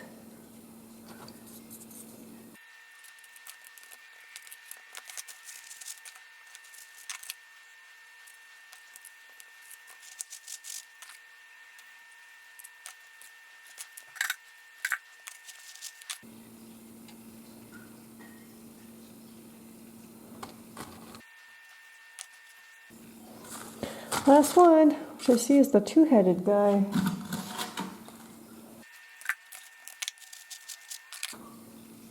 So I think this is my 4th two-headed guy. Forgot which soil had the other 3. Was it the seed starter? I don't remember. So you can even tell that that's not 2 plants unless you unpot it. Okay. That's 6 pots. I have to go get another tray because I have another shelf that I've kind of opened up for the purpose of housing these pots. Pumice time. I'm going to go put on a mask because this is very dusty. I don't want to breathe this stuff in.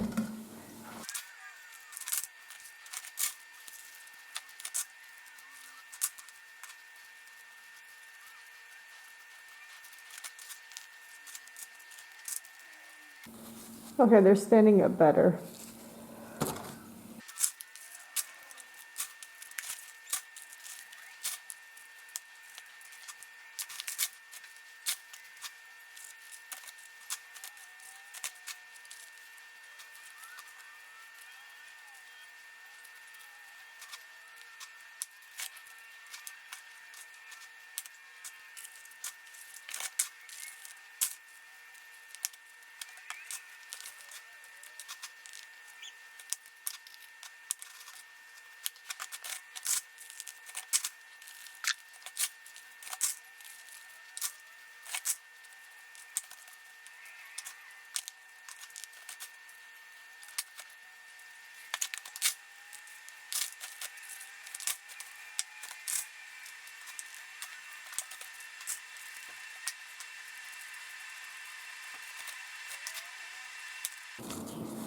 You can see they have more space compared to what they had before, but still not that much space. But I'll probably let these pots overgrow again before I repot.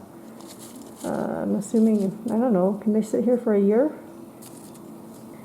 Until they reach 2 years old? Not sure.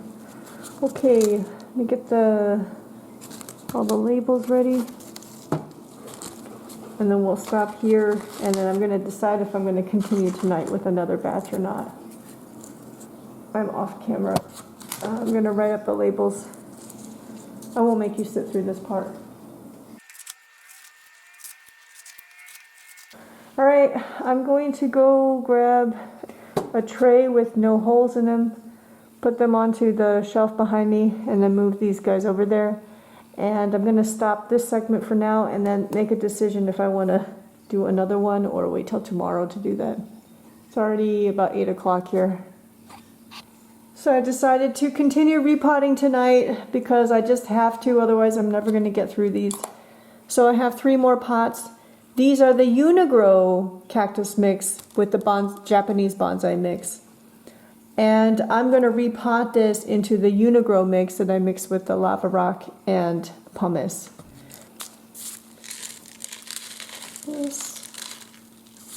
I'm thinking if I put in 2.5 hours a day, I could probably finish by the end of the holiday week.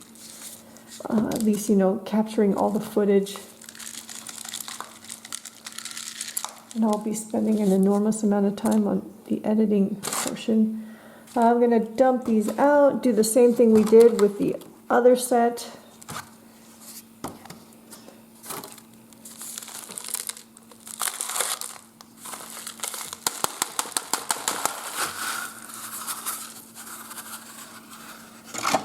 So I already have, this is the Miracle-Gro Cactus citrus palm mix with the Japanese bonsai mix. I still left it in here. Now you can see it with the Uni-Gro with the same Japanese bonsai mix. They look very similar. Yeah, very, very similar. Ooh, these are nice.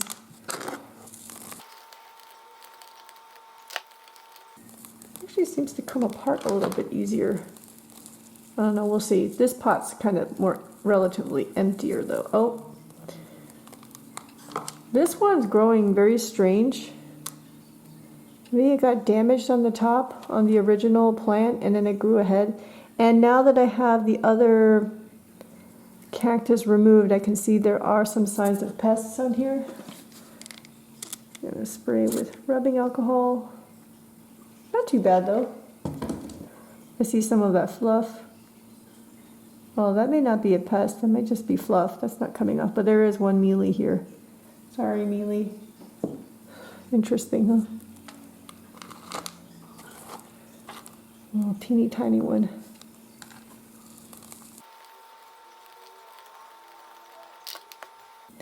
I saw a tiny seedling in here. Oh, there it is. Look how small that is. Put it here so I don't lose it.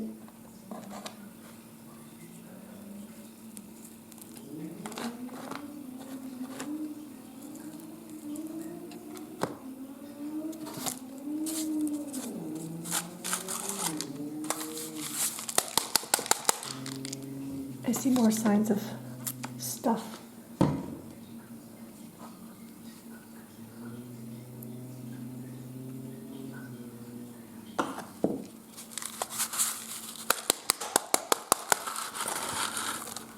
I just scrolled through Instagram real quick while I was changing up the pots and stuff, and I noticed that there's somebody else doing some repotting of a completely different genus of plants. But I know that some people do root trimming, and I especially see it on Astrophytum. I think Madame Cacti, I think she does root trimming. I've never done root trimming before. I've heard the theory of it. I've never done it before. I don't feel like trying it right now either, because I need to go look it up on how to do it. Like after you trim the roots, are you supposed to let them dry out before you repot them? That's what I'm not sure. Maybe someday in the future we can try that. But I could see that trimming the roots would make repotting a lot easier, because you see me like constantly digging for a large enough hole. I wouldn't need to do that if they didn't have huge root systems, you know, larger root systems to have to consider. Okay, see now the separation effort is about the same as what we did on that previous set of the Miracle-Gro with the bonsai mix. They're so similar.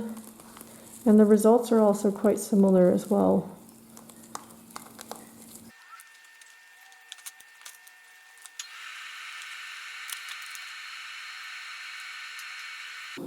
There's some natural root trimming going on right here.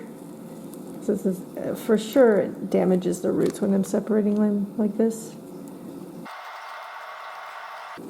Same thing with this, I can feel very light dampness of the soil. This is the third pot.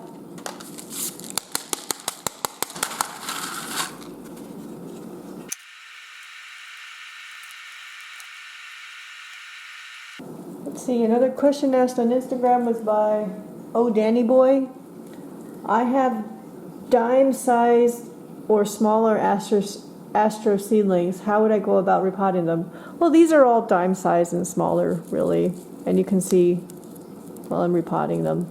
Yeah, these are probably dime sized and smaller. Do I have a dime here? Oh, I do. See? Yeah, these are all dime size or smaller. Just repotting it like this.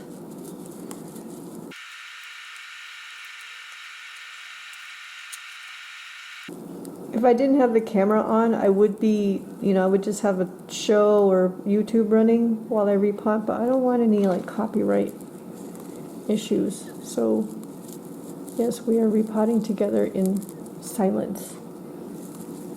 Besides my constant yammering.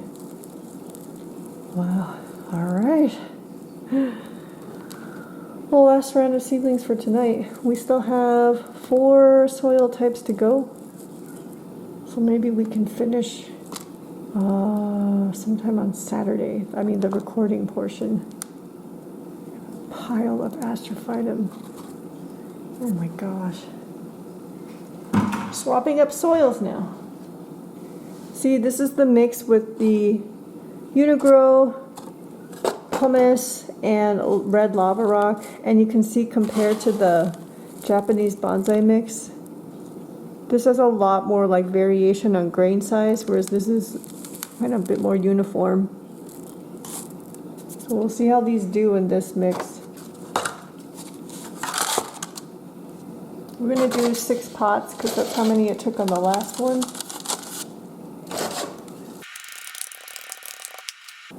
I think there's James of Shitting in the Greenhouse. Have you noticed if you don't water astros frequently, the feeder roots die and rot? I don't think I've been in that situation before. I guess in the summer I'm watering them pretty frequently so that they never quite have a chance for me to find out if that happens or not. And then the winter I just let nature take care of it. The soil dries out a lot slower in the winter time, so I don't know if I guess I can say I've never seen it myself. I've just never not watered them for a long time and then checked the roots. That I haven't done. I haven't lost very many Astrophytum here. Oh, I have lost them though, but it wasn't from like lack of watering. It's always me overwatering stuff. And then he also made an additional comment, said he likes to cut the taproot on astros so they grow bigger and better roots and it makes them stronger. So that's just something I've never tried before. But I know that, there's a lot of people who do that, and clearly there's a reason why, and it's effective. I've just never tried it myself. This soil is going to be really tough to do the 16 because making the whole... It's a lot. It's more effort to create the hole too because the material is so much coarser. So it's like trying to dig through rock with the dibber. Let's just try our best. It's got some big roots. Oh man, this is so hard. The big coarse material, it just keeps falling back into the hole. That's where cutting these roots would make it so much easier on this repotting. Not having, oh man. Maybe this isn't wet enough. It's not working out very well. We'll try again. Tamp it down harder.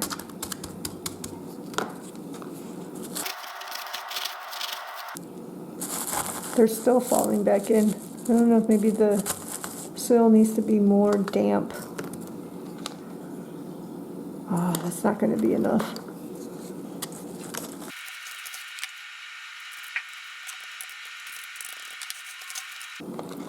Ooh. Probably one of the biggest seedlings of this batch. I mean of this Uni-Gro batch. Uni-Gro with Japanese bonsai mix batch.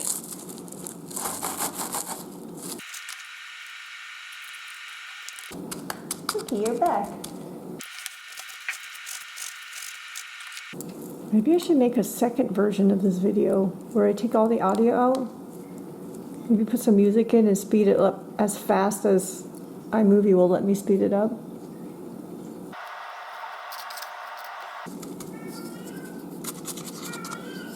Cookie?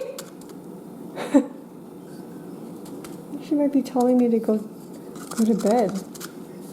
Cookie? She's meowing in the room.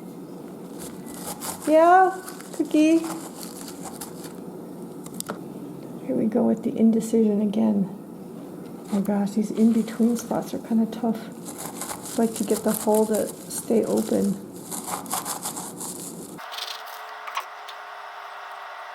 Oh, that's tough. That's really tough. Let me try again. Oh man, this is really going to eat time.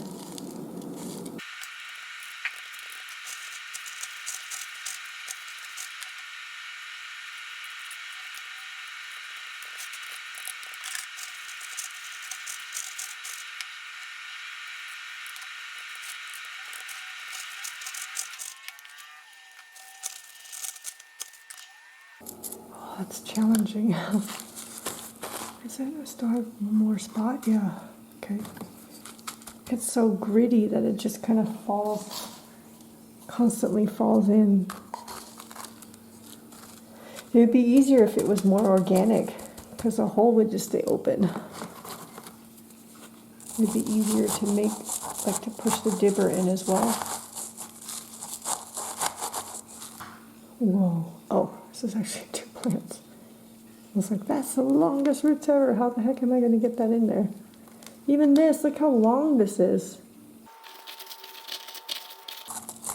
Oh my gosh. I don't know if this is going to work. It's too difficult to work with. How am I going to do this?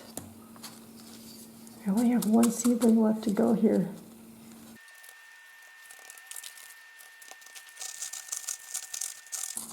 This one we might have to mix. I need things with smaller root systems in the in-between spots. Maybe we'll just have to do it like that. Like the corners in the center, no problem, but these edge, what is these, center on the edge, it's much harder to make that hole. So okay, that will be the strategy then for this soil type going forward.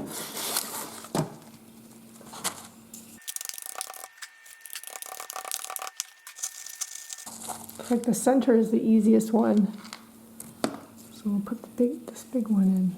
This looks good. Plant looks really healthy.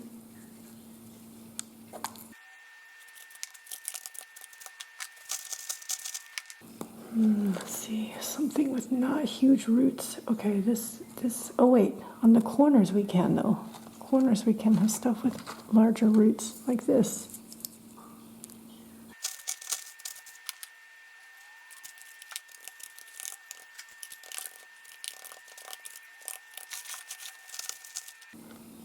Oh, I'm starting to sweat because this is so frustrating to work with. Maybe I need to wet down the soil more. If we did that, was it yesterday or the day before?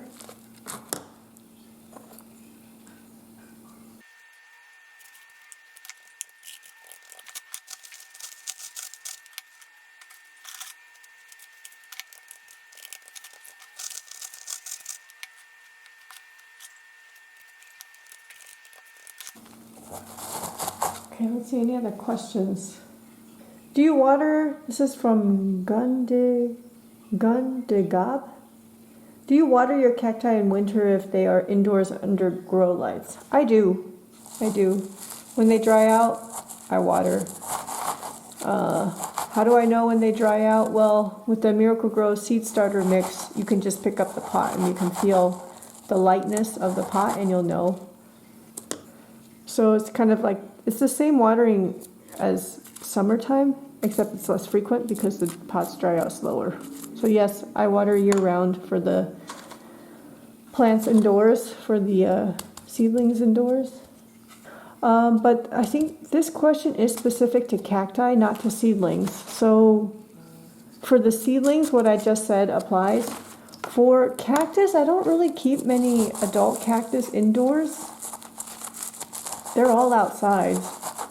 I might have a few that are indoors, in which I do water them when they dry out in the winter. But for the most part, they're outside. The ones that are kept indoors is because, I don't know why, I just keep putting them outside. It's actually the graft stock mostly. Maybe I'm keeping them inside because I actually wanted to do the grafting, and then I'll keep the completed graft indoors. Gosh, these have substantial roots. Look at this middle one, it's so tall.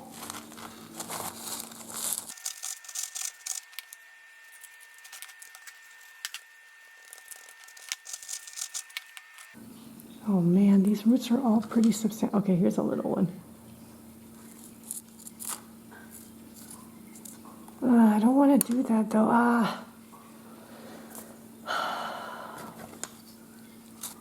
Don't like this.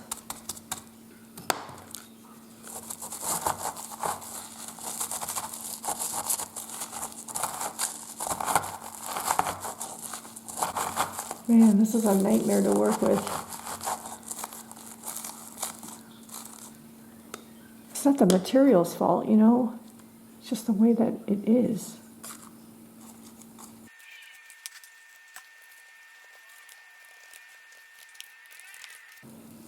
Second pot done. No, maybe it needs to be, okay, I'm gonna let it down some more.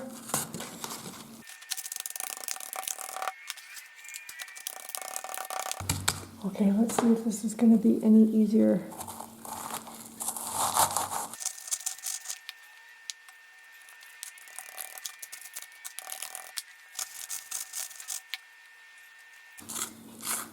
It's a little bit better.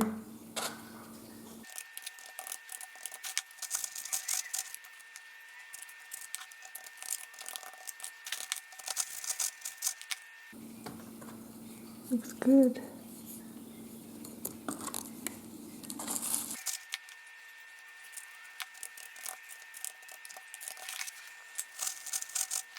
The rest of these seedlings are all about the same size, except for some like really tiny ones.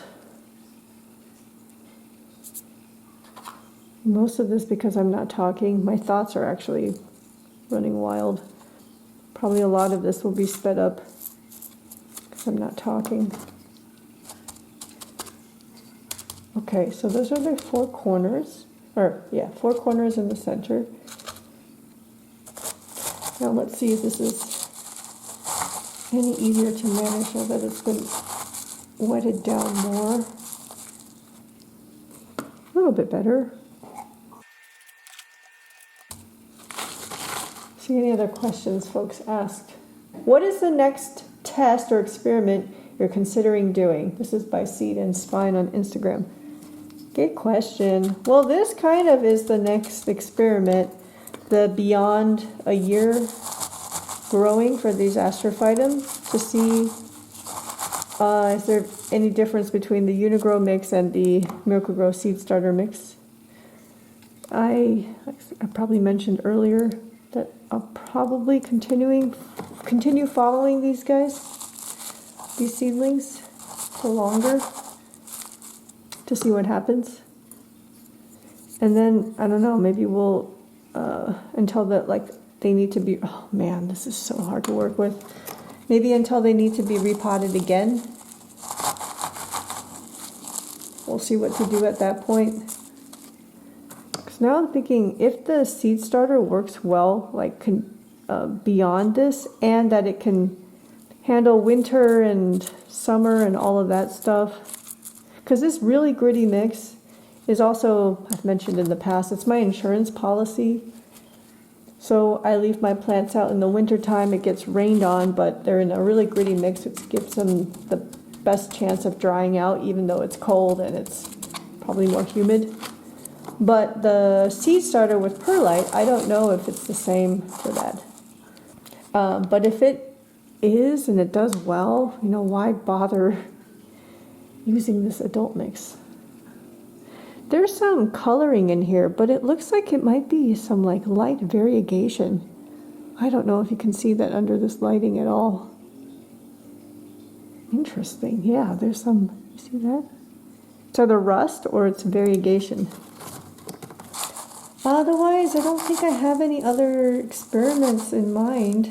Otherwise, I would go ahead and start making a video on that. Just kind of take you along with me on the journey. But I think this might be the next project. Oh, I found the person who asked the question. It's by LAJ Photos. Probably an old answer I missed, but what are you doing with them once they're adults? And that's the, I don't know, give away, donate, maybe sell, I don't know, maybe not. We'll see when we get there. Give away to friends. End up becoming, you know, the zucchini. People used to grow zucchinis at home and then can't find anybody to give them to, and nobody wants them. Hopefully that doesn't, you know, end up being the case for these plants. I think if I donate them to the society, there will be somebody who wants them. Okay. Oh man, a second pot. Wow, it's so heavy. Oh wait, that's third pot. Thank goodness. Okay, it's 9 o'clock now. It's been another hour since we finished the first batch or started this one. Let me try some of these smaller ones, see how many we can fit. But in half an hour I need to go give Cookie her medications and check her glucose and stuff. Okay, give her a shot. Let me see if I can finish. I think I can finish this in half an hour. I can go take care of my girl. Maybe go relax for the evening. Oops. Sorry, Seedling. Look at this one. Oh, sorry about the lighting. It's cute. Oh, next, another question from John P. McCoy. What varieties would you recommend starting from seed for beginners? Rather, which varieties of cactus would you recommend for beginners to start seeds? So, what would I recommend for folks to grow from seed? Well, I may not be the best person to ask on recommendations for that because I have only grown so many genus from seed myself. Because I've heard like other genuses might be easier than, for example, Astrophytum. Because for my answer, for me, it's Astrophytum. I don't know the general consensus, like if you were to go out and look in the forums, are Astrophytum considered an easy genus to grow from seed? I don't know. But for my climate, in my experience so far, Astrophytum is great to grow from seed for beginners. Actually, that's how I got started growing from seed, because I bought my first Astrophytum from Barrage Nursery in Scottsdale. It had already been pollinated probably by a bee or something, or some insects. So it had seed pods on it. And when the seed pods burst, I decided to try growing them from seed. And I did. That was my first batch of cactus seedlings and first batch of Astrophytum seedlings and first batch of cactus ever that I grew from seed. And it was because that one was relatively successful in the sense that most of the seeds germinated. They may have not been grown in the best condition to start, and they may have grown very slowly, but they germinated. And that excitement, and I would say, quote unquote, success, was what got me then fully obsessed with growing cactus from seed. So for me, it was Astrophytum that got me started on this whole thing. So my answer would be Astrophytum. However, there must be other genus that are easier than this. I don't know, like Gymnocalycium, for example, if they're considered easier, or Echinopsis, are they considered easier? Any of the columnar cactus, are they considered? That's what I don't know. So I don't have the best answer. I'm only giving an answer based off of my own experience, which for me is Astrophytum. Areocarpus I find to be quite tricky. But you know, we did the experiment with the seed soil battle and saw that we could get some decent results. But the tricky part may not even be on starting them. They may start pretty easily. But I've had other batches in the past where I reached 1 year, kept them outdoors, and they just, like, at some point they just died. All of them. One after the other, they just died. So even with this seed soil battle, you know, the Areocarpus are growing very, very slow, so they will not need to be repotted for quite some time. The question is, can I keep them alive? Well, I guess I already kept them alive for a year, so now we'll have to see, can I keep them alive beyond the year? I don't know. The other thing I found with the Areocarpus, at least in my first round of growing them, is that these guys, you can repot them and transplant them, and they're fairly robust on transplanting, but the Areocarpus are not, at least not in my experience. And it could be just my mistake that I transplanted them and then I watered them too soon. That's very possible. So I don't know how to grow Areocarpus from seed very well. And then Copiapoa is an interesting one. It's a mixed bag. Some seed packs, or I don't know if it's a seed pack or the species. Some are easier to grow than others. But I don't know if there's a correlation between maybe a particular seed pack was older or something that made them harder, seem to be harder to grow. I have a hard time with all the Cinerea types. I don't know if that's supposed to be the case, or maybe some seeds that I got were not the best. I don't know. But maybe that explains part of why they're so expensive. Not just on their desired look, but that they're difficult to grow from seed. That's very possible. Copiapoa is interesting because those were also some of my first beginner, within the first 4 or 5 months growing seed. Because basically I grew that first batch of Astrophytum, and then I discovered Mesa Garden. I went nuts just growing seeds of plants that I've heard of.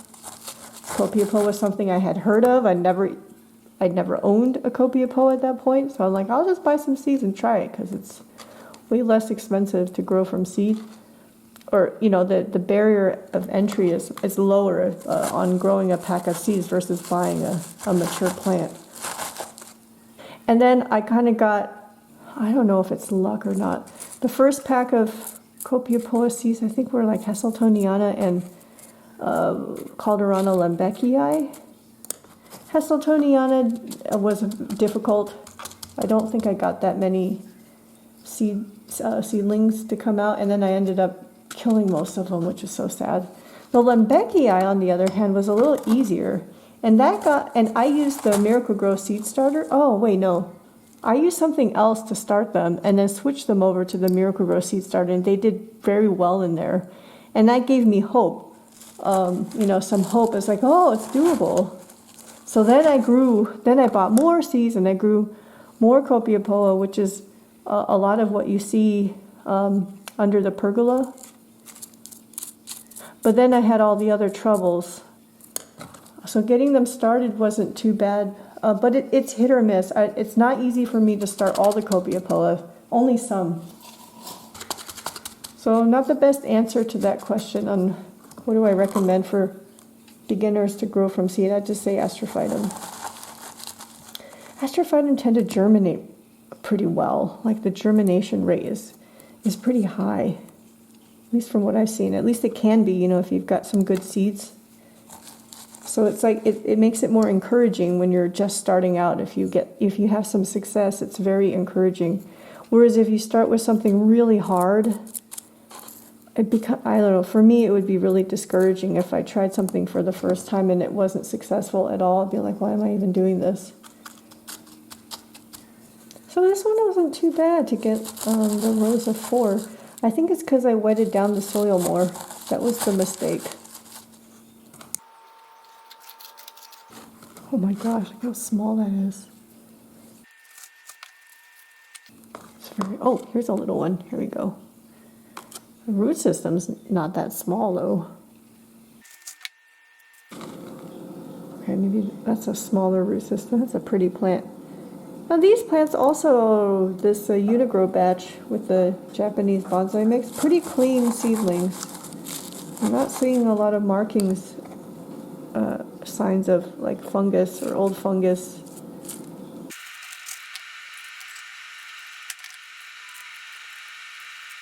Okay, it's a little squished. Still better than what they had before. Okay, so actually I may only need one more pot.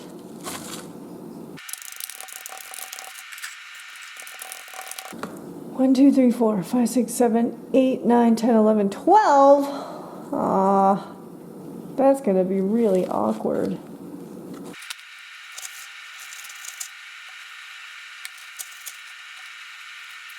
I can do 3 rows of 4, but I don't think I can fit that.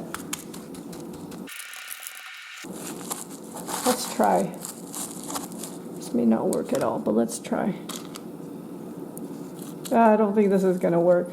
We're going to have like a really awkward set of 3 seedlings. Maybe I can do 6 each is very awkward too.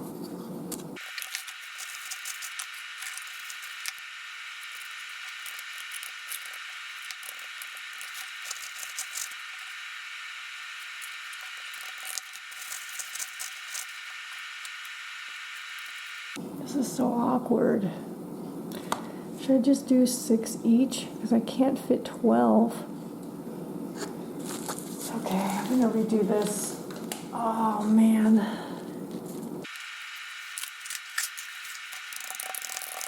I'll just do 6 each. We have about 10 minutes left till we hit 9:30.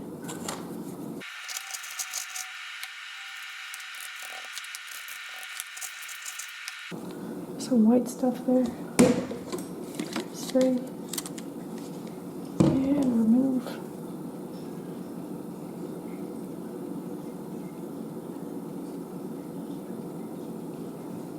I'm not really seeing anything, just some white stuff.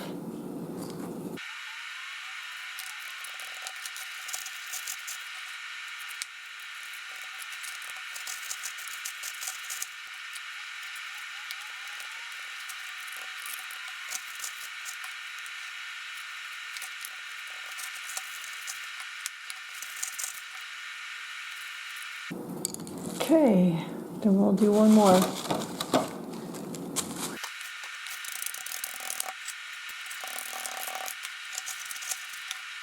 Oh no, not the center. There, this center, not the very center. I'm doing 2 rows of 3 for 6. Pick something with like a longer, yeah.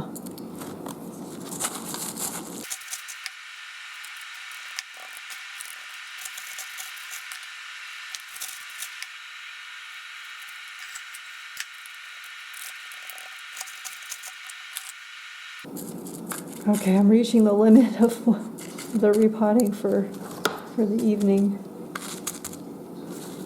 Okay, last 3. This is making me want to just repot in the seed starter because it's easier to work with. I don't know, we'll see. So we still have 4 types of soils to go, including 2 raw Romero mixes, 1 my adult soil mix, and the Japanese bonsai mix with worm castings. That pot's actually, we didn't get as good numbers on that mix, but the seedling sizes are looking really good. And I will show you that, of course, when we get to those. Okay, last seedling for tonight. Then I gotta go take care of Cookie and then come back for the top dressing and the labels. My gosh, congratulations to us. Oh wow, I'm looking at my recording. It's at 1 hour and 15 minutes, I think. Wow. I mean, just for this segment of this set of seedlings. Okay, done. Oh my gosh.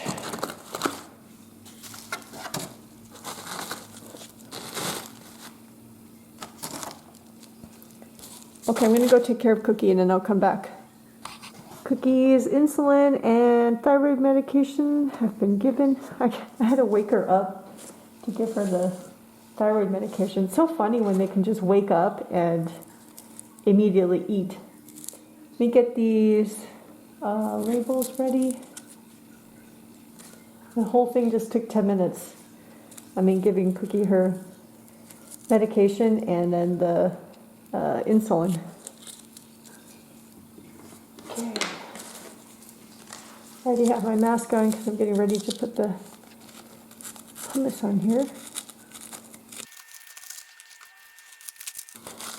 Oh, the soil is packed so tight against the edge of the side of the pot that it's really hard to squeeze anything in there. There's a tiny seedling here. Okay.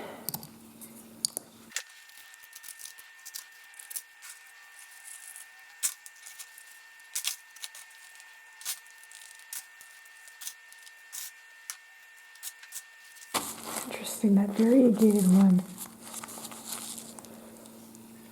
You can kind of see it in the lighting, that coloring there.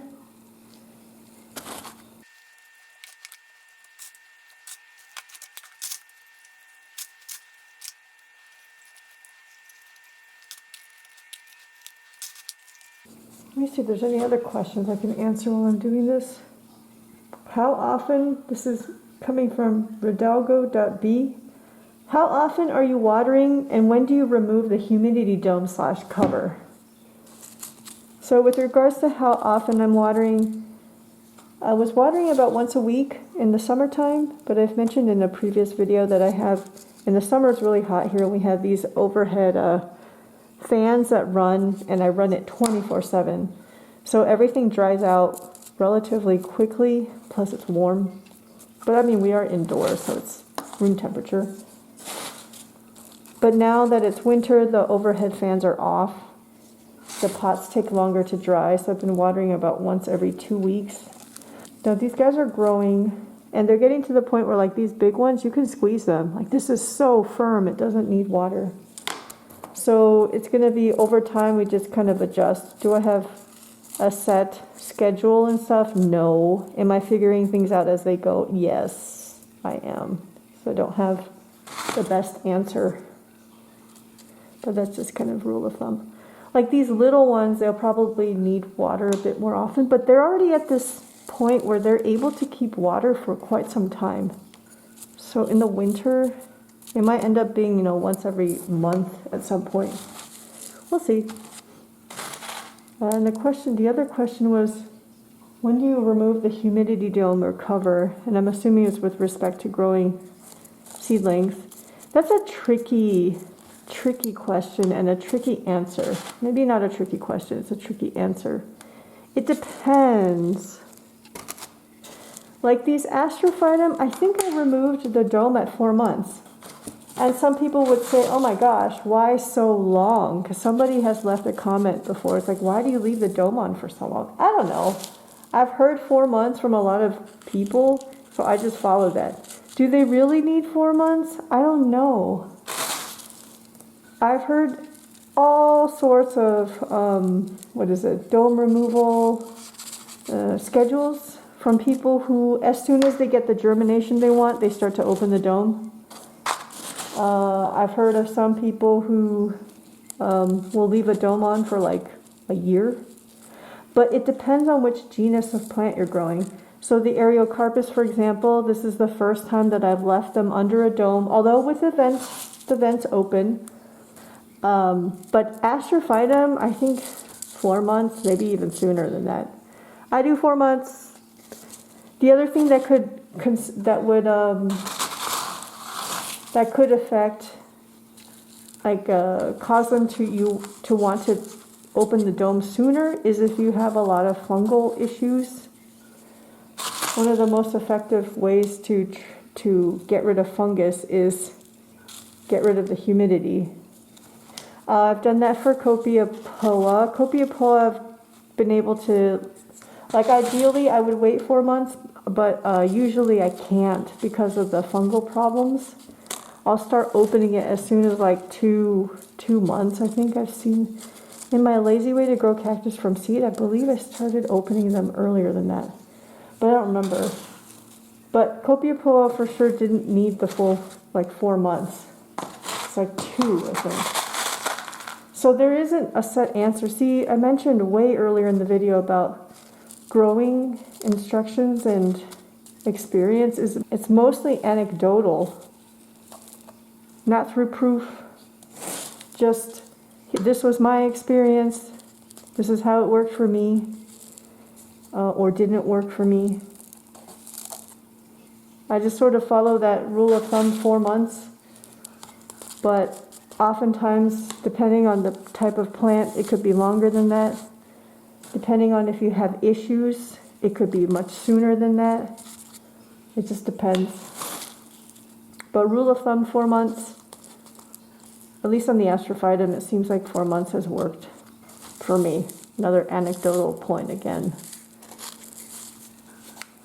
There's a question here that says, from Aaron's Creatures, 3 favorite seedlings from the experiment. I can't answer that right now. I'll have to wait until everything's been repotted, because then we would have been able to see every single seedling. And then we'll go, I'm planning that once these are all completely repotted, I'll go through, I take the camera off the tripod and just go through all the seedlings so you can see them all. And then maybe we can figure out which are at least my 3 favorites, and you can check which one are your 3 favorites. I kind of don't want to just pick like the ones with the cultivar characteristics to them. Like even this is very pretty. You may call it plain, or this one. It's kind of plain, but it's pretty. It's got little spines on it too. Okay, last pot. And we're calling it a day for today. Ideally, I would continue editing, but I don't think I used up my cactus activity quota for today. And these do not want to stand up. Look at that. I think we pretty much went through all the questions already. So I don't know, maybe the rest of it will be in silence and just sped up. I'm going to start rambling about other stuff. I don't know.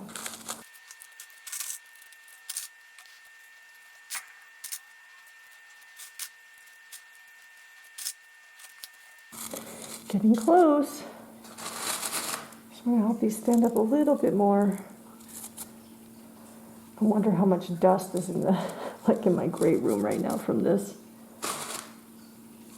I guess moving this operation indoors does have its advantages, that I can do this at night. I think I see a little bit of fluffy stuff here. Is this real? Oh, looks like it was a spine. Nope, that's not. That was not pest. It was a spine. Okay, I think they're standing up a lot better now. Next set, done. 4 sets to go. All right, I'm turning in for the night. I'll see you probably tomorrow to continue this repotting. Happy Thanksgiving. It is now the next day. It's actually daylight outside. So I got the grow lights and I've got natural sunlight coming in from the windows. So I grabbed 3 more pots. It is the Japanese bonsai mix with the worm castings. And although our numbers were not the best for this set of soil, but the seedlings are growing really well. It's kind of hard for me to tell if they're larger than the other mixes. I'd say maybe on par. I'm looking down at the shelf with the grow lights for the seedlings we already repotted. So I'm thinking about repotting this set of seedlings into the Miracle-Gro seed starter and perlite. And then when we get to my adult mix, I'll repot that into the Uni-Gro with the pumice lava rock mixture. So let's go ahead and do this. So it is Friday today. I was thinking about doing this and then maybe going out to see if there's any good like Black Friday deals, or just to kind of go see if it's busy out there. I was thinking about driving out to the outlet mall just to see what it's like. So let's dump these out as we've been doing.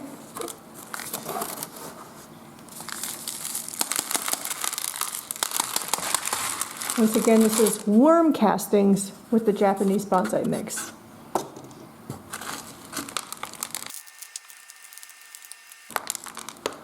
Say similar consistency with the other two mixes with the bonsai mix. The color of the soil seems a little darker, but I mean this is just pure worm castings for the organic matter.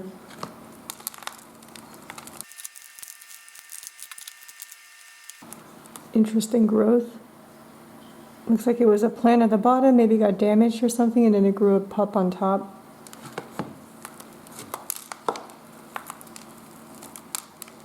I'm just kind of eyeballing the base of the plants to look for any markings. So far it looks pretty clean.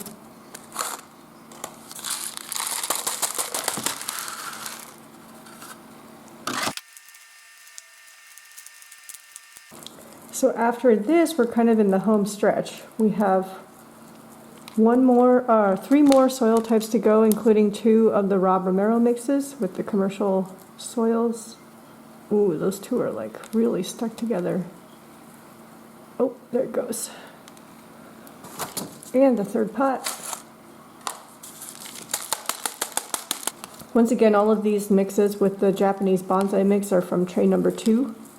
They are 10 weeks younger than the seedlings from tray number 1. So they're like 10 and a half months old or so. They were sowed in mid-January of this year. Oh, look, there's a little one down there.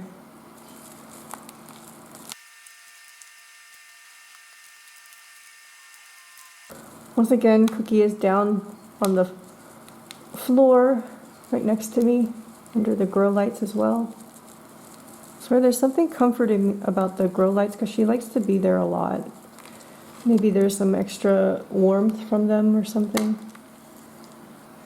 Oh, there is a little root on there. I think there's like 40-something seedlings in this set of soil. So, you know, pretty decent. I mean, it's 40-something out of 75, though. Look how tall that is. You know, like when they grow so long like that, I wonder if it's because it just ran out of space. Very possible. Okay. 45 seedlings. Let's do 5 pots. We'll see. The 45 would be 5 pots of 9. Again, 3 parts perlite to 1 part seed starter. And then wetted down. I don't know if I wet this down enough, but we'll find out. And I find out if it was wet enough by when I tamp it down to see if it kind of stays tamped or if it's really loose. Because this stuff is really fluffy when it's dry. I think that should be okay.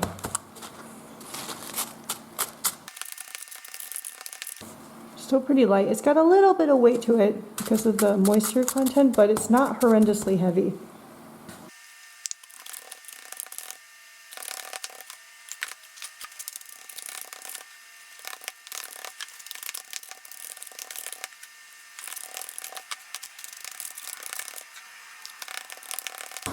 Okay, let's begin. I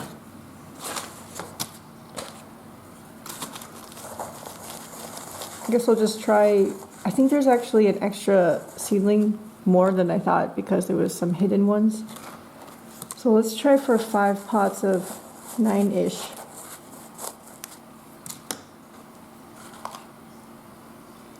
This is probably one of the biggest seedlings in this batch for the worm castings mix. There's some other big ones too, though. Like this one. It's not bad. Maybe it's not as big.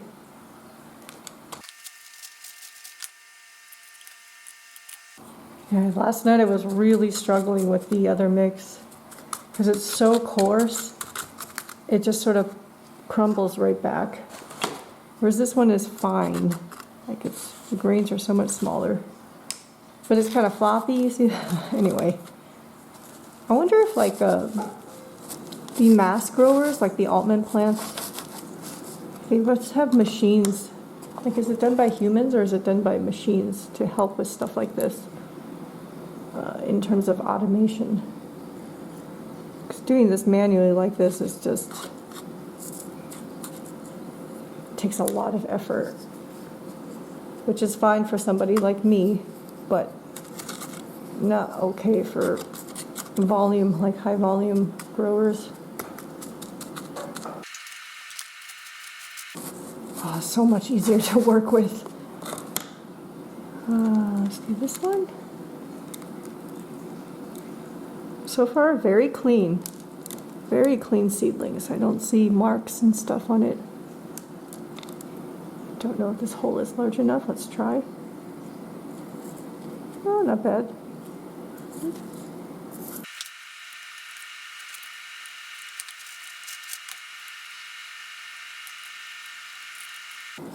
Okay, I think I'm going to mix some of the smaller seedlings in the middle.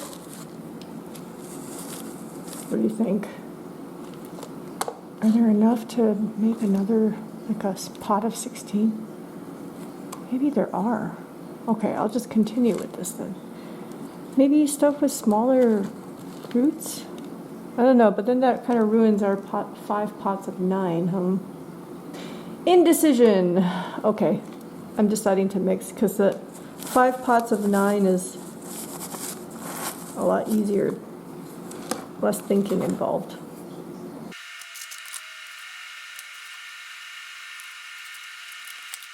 By the way, you know, I was talking about Maria's question of how did I get into plants? I think that catching this plant bug during the pandemic was another major factor. You know, everything was closed at that time. It was the summer of 2020. There wasn't a lot you could do. Like, I used to work out a lot, and the pandemic actually killed that. That was one of my other hobbies that I was obsessed with for many, many years, like 16 years at that point.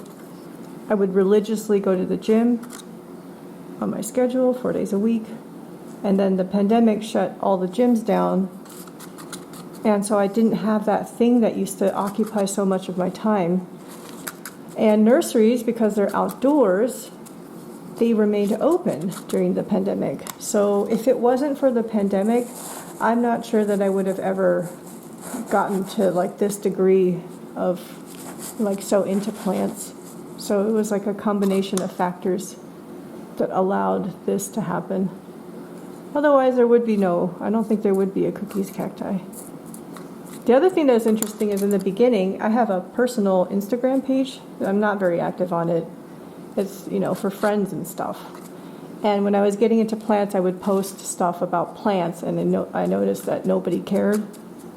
And maybe some people thought it was really, really weird. And that's okay, you know. If people don't like that content, why would I keep posting? So that's when I created Cookies Cacti. Started as an Instagram, my plant-focused Instagram page. And I remember at that time I was trying to decide what to call my plant-focused account. And I decided to just give it all to Cookie, even knowing that she won't be here forever. And I think at the time when I started it, her health problems had not even begun. She was still perfectly healthy and a little rotund at that time. So Cookies Cacti started with Instagram. So now I never post on my personal Instagram anymore. I'm barely even on there anymore, mostly just on Cookies Cacti. Let's see, who's next? Maybe this one? It's got some like white flecks down at the bottom, and then it goes fully nude. Very nice roots. So this worm castings mix was not my favorite, but otherwise the seedlings that came out of it look really good. Very healthy, growing at a nice pace. But the numbers aren't as high as the other mixes, but the seedling quality is quite nice. And the numbers aren't horrendously low. And I'm sure if I redid this exact experiment again, the numbers might change. There's not enough data to really make huge conclusive remarks, especially on these ones where it's more subtle. The results are more subtly different. You wouldn't know unless you do it again. Repeat the experiment again. I mean, you probably have to do it again. You know, how many sample points do you need before you get statistically significant results? That's the true way to do it. But I don't. Yeah, I can't do that. Ooh, that's pretty. Do you think that, you see the spikiness in it? Do you think that's a little bit of ornatum in there? I do have an ornatum, and I'm pretty sure its seeds are in here too. But, ow. This one might be from a different mother plant though, not the ornatum. A classic, very myriostigma.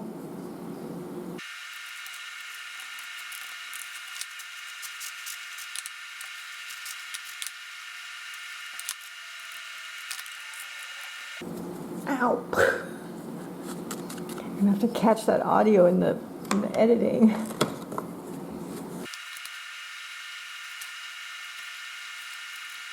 Probably put a little one here. It's so close. How about, ow. Is this little enough? Let's put a smaller, ooh.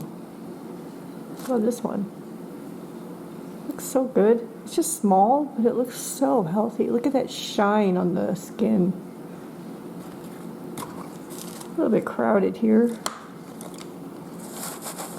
Maybe I'll put an even smaller one because it's so crowded. Here, I'll put this one. Same thing, really firm.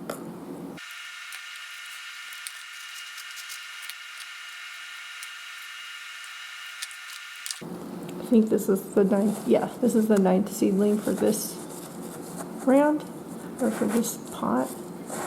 Who should we put in here? I think that will be an anchor for somebody else. How about this one?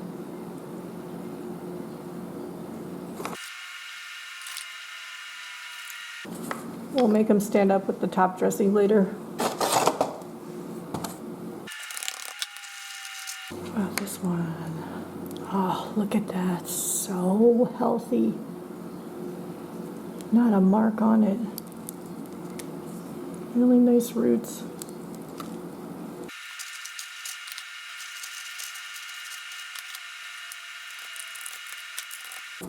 Okay, if you're still watching at this point, can you put a comment and put the timestamp below? I'll be surprised if anybody is still here. Could I claim this as the longest cactus video on YouTube?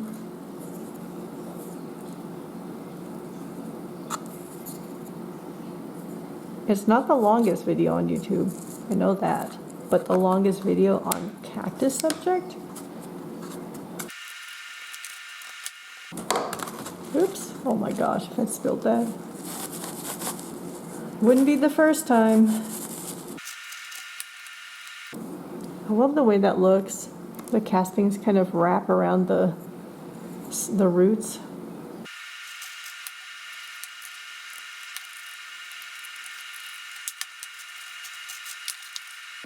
Very classic.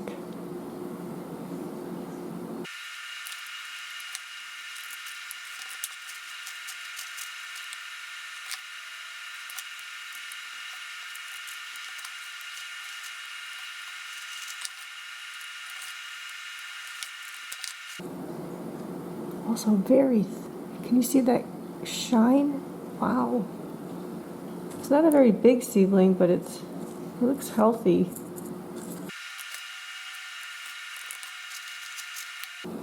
I saw Arizona Cactus Sales is having a sale today and tomorrow, probably for, Thanksgiving holiday related.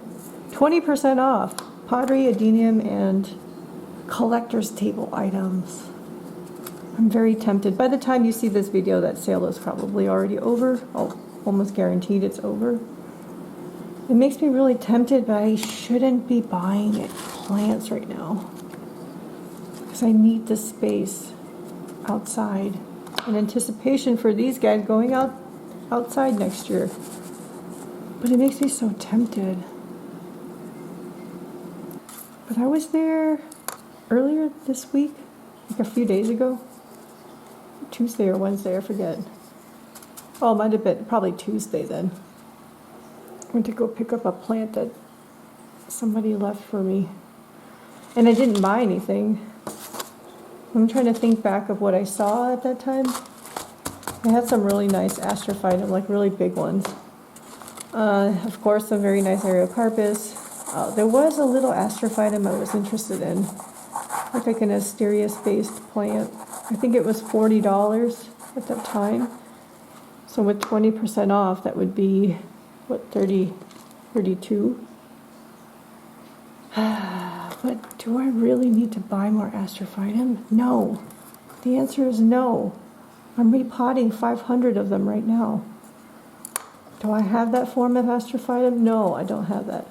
I think it was like an asterias-based plant. It only had 5 ribs, and it had some interesting, I don't know, in between markings and stuff. I don't even know if it's still there. Here's one thing is that those plants, all the adult Astrophytum that I have, they're all mother plants. Like they're not just to sit in a collection. I make seed out of them. So if there's a plant that I like the look of, and I buy it, there is the purpose of making seed with the genetics of a look that I like. So that is one justification. Like I really like Onzuka, Myristigma Onzuka, and I have a few plants of Onzuka, and I think one of them actually flowered this year. So I did get seed off of it. I think I'm growing it right now. But like that's cool. There's a plant I like the look of. I get a mature specimen, it flowers, and I can make seed and potentially grow more plants of that look that I like. That's kind of cool. I don't know if I should head over there. Dilemma. How about, should we have a bigger plant anchor the last pot? No, it's fine. I'll just do it like this.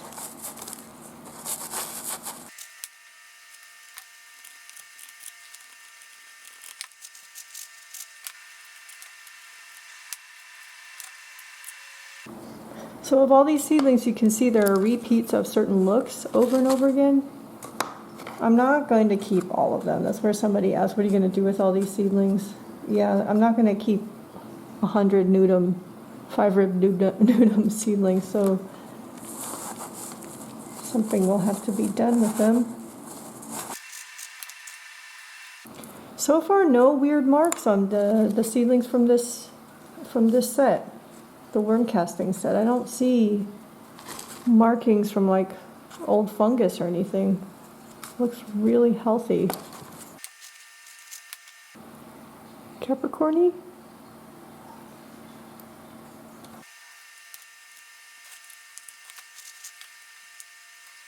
Another one? Capricorny? Okay, I think we're down to our last 9. I see 43 minutes on my recording. Of course, this is going to be edited and sped up, so it won't be that long for you, but it will be pretty long. Okay, last pot of 9, I think. Some of them are very, very small seedlings. So we're going to put somebody in the middle as the anchor. Take the largest seedling for that. So this Thanksgiving and the past few Thanksgivings, I've been spending with my parents because they're local to me. But before that, I originally grew up, or we spent most of our life in the Pacific Northwest. I still have family up there. My brother's up there. with his wife, basically. My parents were in Washington for many years prior to that. So I was the one person in my immediate family that didn't live in the Pacific Northwest, and I would fly back for holidays usually. Not always Thanksgiving though, because it's a shorter break, and holiday travel is a nightmare. So there have been many Thanksgivings that I spent on my own. It's actually a new thing now that with my parents here that I have some family to spend it with, but in the past I would often spend it alone. I think maybe a couple Thanksgiving. Oh, when I was in school I had my aunt nearby. In like college, grad school. So I would spend it with them. But once I went off, graduated from school and started working and moved away from my aunt as well, then there were many Thanksgivings that I spent on my own. Not gonna lie, it's pretty lonely. Making friends as an adult is very hard.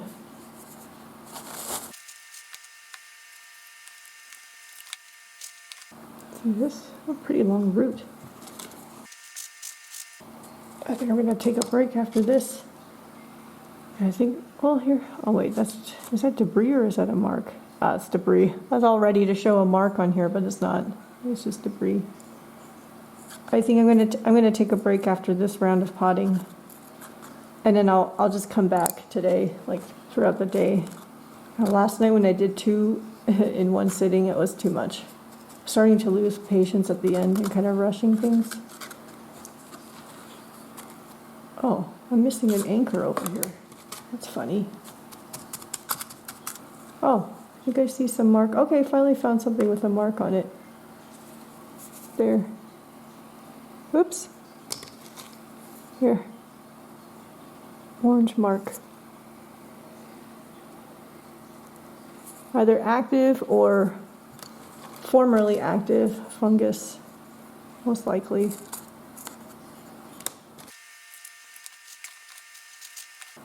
There's another one. A little bit of orange there. Don't know how close I can get. Yeah. Just a little bit. Okay, the last 2 are really small. They're teeny tiny. And this one. I'll give them a chance.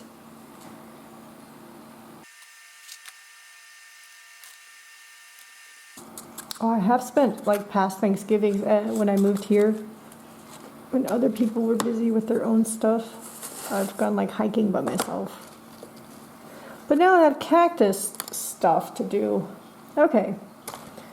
So I always have something to do. I'm actually kind of like lacking enough time to do all this stuff, which is good. I don't mind that. Okay, now it's time for top dressing. I'm going to mark at the top MG so we know that this was in the Miracle-Gro mix. Just in case you actually want to see a little bit of all the label making. Very high tech. See, today's the 29th.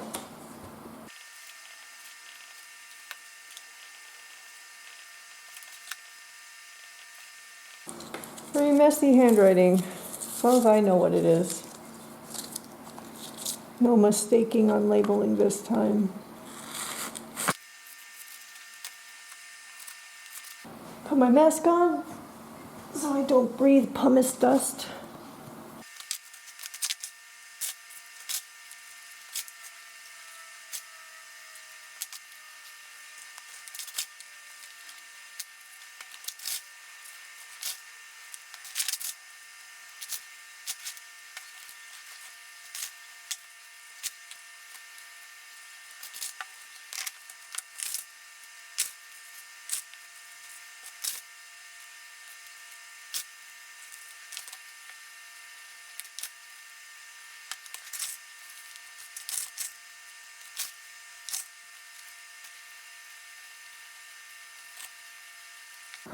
It's standing up a lot better. Last pot.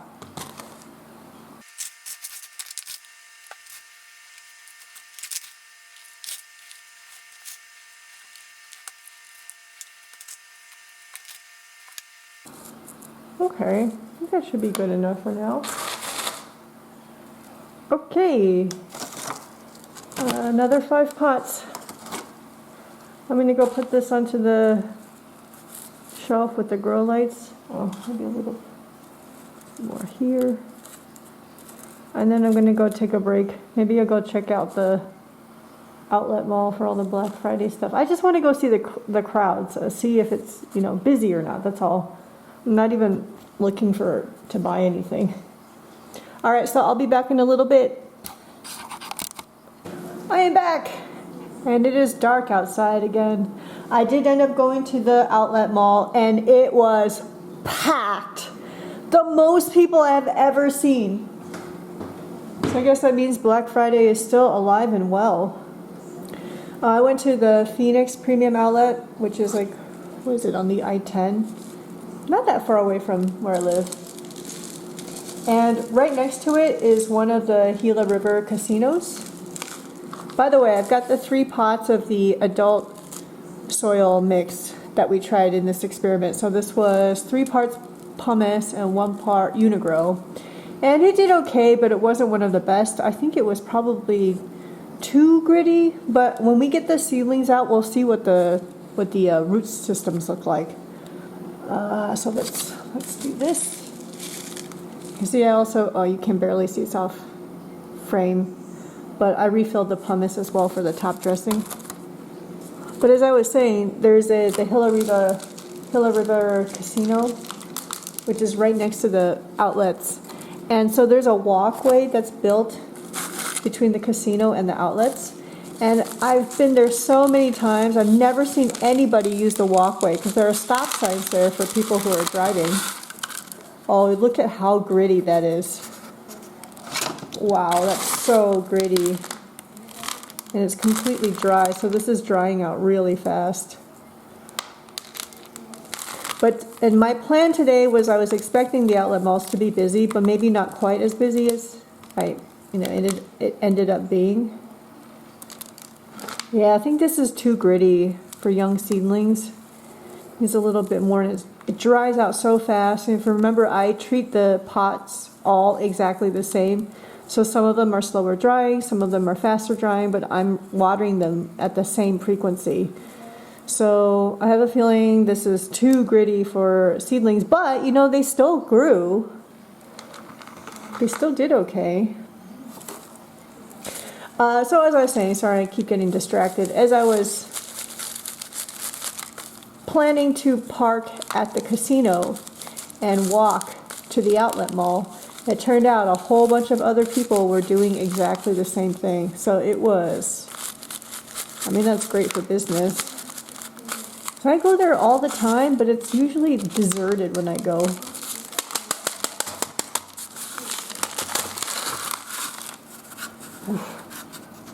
Gritty beyond gritty here. It was interesting because there were, the stores were probably restricting the number of people who could be in the store at any given time. So they had lines formed outside of the stores. And some of the stores I was kind of surprised, like Tommy Hilfiger. That's like a brand that was more hot in my days in high school, which was more than 20 years ago. But there was a line for Tommy Hilfiger. Is it coming back or something? And you know, Coach I expected to be packed because it's packed even when it's not a special event. Or not packed, but you know, it's busy. It's always got people coming and going. But wow, there was a line like out the door, down the end, almost like half the block of the stores. Wow, look at that. Do you see that variegated one? It's interesting, I don't think any of my adults are variegated plants, so it's really interesting that there's variegation showing up. I have one big ornatum that has some variegated characteristics, but I keep that ornatum kind of out away from these seedlings, like it's sitting out. So I often forget that it's there because it's much bigger than the other Astrophytum, and I'm not afraid of the thrashers getting at that ornatum because it's so large. So I have it sitting, you know, apart, away from the rest of the Astrophytum. So I don't think there's many, like too many of these seeds that would come from that plant. But there are some. I don't know if maybe this has some of that in it. I don't know. See, look at that. This is not ornatum. It looks more myriostigma than ornatum. Isn't that interesting how it develops like that? Very interesting.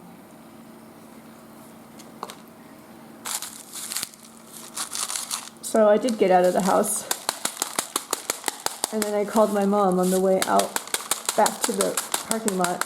There were some good deals. I thought like a lot of 50% off type stuff. So very, very popular. Well, these seedlings look pretty good. This is very dry. This is more dry than I anticipated. I think I just watered less than a week ago. So this is very quick drying then, I guess. I want to see if I can finish everything today. So after this pot, we have, or this, what is it, seed soil type? We have 2 more to go, which are the 2 Romero mixes that we mixed with commercial mixes. I'm trying to see, maybe I can finish it today. Maybe. Then it's going to be like massive repotting. I mean, not repotting, editing. I'm trying to think if I should go to the gym tonight. I personally don't like dealing with crowds. I like it when places are really empty, so I have space to breathe and stuff. But I wanted to go see how Black Friday would be today. Same thing with the gym. I like going when it's empty. I don't like going when I have to like risk having to wait for somebody to finish with equipment. I just want to go and work out. Oh, look at that whole pile. Okay, so I'm going to repot these into the Uni-Gro mix that's mixed with pumice and lava rock. 1 part Uni-Gro to 2 parts inorganic. So it's a little bit more organic than this mix, which was 3 parts inorganic to 1 part Uni-Gro. What do you think? Should we try 5 pots just in case? Oh, I'm going to have to grab some more pots. I just dropped soil all over the ground. What a mess.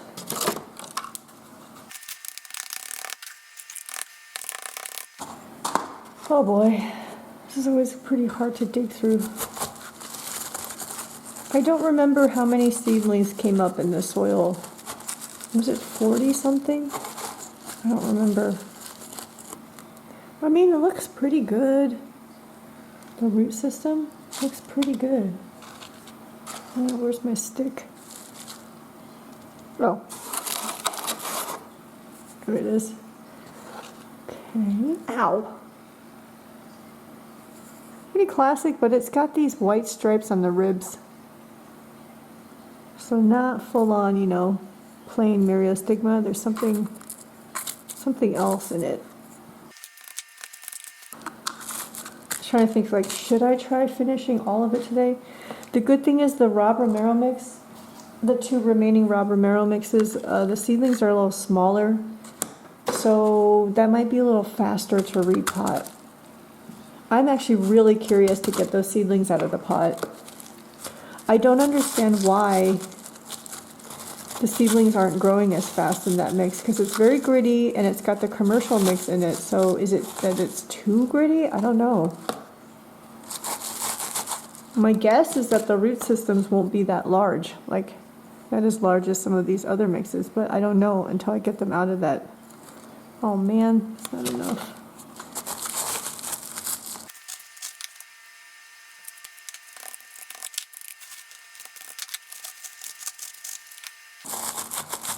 I don't know if this is going to end up being like last night again, where I ended up dumping everything out and wetting the soil down more. This is the same soil as last night that I had wetted down. See, that doesn't... let me try. Before I had this, I would just use a pen. But it's maybe a little bit wider than that, but close.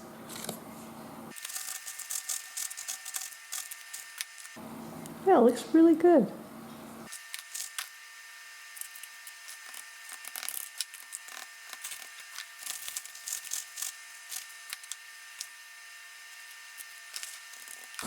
Cookie's down by the grow lights again. Hi, Cookie. She's already had dinner. Had her supplement, probiotics. She went her number 2 already, which we didn't catch while I was on camera this time. So I was thinking, like, should we do a trivia in this video? How many times did Cookie go number 2 while we were recording? This would be a tough trivia one, because it's like scavenger hunt within a very long video in which you don't know when I would be talking about that or when that thing happens. When the event happens, I guess you could say. Oh my gosh, that's not enough.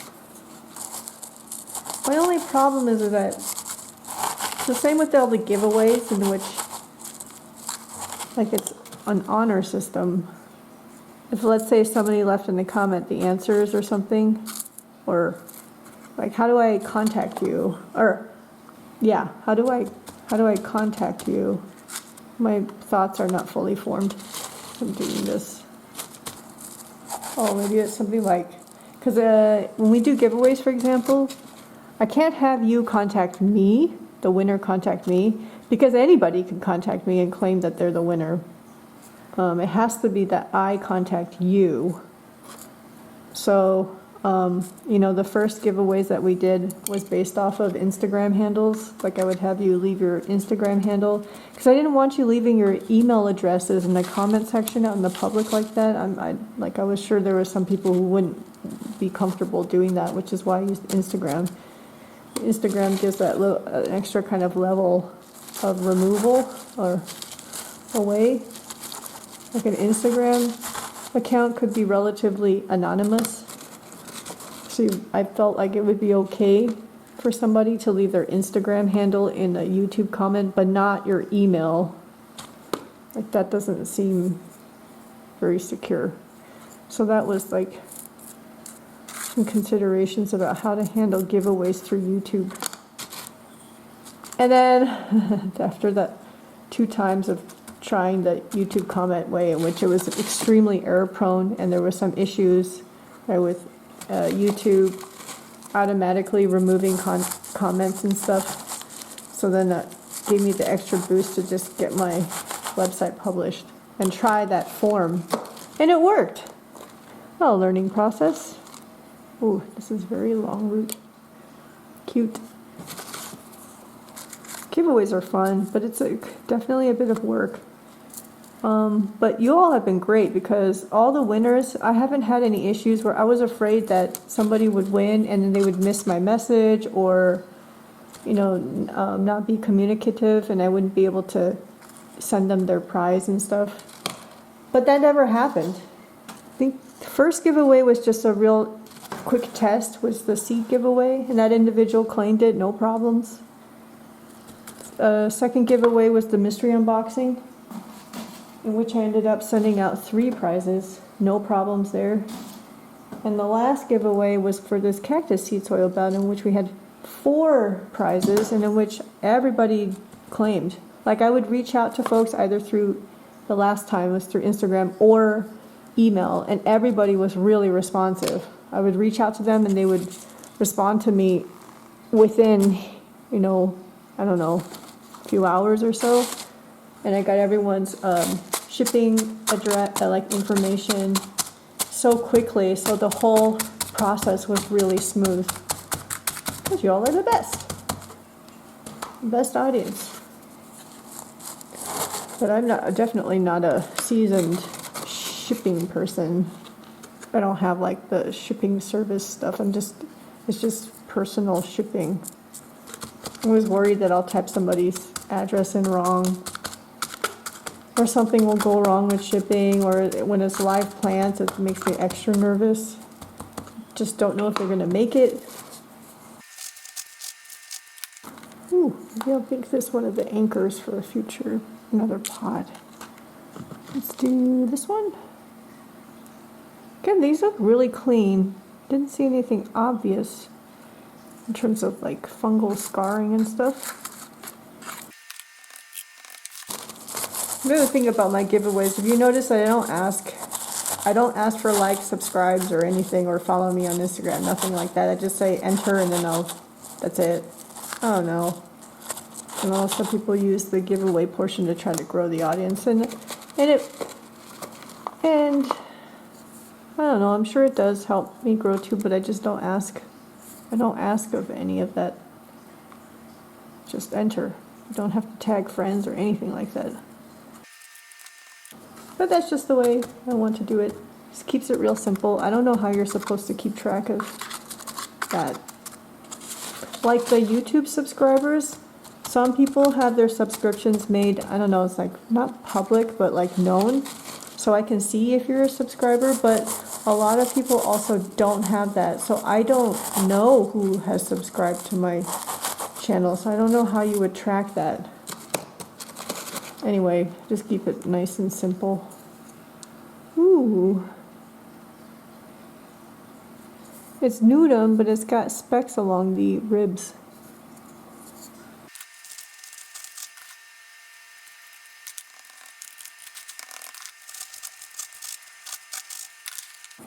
Whoa, that's so long. Is it gonna fit? Oh gosh, those pieces of pumice are like helping to weigh down the roots.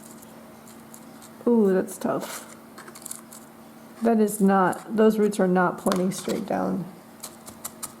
They'll just have to figure it out on its own as it settles into its new substrate. I just sneezed. I probably edited that out.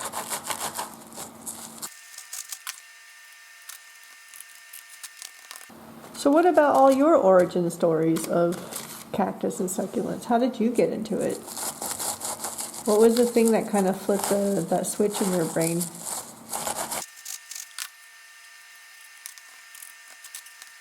When I started with YouTube, oh my gosh, and I would turn on the camera, which is the camera I'm using right now for this recording, not my fixed lens camera.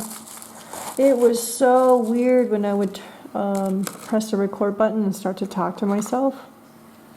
That was a very strange thing to get used to. Now I don't find it awkward at all, but that was such a weird feeling. And even more weird was when I would do the shopping videos. So I was out in public and with the camera on and talking to myself. So weird. Did I get it? Oh no, there's one more spot here. But now I don't care. Now it's not weird anymore. My dad always told me it's all about practice. But with the, like, making videos, I'm still very amateur-y. Very, very much. It'll probably be like that forever. Like even in this video, my starting segment, I was moving the camera a lot.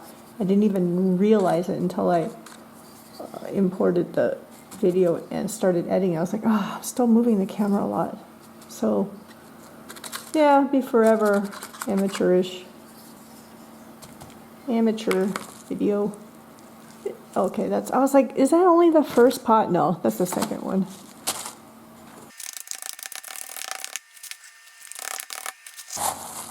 And the other thing was editing, because editing came later, not in the beginning.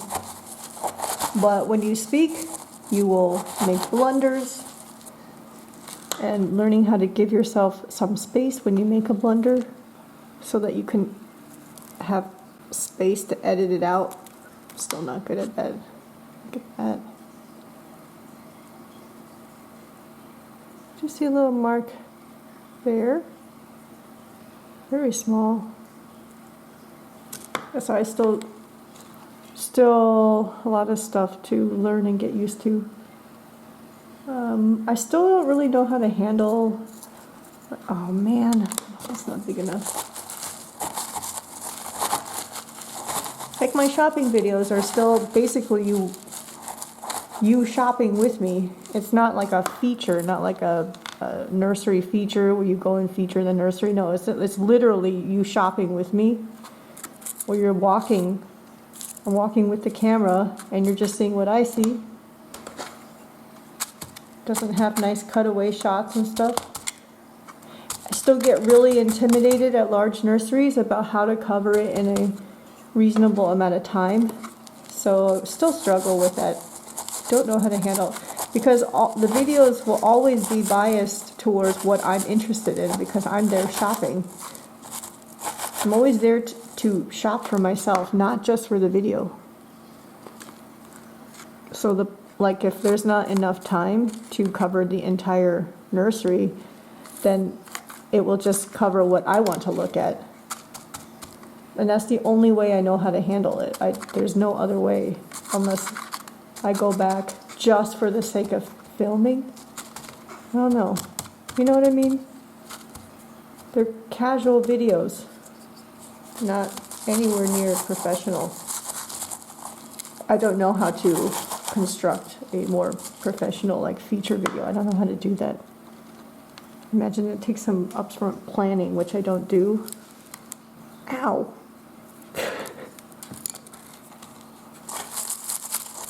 Yeah, my videos don't have planning. Sometimes I'll have an idea and then kind of have a thought on how things would progress or which piece to do when. But oh, this is not the plant, this one. Like the mystery unboxing, that one, you know, requires, actually, ideally would require some planning. But I only had an idea and then I go and do it. Not a lot of planning involved, besides the concept, the money amount, and, you know, which nursery I'm going to partner with to ask if they would be willing to do it, stuff like that. But otherwise, like when I shoot the sequences, it's all shot sequentially, not out of order, because my just don't work. I can't think in that way, I guess. Otherwise, it's not fun anymore. This is just for fun. It's not supposed to be like a job, but sometimes it feels a little bit like that, because I feel in my own obligation. Y'all are not asking for this. I'm just doing it myself. Oh, there's a little fuzzy stuff there. Is that a bug or is this a bug? Or is it part of the plant? That's hard to tell. I'll spray it with some alcohol, rubbing alcohol, but no, that's part of the plant. It's not pure rubbing alcohol that I just sprayed. I think it's like half water, half rubbing alcohol. Oh my gosh, this thing will not stand up. Stand up. It's gonna leave a little space. Let me show you real quick where Cookie is. See, like there, I should put a pause, so it gives me time to move the camera. Cut out what I don't want to show, you know. Hey, Cookie. Good girl. Can you see that white disc on her side? That's the continuous glucose monitor for her diabetes. Before she used that monitor, we did blood tests. Humans do finger sticks, the cats do ear sticks. So you draw blood. You can do from the ear or the paw pad. I don't do the paw pad, I do the ear. I think the ear is more common for cats. Oh, that center one will not stand. Okay. Oh, wow, that's... So you can see good roots. Even in the adult mix, good roots. I will go back and recompile the data for a revised series finale. I don't remember what the numbers were for like pure Uni-Gro versus Uni-Gro cut with all this pumice. I don't remember if the numbers were similar or not. I think pure Uni-Gro was like 30 something seedlings. I think adult soil was probably higher. It would be in the 40s? I forgot. That's what we're doing now, right? Yeah, we'll find out what the numbers are. The true numbers. But it means that we were able to get more seedlings when cutting down the Uni-Gro with inorganics. Who's next? Maybe...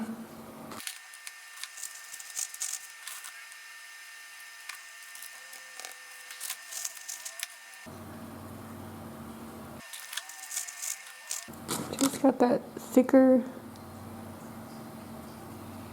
root that goes in the middle and those little feeders that go off the side.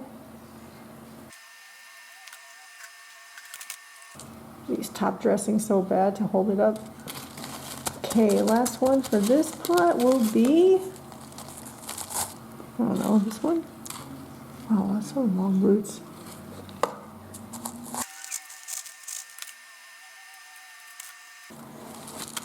That's a cool one. Probably guess who the mother plant is for that one. Okay, pot number 3.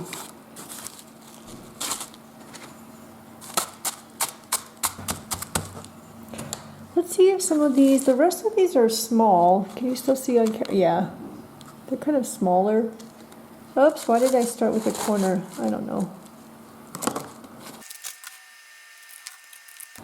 As long as I can keep them alive, it's going to be really fun to watch these grow up. Let's do the middle. Let's put our variegated guy here.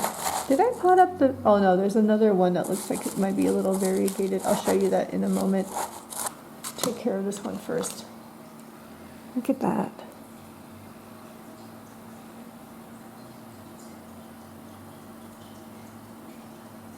This side you can't, nothing, you know? And then this. Interesting. Well, once again, variegated plants tend to be less robust, at least in my experience. Maybe that's not generally true, but it is for me. They tend to be weaker. They die easily. So I don't hold my breath on anything that's like a mutation because they're not very robust plants, or tend not to be.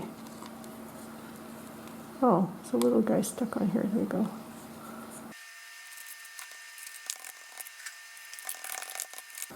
See, we're at about 43 minutes, or 44 minutes on the recording on this round. It's been roughly about an hour, slightly more than an hour per soil batch. So we did 11 soil batches. Well, we still have 2 more to go, but with a total of 11 soil batches, we're talking 11 hours. But then I'm going to speed up some of the quiet parts. So it'll cut it down a bit, but this is a massive video, one in which I don't know if anybody will actually watch. Or just leave it on in the background while you do dishes and laundry, brushing your teeth, or if you're doing your own plant stuff yourself. Oh, that area on my pinky where I'm holding on to the edge, oh, it's hurting. Oh, this is the, oh shoot, okay, it's fine. This is the other one, it's flecked, but there's also signs of variegation under the flecking. You see that? Oops. Yeah, okay, I gotta redo this hole. So we have a few plants that are showing signs of variegation. I think something like four plants out of 500 something.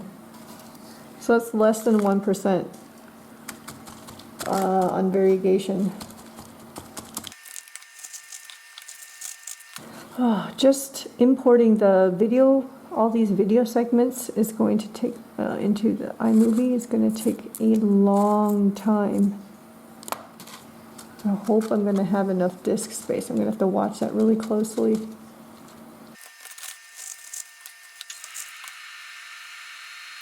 So this week's video that I'll release on Sunday, it's all ready to go, scheduled to be released, is on a nursery called Phoenix Desert Nursery. It's in Phoenix, kind of in that north of South Mountain area. If any of you have ever heard of the plant stand, it's really close to the plant stand. Plant stand of Arizona. It's like literally a mile or something away. By the time this video comes out, that video would have been out already. Well, hopefully you'll like that one. I can't believe in all the years, as mentioned in that video, all the years that I've been into cactus and living here, I had never been there before. I think it's probably because of their hours. I'm not a morning person, you know, so every time I do a shopping video, I'm always like, oh, it's 2 hours till closing or something. I'm just not a morning person. So every time I'm somewhere, it's always in the afternoon. And I think Phoenix Desert Nursery has a little bit more limited hours, like on my scale. I forgot what time they close. Someone like me takes a little bit of planning to get there before they close. So that's one reason why I have never been there before. But the owner guy there, so nice. I was like, hey, I always go to owners or employees of nurseries to ask for if it's okay for me to do a shopping video before I do any kind of recording. If they say no, I won't do it. But so far, every single nursery has said yes, except for one. So that's interesting. I don't want to say which one it is. But I was like, hey, I always say, hey, my name's Jenny. I have a YouTube channel called Cookies Cacti where I feature everything cactus and succulents. And I like doing shopping videos. So, you know, would you allow me to record a shopping video here? And he's like, oh, I know you. I've watched your videos before. Go ahead. Just make sure to keep me out of the video and you can shoot all you want, take all the pictures that you want, but just don't put me in it. I was like, okay, no problem. And he was like, you're free to wander around all you like, you know, while we're open. Yeah, I think most of the nurseries don't mind me doing a shopping video because it's kind of free marketing, right? And then I'll have to give them some credit. They have to trust me that I'll be respectful, that, you know, the video is actually a positive video. And so far, they've just that one nursery that said, no, you can't.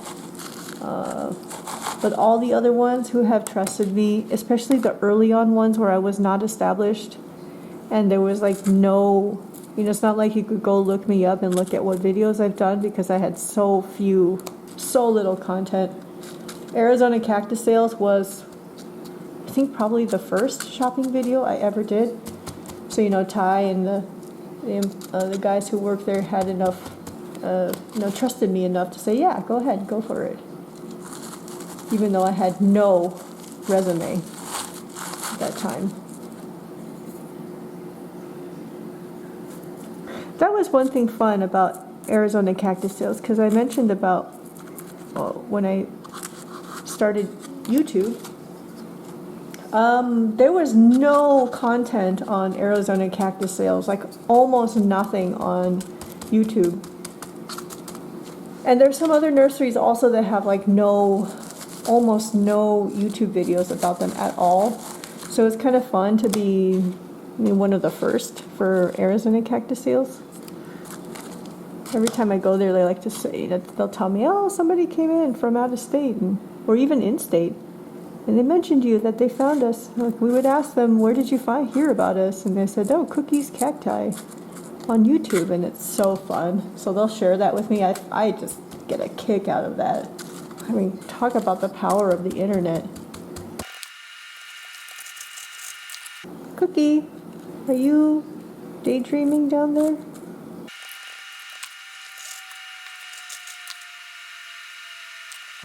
I can't believe today's Friday already. Got Sunday I'm going to go hiking with my dad. Well, then it's the work week again. I felt like vacation just started and now it's almost over. There's another, what do you think? Asterius or Capricorn? We've seen a few like this now. So I think I have 4 full weeks of work, and then it's winter break. Get a couple weeks off, which I hope I can make another trip to Tucson. 2 trips if possible, but it might just be 1. We'll see. Something about the holidays is, well, it's the holidays. So, you know, there's Christmas Eve, New Year's Eve. Usually businesses are closed that day. Those days, I mean. So those, you know, that's already 4 days that are off limits in terms of shopping videos. But I would like to get down to Tucson again, because that will be probably the few chances I'll be able to go down there, because weekends I just don't have time anymore. And then before we know it, we'll be back in the hot season. So no more travel, outdoors, no outdoor activities. Okay, just 3 little tiny seedlings left. This little guy actually has, oops, tiny flecks on it.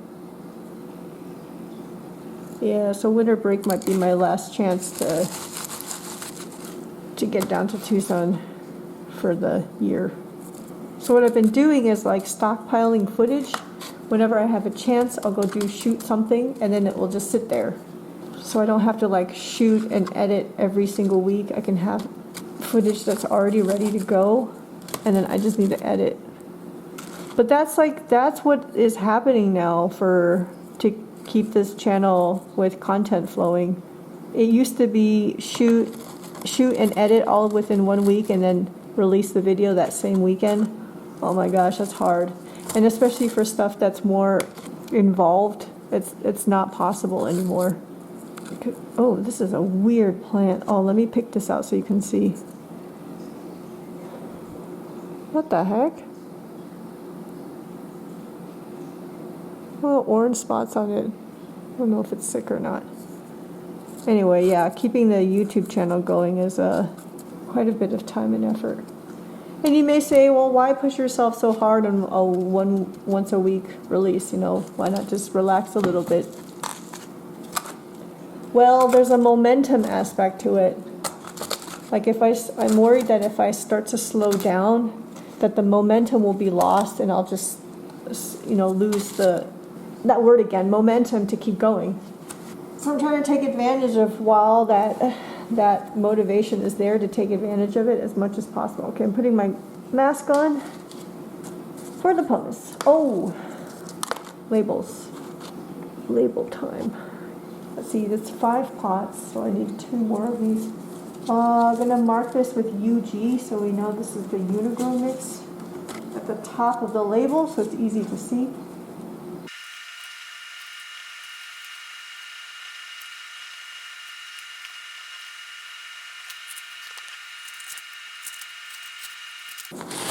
Pumice time!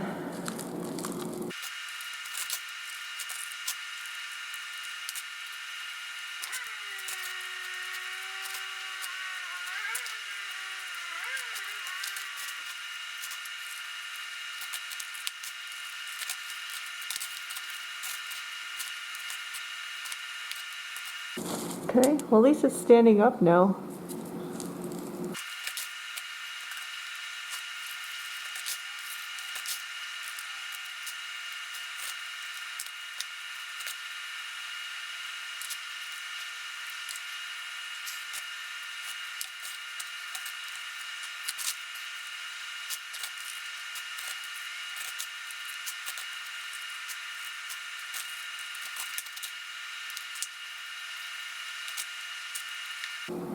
Very good, you guys are together. That was not on purpose.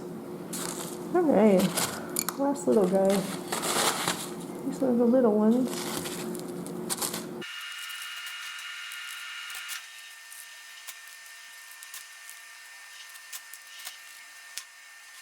Oh, look at that. We finished our 9th soil. Thank goodness I gave away that set of East Coast Kamachaka seedlings. Look, that would have been another set. I'm going to go put these on the shelf under the grow light. We're going to take a break now, and then we'll be back to repot the last 2 soil batches. See you in a bit. I am back from the gym. So I did go to the gym. I have our last 2 sets of seedlings here. So these are all the Rob Romero mixes from tray number 2. This row back here is the Rob Romero mix, but with Uni-Gro, and this row here is the Rob Romero mix with the Miracle-Gro Cactus Citrus Palm mix. When I look at the seedlings overall, I would say that they're pretty similar, but the Uni-Gro seedlings seem to be slightly larger. Let me grab like this as an example. Sorry, you can tell the grow lights are already off. It's nighttime, it's completely dark. Not the best setup. Oops. So this is Uni-Gro, Miracle-Gro. I don't know if you can tell, but the Uni-Gro is a little bit bigger than the Miracle-Gro. So, but overall they're kind of similar, but a little bit different. So what I'm planning to do is I'm going to repot all the Romero mixes in the Uni-Gro into the Uni-Gro mix, and then all the Miracle-Gro Cactus Citrus Palm mix into the Miracle-Gro Seed Starter mix. And then we can watch how these grow over time. I already have the Uni-Gro soil bucket ready, so I'm going to do Uni-Gro first, and then we'll switch over to the Miracle-Gro Seed Starter. I do have a whole pile of 3 1/4 inch pots all ready to go.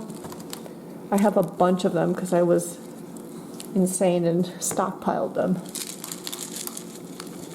Felt like there was this sense of shortage on pots, nursery pots during that pandemic era, so I bought cases of them from Greenhouse Megastore. The 3 1/4 inch pots came in cases of like 400 or something like that. And I might have 2 cases, which is insane. But in terms of these plastic nursery pots, what is it? Is it called Rain Dance? That's a very common one that you'll see. They tend to be green, like the 3 1/4 inch pots tend to be green, very sturdy plastic pots, but they're a little bit expensive and they're kind of hard to find. But these ones are from Greenhouse Megastore. They're flimsier than that. Is it Rainwater or Rain Dance? I can't remember. These are flimsier, but these are the cheapest pots that I could find that you could buy in bulk. You don't have to buy in bulk. They also offer smaller quantities as well. So I've just been going with these. You know, as long as you're not crushing them, they last pretty long as well. Okay, let's see what this looks like. So this is that Romero mix. Pumice, mushroom compost, and then in this case, Uni-Gro. And, you know, these seedlings are all growing slower, so we can look at their root systems. Very curious about it. And that's not bad. So for some reason, they're just growing slower. I mean, if you think about it, the only difference between this mix and my adult soil mix is that this one has mushroom compost in it. Otherwise, it's exactly the same. Uni-Gro pumice for my adult soil mix, Uni-Gro pumice and mushroom compost for this Romero mix. So it's very, very strange. Something about that mushroom compost? I don't know. I'm assuming that this will be an easier repotting because the roots are smaller. I don't have to like dig super deep holes and stuff, but I don't know, we'll see. Let's see how these roots are. Very, very gritty mix, as you can see. Very easy to just fall apart. Otherwise, the seedlings themselves look pretty healthy. I don't see weird marks. Ow. This is a nice one. This is the last pot.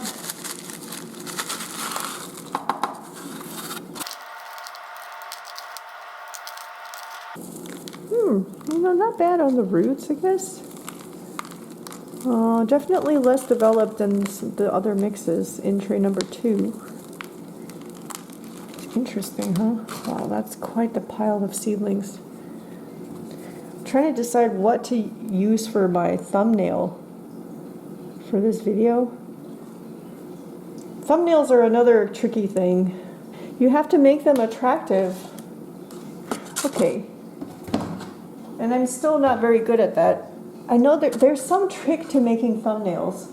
Okay, I'm estimating 4 pots, so I'm gonna go ahead and fill up 4. I don't know if I have enough soil left. We'll see. I really don't want to make another round of soil. think we might just have enough. Just barely enough. Oh, there's a little tiny one here. So small. Don't want to lose it. So up until this point, we have repotted 410 Astrophytum seedlings. We have 100 and something to go, I think. 130 or something to go? Something like that. So I'm planning to put 16 per pot. Let's see if we can make that happen. That's not bad.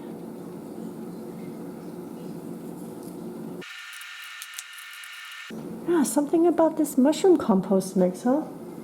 Very interesting. Remember, our conclusion was that the numbers are good. The numbers are actually some of the best numbers. But that size is so obviously smaller.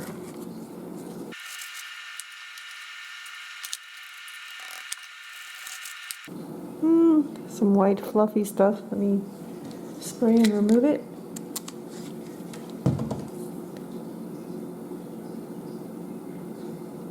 Nobody's home in that one. Usually that kind of pest, the fluffy stuff, I'll see a little kind of an orange-red organism amongst the fluff. It's like a little caviar. It's very strange. It doesn't move. Like when I take a strong magnifying glass and look at it, it doesn't have legs and it doesn't move. But it's clearly an organism. The days are passing so fast, it's just kind of frightening.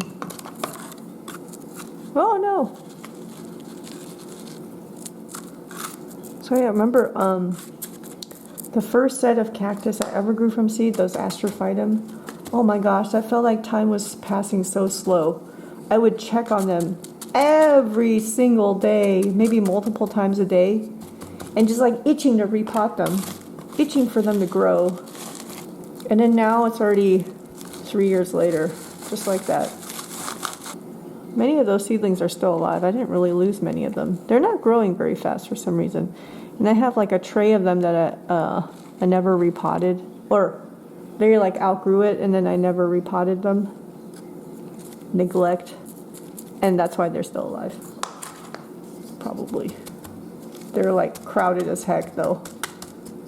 I do remember that. Felt like an eternity waiting for them to grow. It was like a miracle though watching that. And that's what got me hooked. The root is touching the side of the wall of the hole and it clings onto it. So I am planning to finish repotting all of this today, and that is going to be our wonderful nightmare of editing. I have not moved any of the files off of this, what is it, a memory card, onto my laptop yet, so I don't know how much footage there is, and I haven't really been paying attention to like how much time is left on the memory card, how much recording time I mean. So I don't know how many hours I've taken. It's gotta be minimum 8 hours. That's what I'm guessing. I mean, we had to repot the Mike Square plant pots. We already spent an hour on the first potting. Something with the little... Oh, these all have pretty decent root systems. Ooh, fluffy. You see that? Fluffiness? Let me spray. There should be somebody in there. Sorry, little one.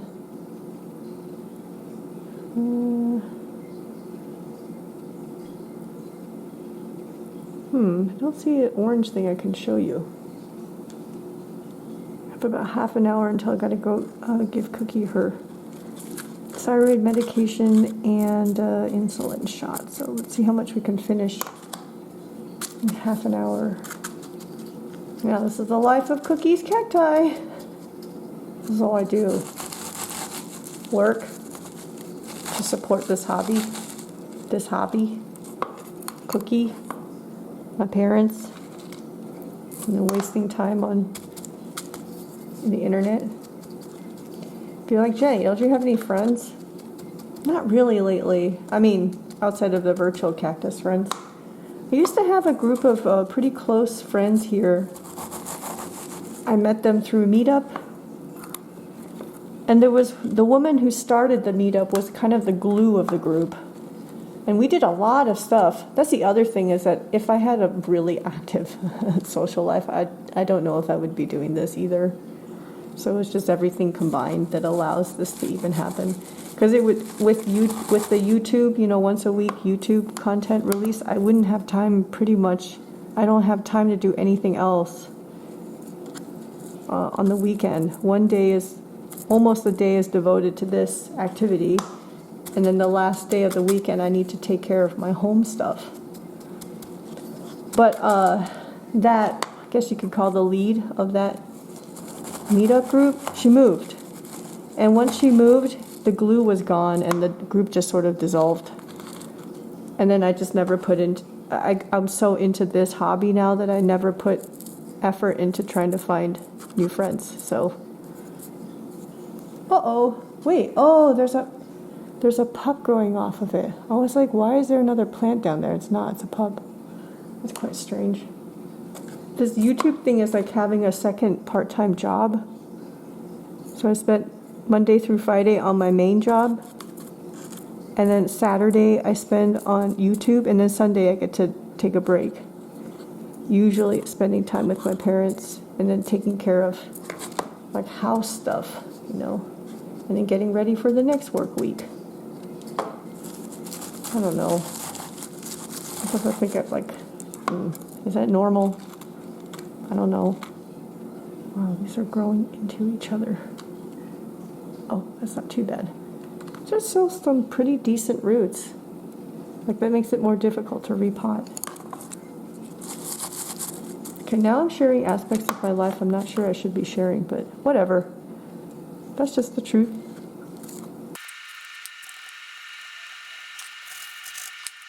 See, that's not bad. Size is not bad. I mean, it's still on the smaller side compared to the other plants in tray number 2 for sure.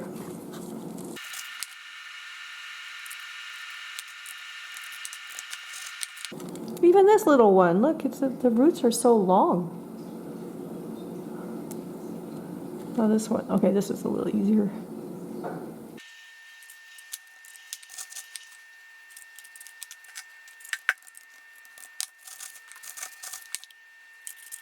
Is that only one pot? Dang it. They went from a 2.5 inch pot of 5 by 5 to 3.25 inch of a 4 by 4. It's not bad. Upgrade, right? Okay. Oh man. Okay.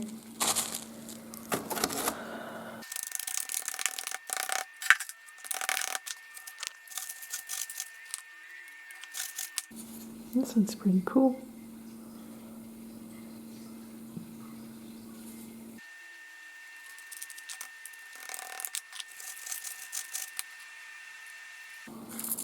So the other interesting thing is about plant yield. Like, let's consider this 520 plants, let's say. Once they get a little bit bigger, and then next year when I move them outside, they will get, some of them are going to get diseased, some of them are going to get damaged by bugs, some of them might get damaged from human error, or die because of my own stupidity or something. So in the end, out of 500 and let's say 20 plants, there's only going to be so many that are sellable. Some of them will remain small, they'll just be slow. Some of them are the faster ones, yes. But some of them might be like faster, larger, and then get scars from fungal infections and stuff. So the number of like true sellable plants will only be a fraction of that 500-ish plants. So that's the other thing that's interesting, because I do have Astrophytum from previous batches.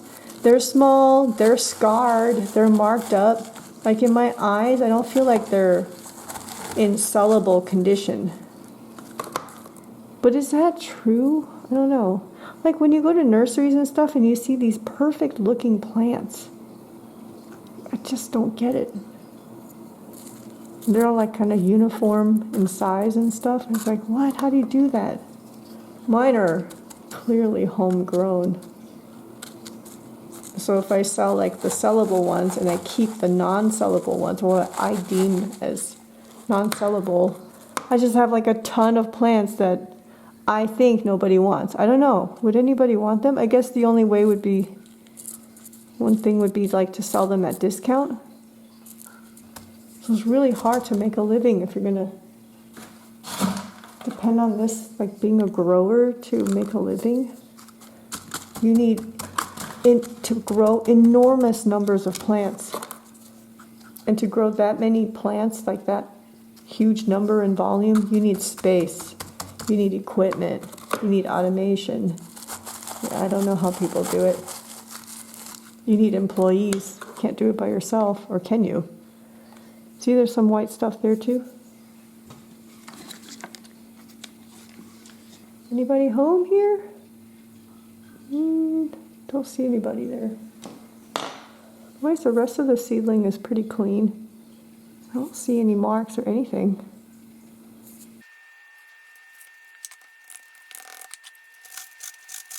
Something, oh, that's a pretty long root system.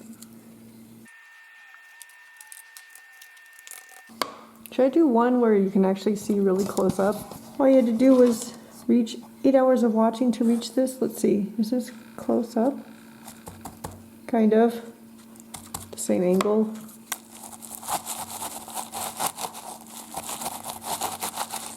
There's a hole and a plant. The hole's not big enough for roots like that. Oh, this is so rough. Okay, I don't know if this is gonna work.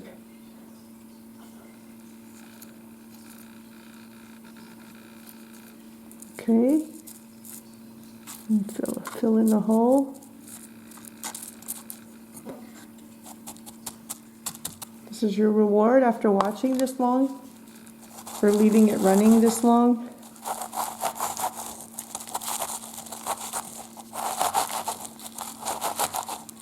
And listening to me ramble.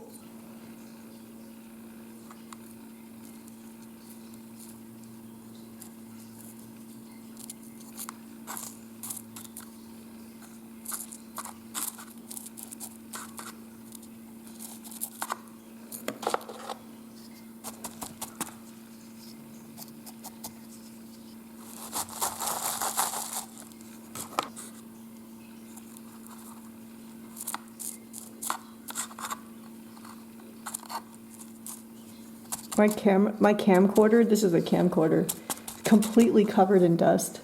But the lens has stayed relatively clean. Okay.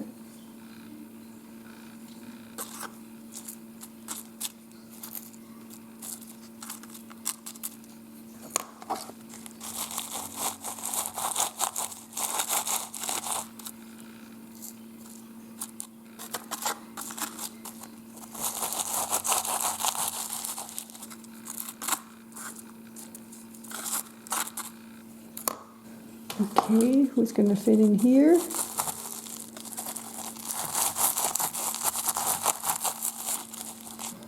We'll make them stand up with the top dressing.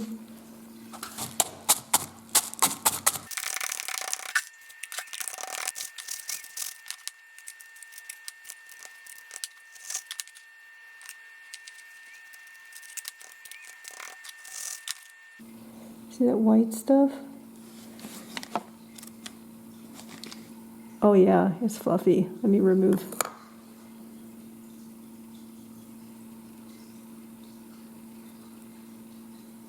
Let me just make sure I've fully removed. Kind of hard to tell what's the plant and what's not. So sometimes these really fuzzy seedlings, you can't tell what's part of the plant and what could be a pest or a problem. And then you're like poking around and you pull off a spine. Oops, I've done that before.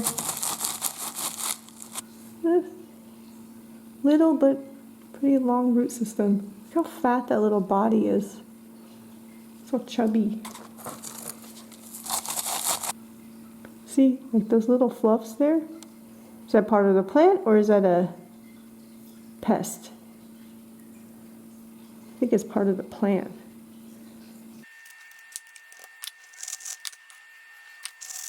Cookie? I think she woke herself up. She's in bed already. And she's like in the middle of the bed where I sleep. She sleeps by my head every night. Ever since I adopted her, she started... I had another cat named Mio at the time. He was the number one. But she would sleep on my head every night. And she still does today.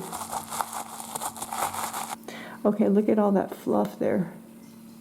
Oops. Let me see if you can see it in the lighting. I'm going to remove it. Spray. Can't see if there's anybody home. Just saw white stuff, but no organism. That's obvious.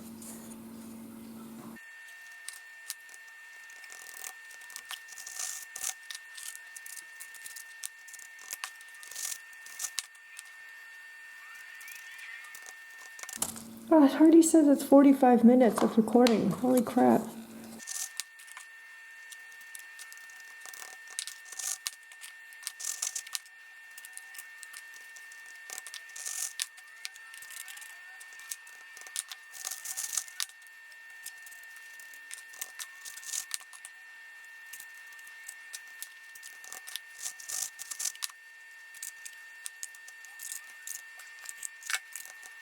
Last seedling for this pot.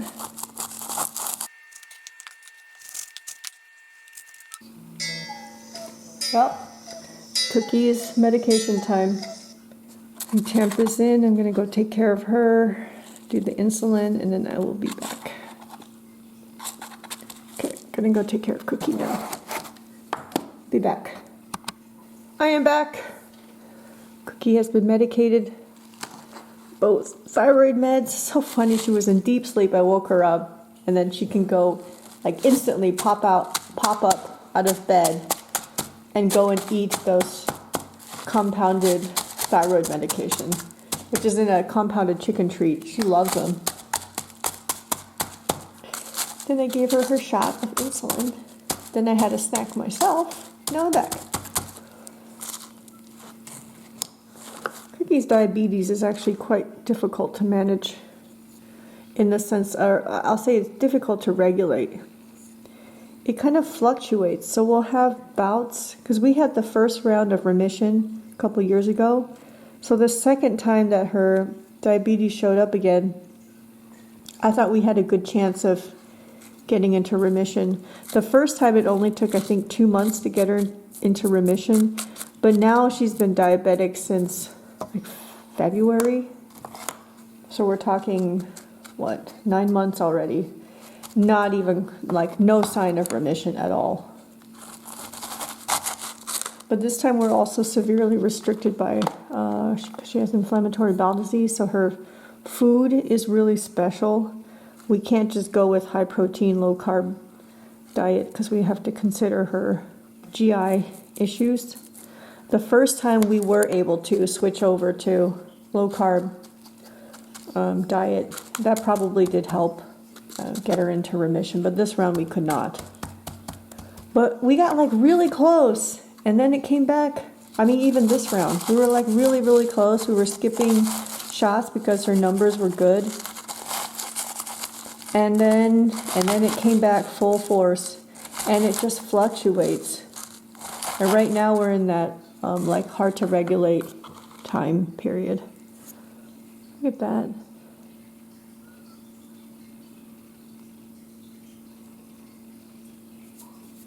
I'm in all the forums, like feline diabetes forums. Those forums are really helpful. As same thing with these plant things, you do have to, take it with a grain of salt. It is really helpful. Because sometimes, I mean, in the beginning, this is really, really stressful. Let's see, how should we do this? Oh, look, diabetes management is really, really stressful in the beginning. It's not as stressful now, with anything, right? You practice. And you're kind of like, oh, I've seen this happen before. But we work with an internal medicine doctor now. We're not going to like a general vet anymore. But like even this round of diabetes, I was freaking out constantly. Oh my gosh. And I was like watching her glucose monitor all day and then freaking out, even though you really can't do much in that 12-hour period between shots. So you can see the numbers and just feel anxious, but you can't do anything about it. You can't give extra shots and stuff in the middle of the day. Very stressful. Not a fun thing. I imagine it's very stressful for humans too, for anything where you're trying to regulate your body with an external source. Oh, that's not easy. Cookie has definitely tests for pancreatitis as well. So I'm sure that's all linked together.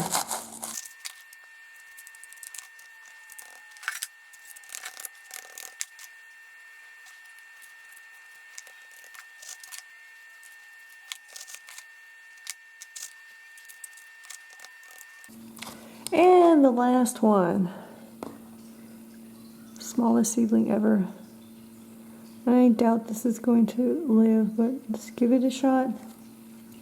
One thing I haven't gotten to is like culling the seedlings. Little weak ones, just throw it away. But I haven't gotten to that point. Okay, let me raise the thing. 4 pots, very heavy pots. Get the tags ready. I'm going to mark these UG, like really obvious UG. Oh, actually, you can already see it. Never mind. Just need one extra label.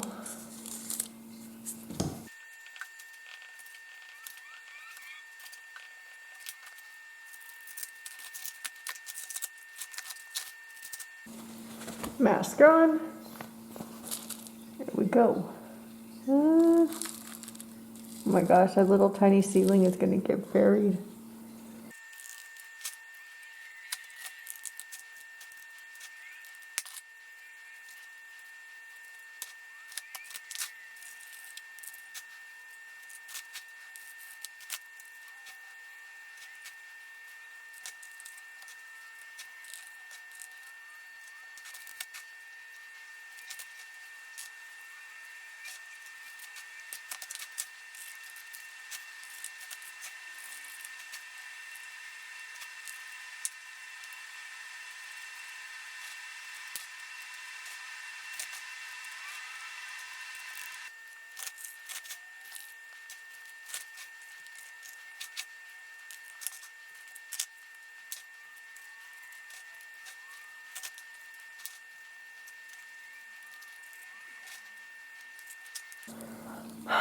Done with this batch. One more to go.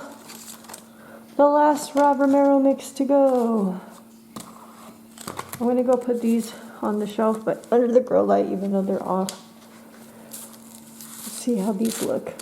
So this is a Romero mix with Miracle-Gro Cactus Citrus Palm Mix as the organic component. It's that same mushroom compost and pumice mix.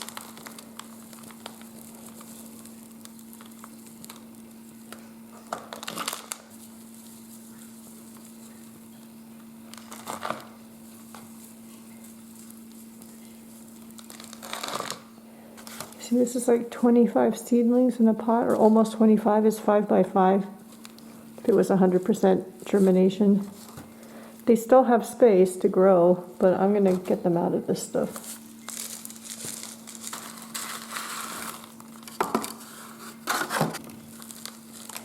Whoops.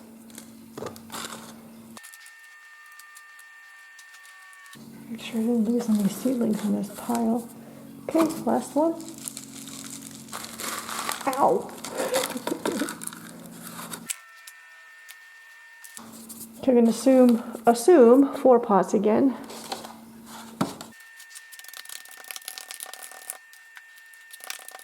Plant 16 plants per pot again. Oh, home stretch for sure. This is our 11th soil type.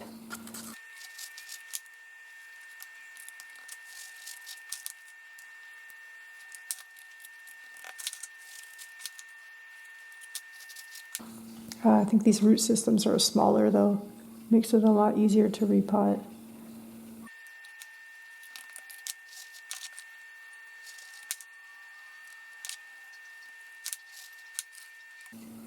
Ooh, fluffy stuff. Let me spray that.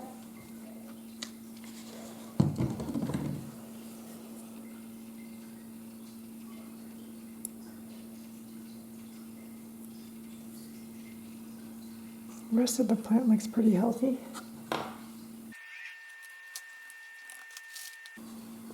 Oh, there's one long root. Oh, I see a tiny mealy bug on it. Spray and remove. Spray and remove.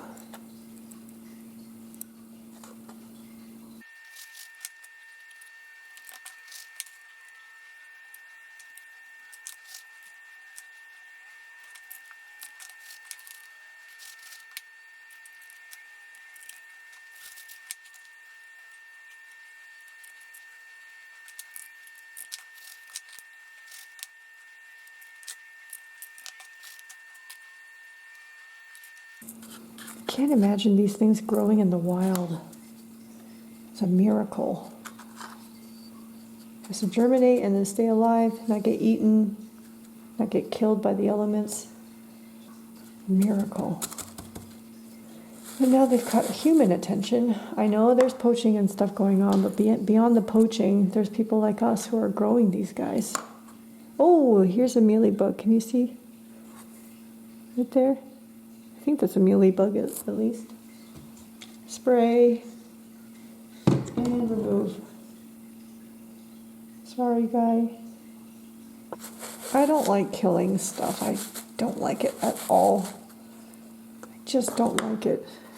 But I know it's just what it is. It is what it is. They're just trying to survive too. Okay, one pot done. Next.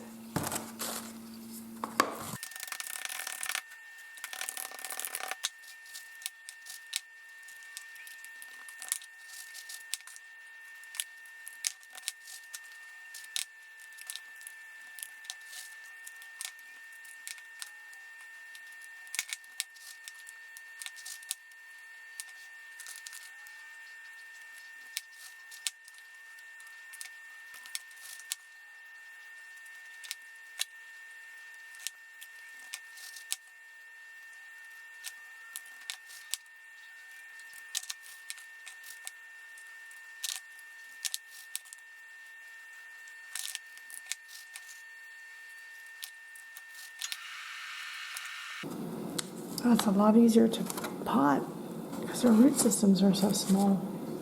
Pot number 3.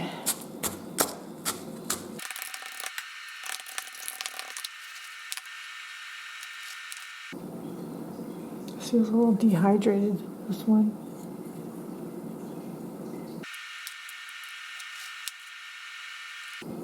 If you made it to this far in the video, can you leave a comment with the timestamp? Congratulations.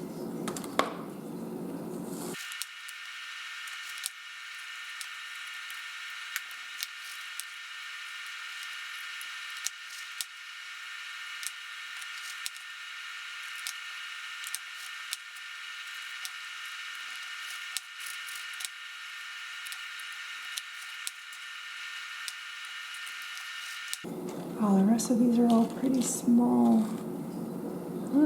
Oh, here's one. I see some fuzziness on it. Let's spray that off. Oh, there's a mealy there too. Little tiny mealy bug. Sorry, mealy.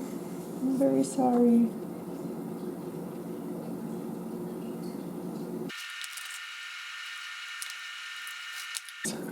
Fuzzy stuff on here too.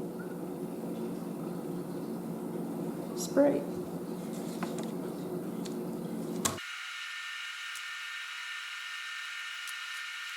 I got rubbing alcohol in its roots. I hope that's okay.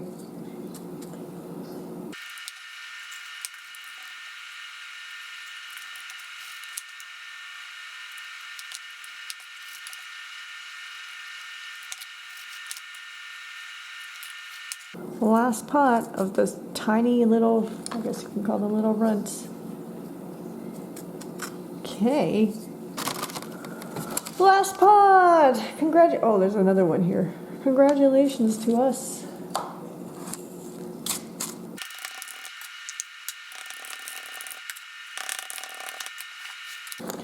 These should be easy because they're so small.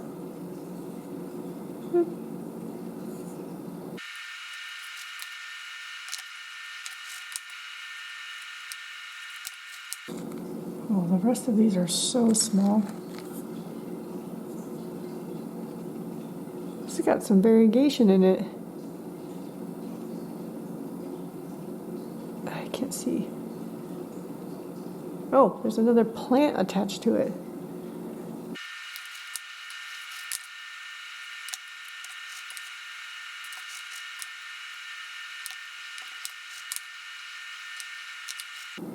Teeny tiny. Oh, I shouldn't have made that big of a hole. It's just going to drop when I let go. Okay, thank goodness.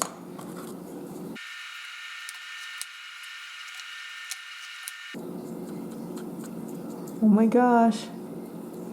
This is the 520th seedling? I think so. Oh, I still see one more there. Oh my gosh.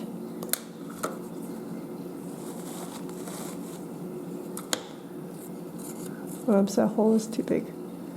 All right, okay, there's one more here. Wow, almost missed it. Oh, let's just put it in the middle.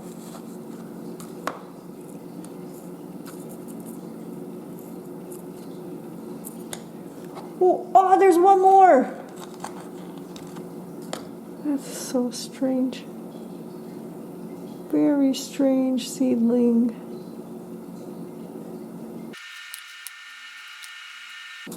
Okay, is that the last one? Anything I missed? Nope. This is what the mushroom compost one looks like. It doesn't look bad. Okay. Labels.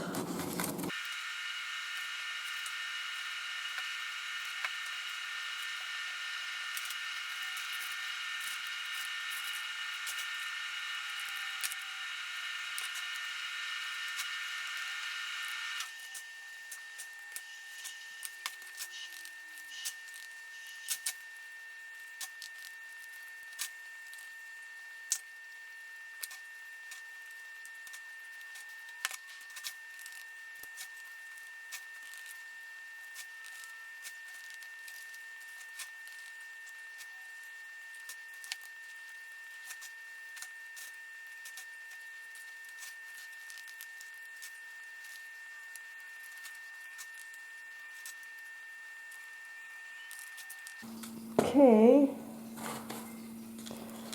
Congratulations to us. That is the last of the seedlings. Let me do a final count. Let me add up everything. We repotted a total of 531 Astrophytum seedlings. Congratulations to us. And I just realized that I probably had my camera pointed the wrong way the whole time on this last bit of top dressing portion, but that's okay. If you made it this far, go ahead and make a comment on the timestamp. I'm going to go and move or import all of the files from this, what is it even called? Memory card onto my laptop. Start editing. Wow, if you made it through this, congratulations. So what are we going to do now? I'm going to let these sit for a little bit. You know, they're planted in moist soil, regardless if it's in the Uni-Gro or the Miracle-Gro. I'm going to wait a while, at least a couple weeks, if not longer, to water these. I can feel the weight of the moist soil in here. And then what I'll do is I'll do follow-up videos and see how we do. Maybe they'll die off from the repotting, being repotted into moist soil. Maybe they'll do well. Maybe they won't. Doesn't matter. I'll show you. So happy growing, y'all, and happy holidays. Take care, y'all. Bye.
It has now been 2 weeks since we finished repotting these 531 Astrophytum hybrid seedlings.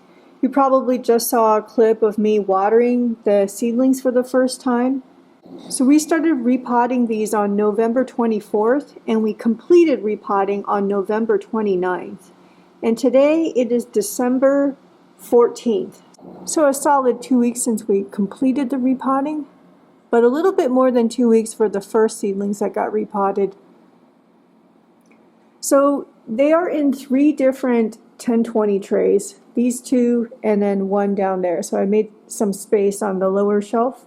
I thought I would take the time, since we already put a lot of hours into this, to show you the individual seedlings repotted in each of the soils. And then what we'll do is we'll go in the order that we repotted them in. So let's start with the Mike Square Plant Lofo Pro Seed Starter, which are these 6 pots in the back here.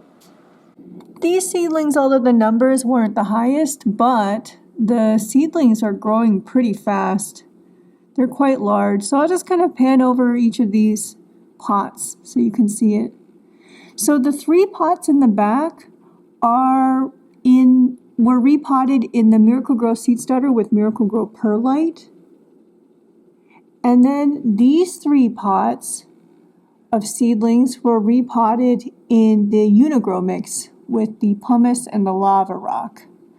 So we can see over time if there's any difference in the seedling growth going forward, so from 1 year on. The next soil is the Miracle-Gro Seed Starter with Miracle-Gro Perlite that we repotted. This was the moment when I realized I had made a mistake in my labeling. So these were all repotted in the same soil of Miracle-Gro Seed Starter with Miracle-Gro Perlite. So this pot has an interesting variegated guy. There's a 2-headed one here. Hopefully it's doing okay. It looks a little dehydrated. We'll see. I mean, some of these seedlings are not going to survive the transplant, and we will see how they do. I think it's those 3 pots and these 3 pots as well. Some good size there.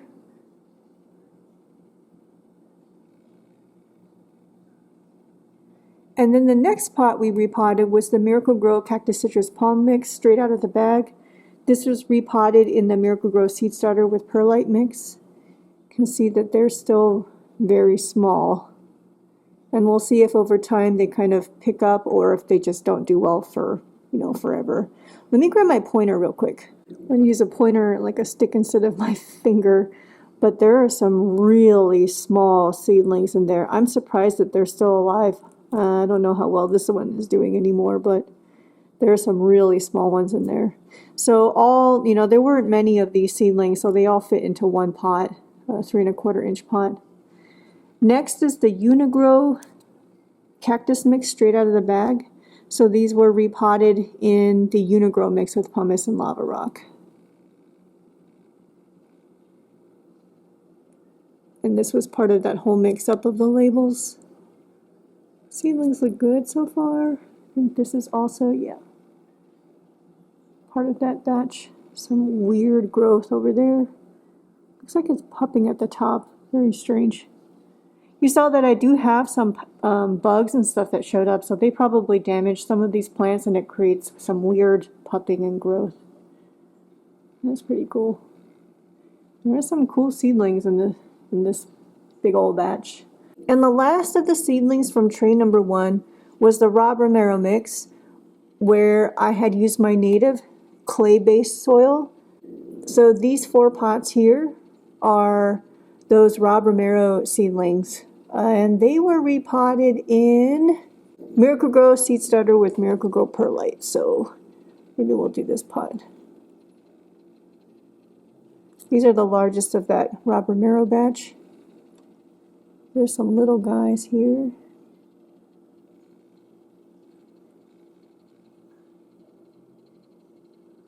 So we'll see if repotting them in the Miracle-Gro mix makes any difference. So those are all the pots and seedlings from tray number 1. Now let's look at the seedlings from tray number 2. So in tray number 2, we started with repotting the Miracle-Gro Cactus Citrus Palm mix that was cut with the Japanese bonsai mix. These were repotted in the Miracle-Gro seed starter with perlite, and I think it's 6 pots. Yes, 6 pots of seedlings. Some nice looking seedlings.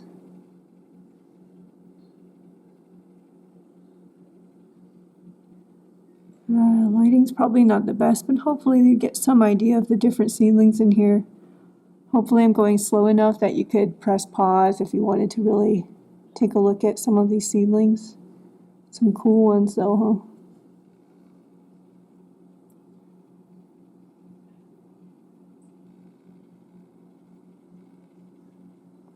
Next is the Uni-Gro cactus mix cut with the Japanese bonsai mix. So it's also 6 pots, and these were repotted in the Uni-Gro mix cut with the pumice and red lava rock. So this was that plant we saw that was kind of strange, probably got damaged on the original plant and then grew up on top of it. Very weird.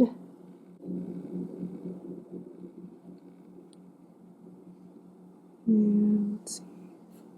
Can definitely see some certain traits of plants repeating here. They must share the same parent plants, like this look, the nudum look, this Fukurayu look. And I think these 3 pots up here, yeah. This one, really small seedling there. This one. Also these ones with like the white stripes. Oh, I'm seeing some fuzzy stuff here. See, so I do have some like pest issues. Let me go spray this and then pick it off. I don't know if you're going to be able to see this, but on this stick, hopefully the camera will focus. You see there's a little black thing in there? So when I sprayed that white fluff and I used my tweezers to go remove the fluff, there is something in there. Some organism.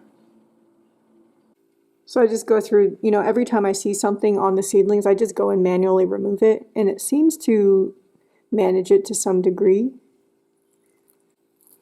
This was a seedling in our repotting that we did notice what looks like a little bit of variegation on it. Let me try zooming in. Very hard to see. It's hard to get my camera in there. Next, we repotted the worm castings cut with the Japanese bonsai mix. And I think it's these 5 pots up here, yeah.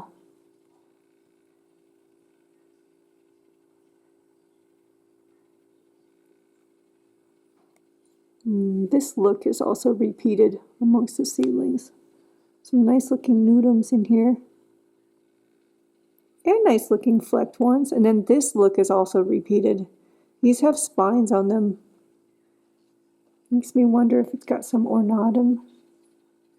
This one's pretty interesting, this nudum. It's got like dark spines on it and little bits of white on the, like white lines on the ribs. Very interesting looking. If those spines stay, that would be pretty cool.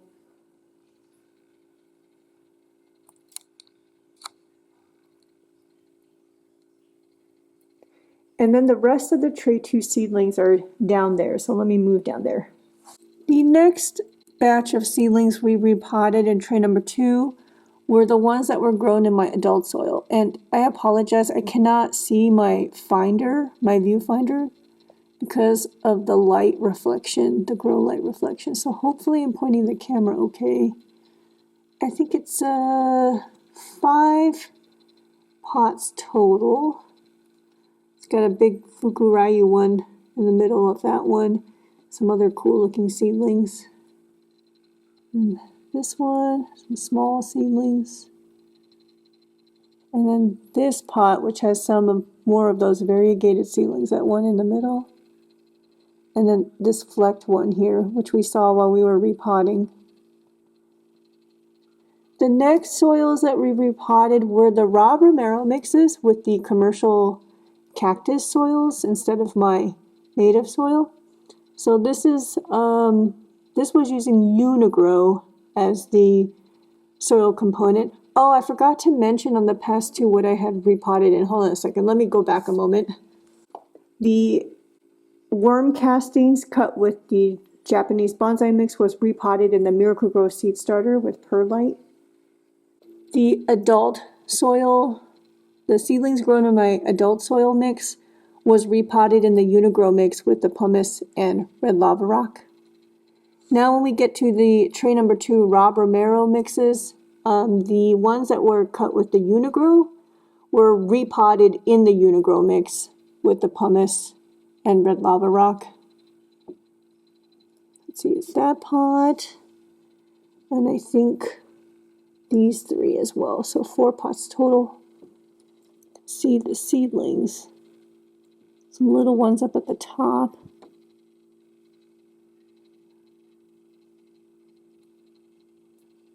Some cool ones here, huh?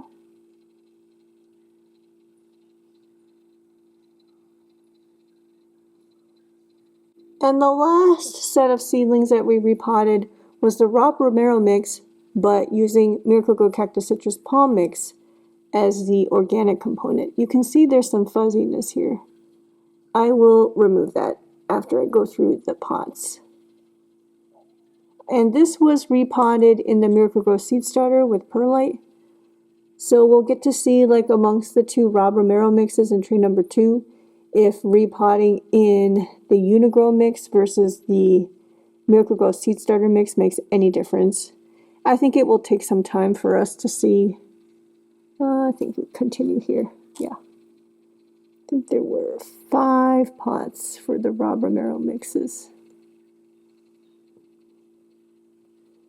That looks like it's got some Capricorn in it. This is interesting, some Fukuryu with heavy flecking.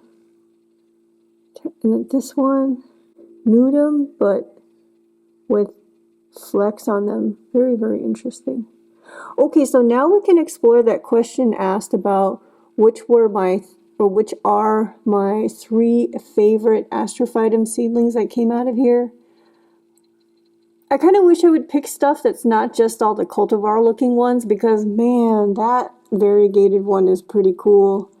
So if I avoid like picking the rarest ones, like which ones do I like the most?